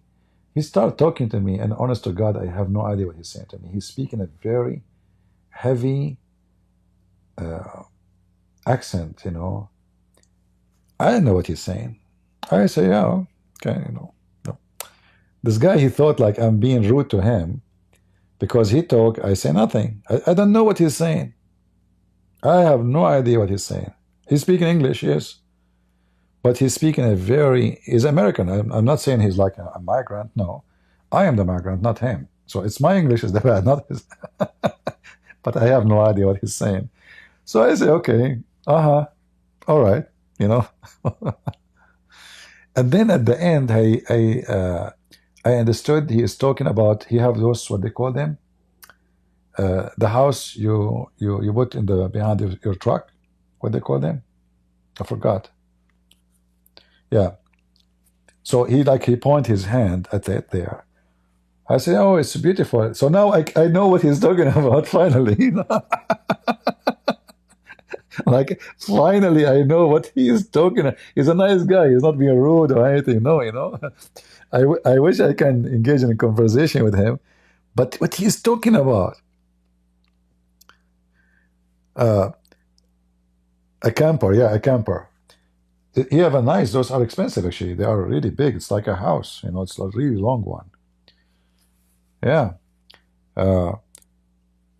But when he point his finger, now I know what I like from the word he was saying.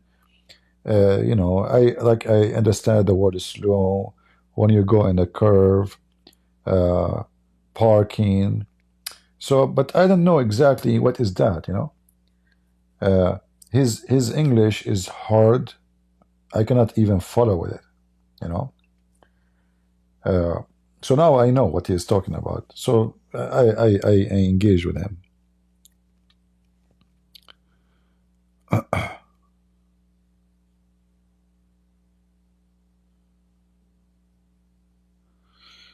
All right.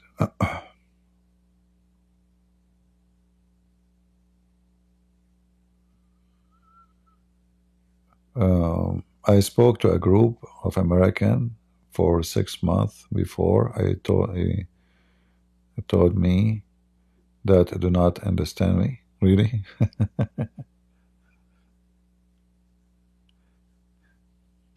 Yeah, you know, I'm glad that I mean, people, they can understand me, but I might have difficulty to understand some people because, you know, if you have a certain accent, I'm not used to hear it, and you speak so fast, or you might use some words I never heard of before, you know, like sometimes you might see somebody saying something to me, and I'm trying to understand. It's not his question is hard, but there is something he said. I don't know what is that word. Because how you can answer if you don't know the word anyway? So it's very crucial to know what he's asking for. So I try to make him like say the question in a different way. Even sometimes I say, I don't know what this word. Can you tell me what that means? Because simply I don't know it. How I can answer you if I don't understand the question? Like today, when we were watching this stupid Sneko, you know, and he was speaking to this, you know, this kind of people with him, and he speak about something called body count. I'm sorry, you're just so pretty. I heard you once say that you could tell a girl's body count from her Instagram. Yeah. Okay, can you look at my Instagram and tell me say what my body count is? You're still a virgin, right? Me and you just like. Mm-hmm. So if you ask me, from what I learned, I heard, it's talking about body count. I thought about maybe he knows how many bones she has. She know, you know, how her muscles. I never thought that body count mean how many men she slept with. I never heard this word before. So if you call me and you say body count, I don't know what does mean. It's body and count. What does it have to do with sex? No. In fact, always I see English is kind of very strange setup language. Like understand, you know. What under have to do with stand and how together make it about understanding. I don't know. I mean, so always I try to analyze the words. They don't make sense. Understand. But then you think about it a little bit more deep. So it sounds like saying you have a base of standing to stand on it. That will make it understanding, you know? So under, and then there is a stand. So under the stand, there is a basement. There's like a rock, like building your house on the rock, as Jesus said. So if you don't have under, something under to base on, you don't have something to stand on. I did not study languages. I'm not professional in it. But always I like to think about how the words are made, you know? And you might find those things can sometimes fascinating. Languages can reveal a lot of secret, you know, even for ancient books like the Bible or ancient history. For language is the key for a lot of things.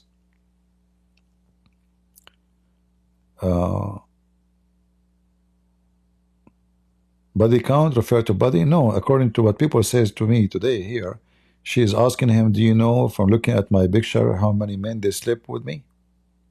I mean, look how trashy those people are. What kind of women she asked this at in public? Like, aren't you ashamed? They have no shame. Junk.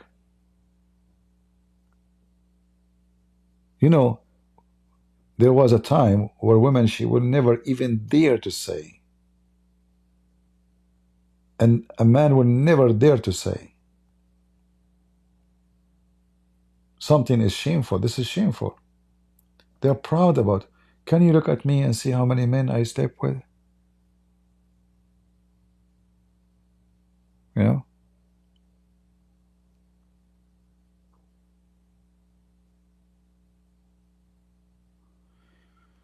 No, this is not what they said. Guys, isn't it you who said to me today that body count mean? Actually, if you read the text here, it's obviously about sex. She asked him, do you know my body count? He laughed at her, said, you're a virgin, right? So it's about sex.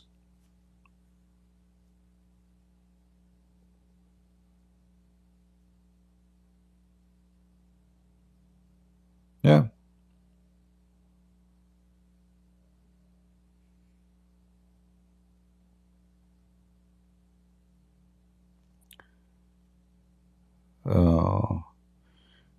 Do you live in a place where Adan?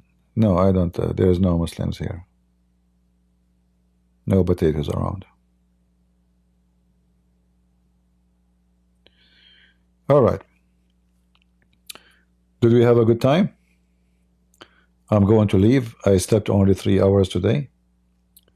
And I'm not sleepy actually, but I need to walk a little bit. Sitting in, you know, for a long time is very unhealthy. You know, you're like when you stand up, oh, my legs are numb, I need to walk.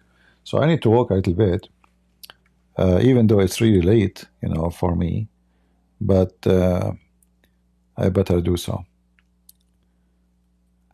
When you deny that Jesus Christ is a Jew, you deny that he is 100 God, 100 human. That is stupid of you. Because being a human does not mean he is not a Jew, or he is a Jew. You see, guys, just as an example of stupidity and the lies of those people. When I denied that Jesus, he came as a human, anyone heard me saying that? Have you ever heard me saying that?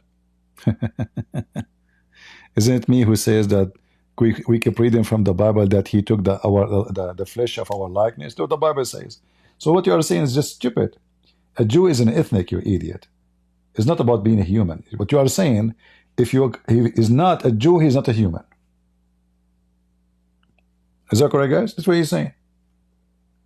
So you are saying only Jews are human. Are you Darwinists? Do you believe in the monkeys and stuff?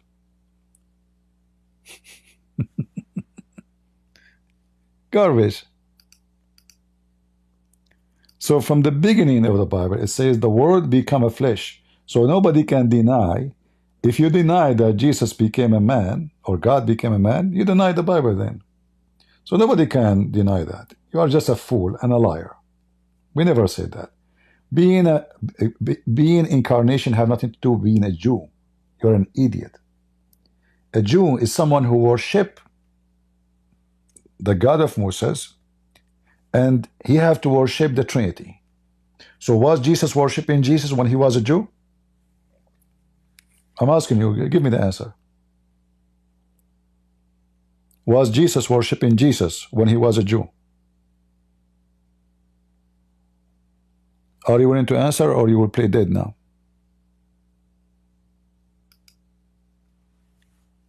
Huh? And then you quote for me Revelation 22. You know the kangaroo? Do you remember the animal is called the kangaroo?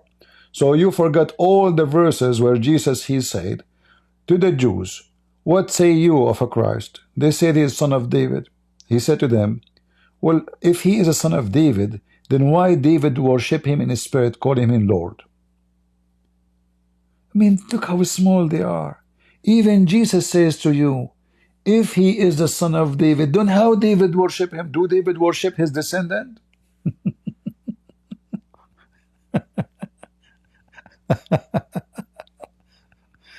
Funny, they try to smear you, they try to frame you, they try to lie about you. Let us change this picture of this dummy. It's not, we are talking about Jesus, not about such a trash. All right. The Bible is so clear. God become a man, not God become a Jew.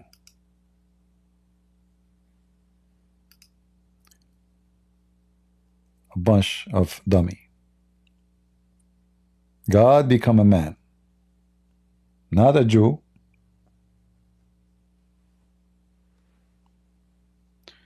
So when God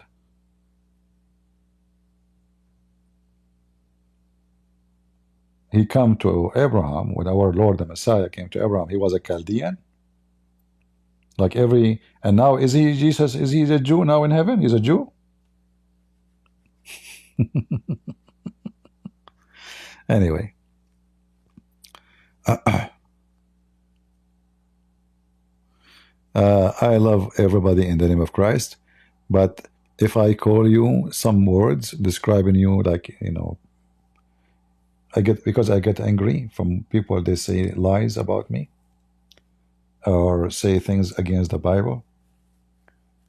Jesus, the King of Kings, the God of the Jews, he's not an Arab, he's not a Jew, he have nothing to do with ethnic. He came as a man, he humbled himself, but he is not one of us.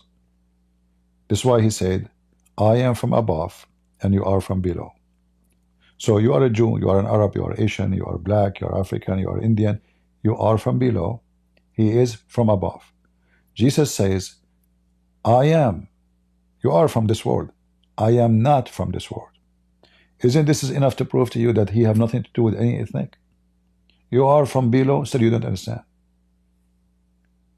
How David worship him if he is his son, still you don't understand.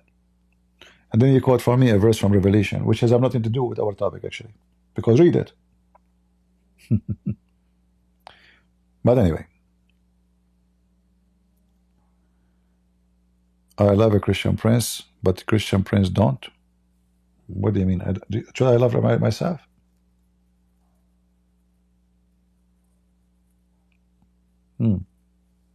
One of the mistakes we do, which is against the Bible, by the way, is to love ourselves. The love of when a person he love himself, I'm not saying you should hate yourself, too. No, that's what I'm saying. But love myself mean I make myself the center of everything. If you are a person like that, and there's many, you will never be loved, and you will never know what love is. You are erasing from your life the best joy of life, to be loved and to love, because you love yourself. So you never see anyone you love, because even if you love someone, you love yourself. So let us say I love a woman because she's beautiful, but in reality I love her because I am selfish. I want to have this beauty. I'm not in love with her. I love the beauty. Same as a woman, she love a man, but she love herself. She never loved a man, but she found that he have something. It's like a child. He's spoiled. He go to the store. He hitting the ground with his feet, buy me, I want to get this one. He love himself. He don't care how much his parents they work to buy it for him. He want to have it. So a person who love himself, he always cheat himself, claiming that he love things, but in fact he love himself only. Because he is self-centered, and he is not, and he cannot be Christian. You see, for God he loved the world, not love himself. This is God. God himself, he loved the world, not himself. So he sent his only begotten son. So in Christianity, you learn with God, our Lord, not the Lord of Muhammad and the Satan, that you don't make yourself self-centered.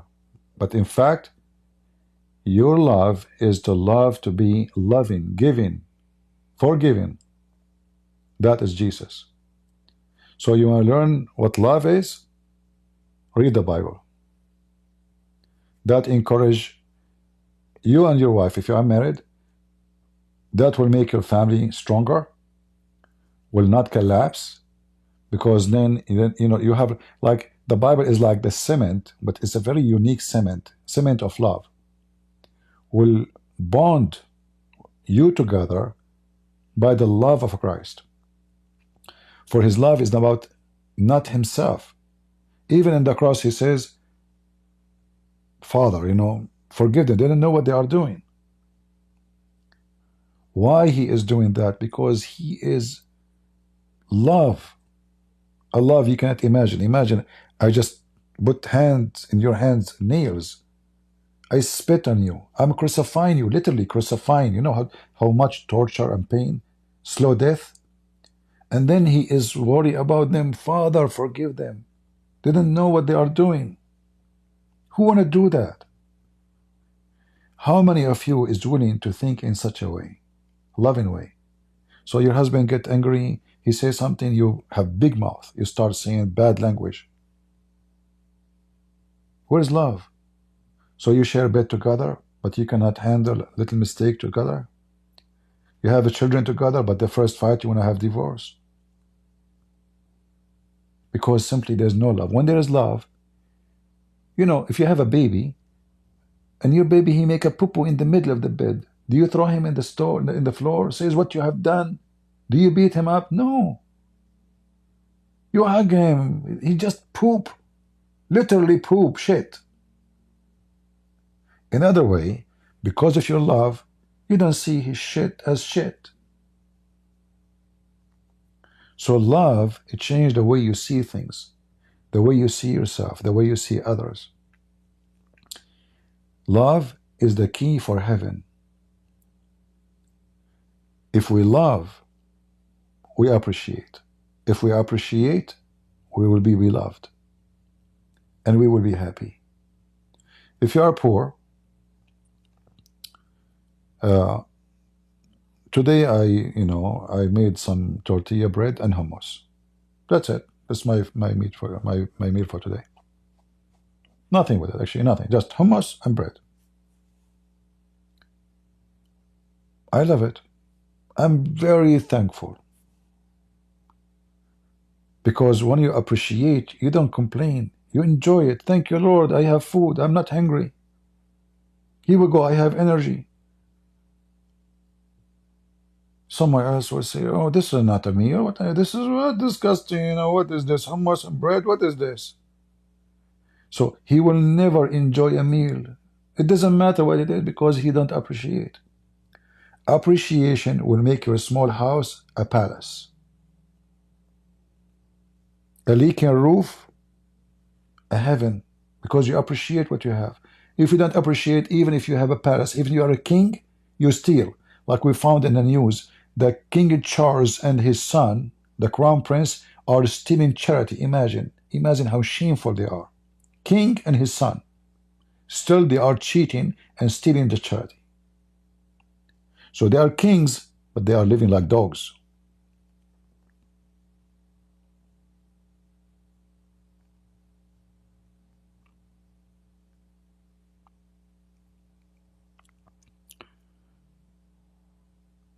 So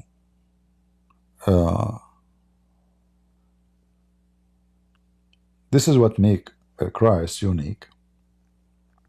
For He's God, and God is love. And love is about being godly.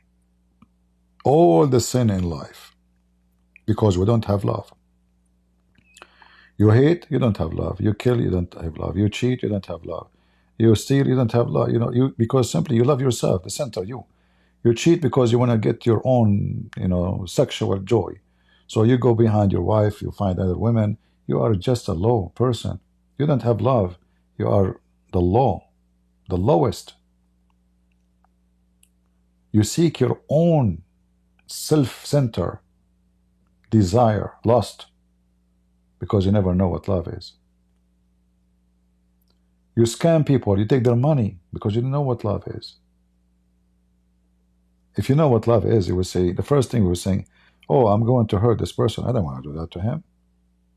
I don't want to lie to this person and take his money. I don't want to fool this woman and make her think I love her. I have to be honest. I know that this will hurt her feeling.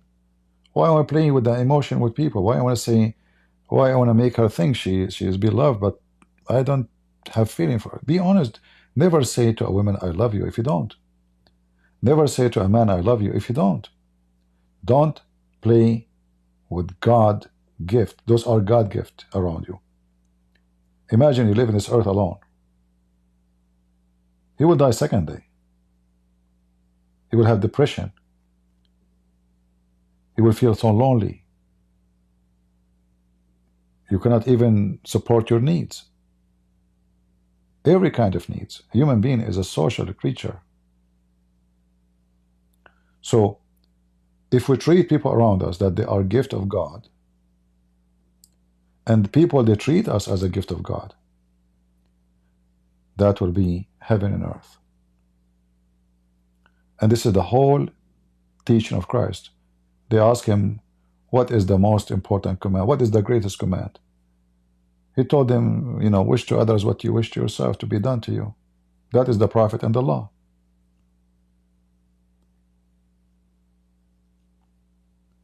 So the gift of love is the best.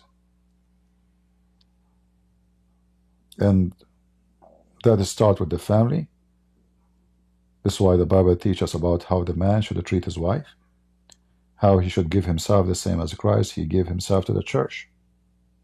Extreme description. It's not about sex. Christ, church. Two words present holiness. Not lust, not self-centered. It's a place we worship. It's a person who we appreciate, and he is our Savior. So Christ, he gave himself to the church. You give yourself to your house, to your family, to your wife.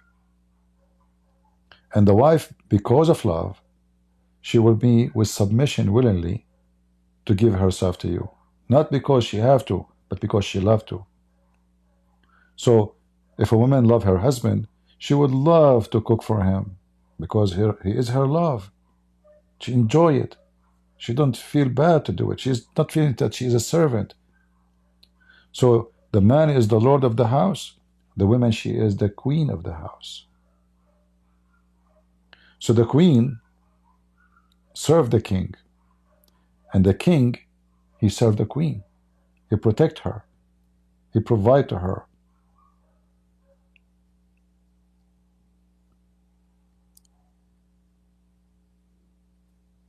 It's very important always to focus about not to be selfish. Have you tried or made pin? Pin, I don't know what pin is. Pin nut? You mean peanut? Is that what you are saying? This word, the word peanut? I'm not sure. Okay, I said an hour ago I'm leaving. And then now guess what are you doing to me? I hate you. Imagine at the end of lecture about love, I say, I hate you. Oh boy. I hate you, I hate you, I hate you. Oh boy. Okay. So anyway, I want to say thank you guys for being here. May the Lord bless you. And this time I'm leaving for real. You know, remember very and every day that God is good and appreciation is the key of happiness. So I appreciate you all. I appreciate my faith. I appreciate my Lord. I appreciate whoever He sent in my way to be good, to be beautiful. And when you are beautiful, you see beautiful things. And the beauty is not about the beauty of a face, but the beauty of a mind, beauty of a heart, beauty of faith. And that is a Christ. So God bless you. And God is good. So is Jesus. I mean to that. See you soon. Bye-bye.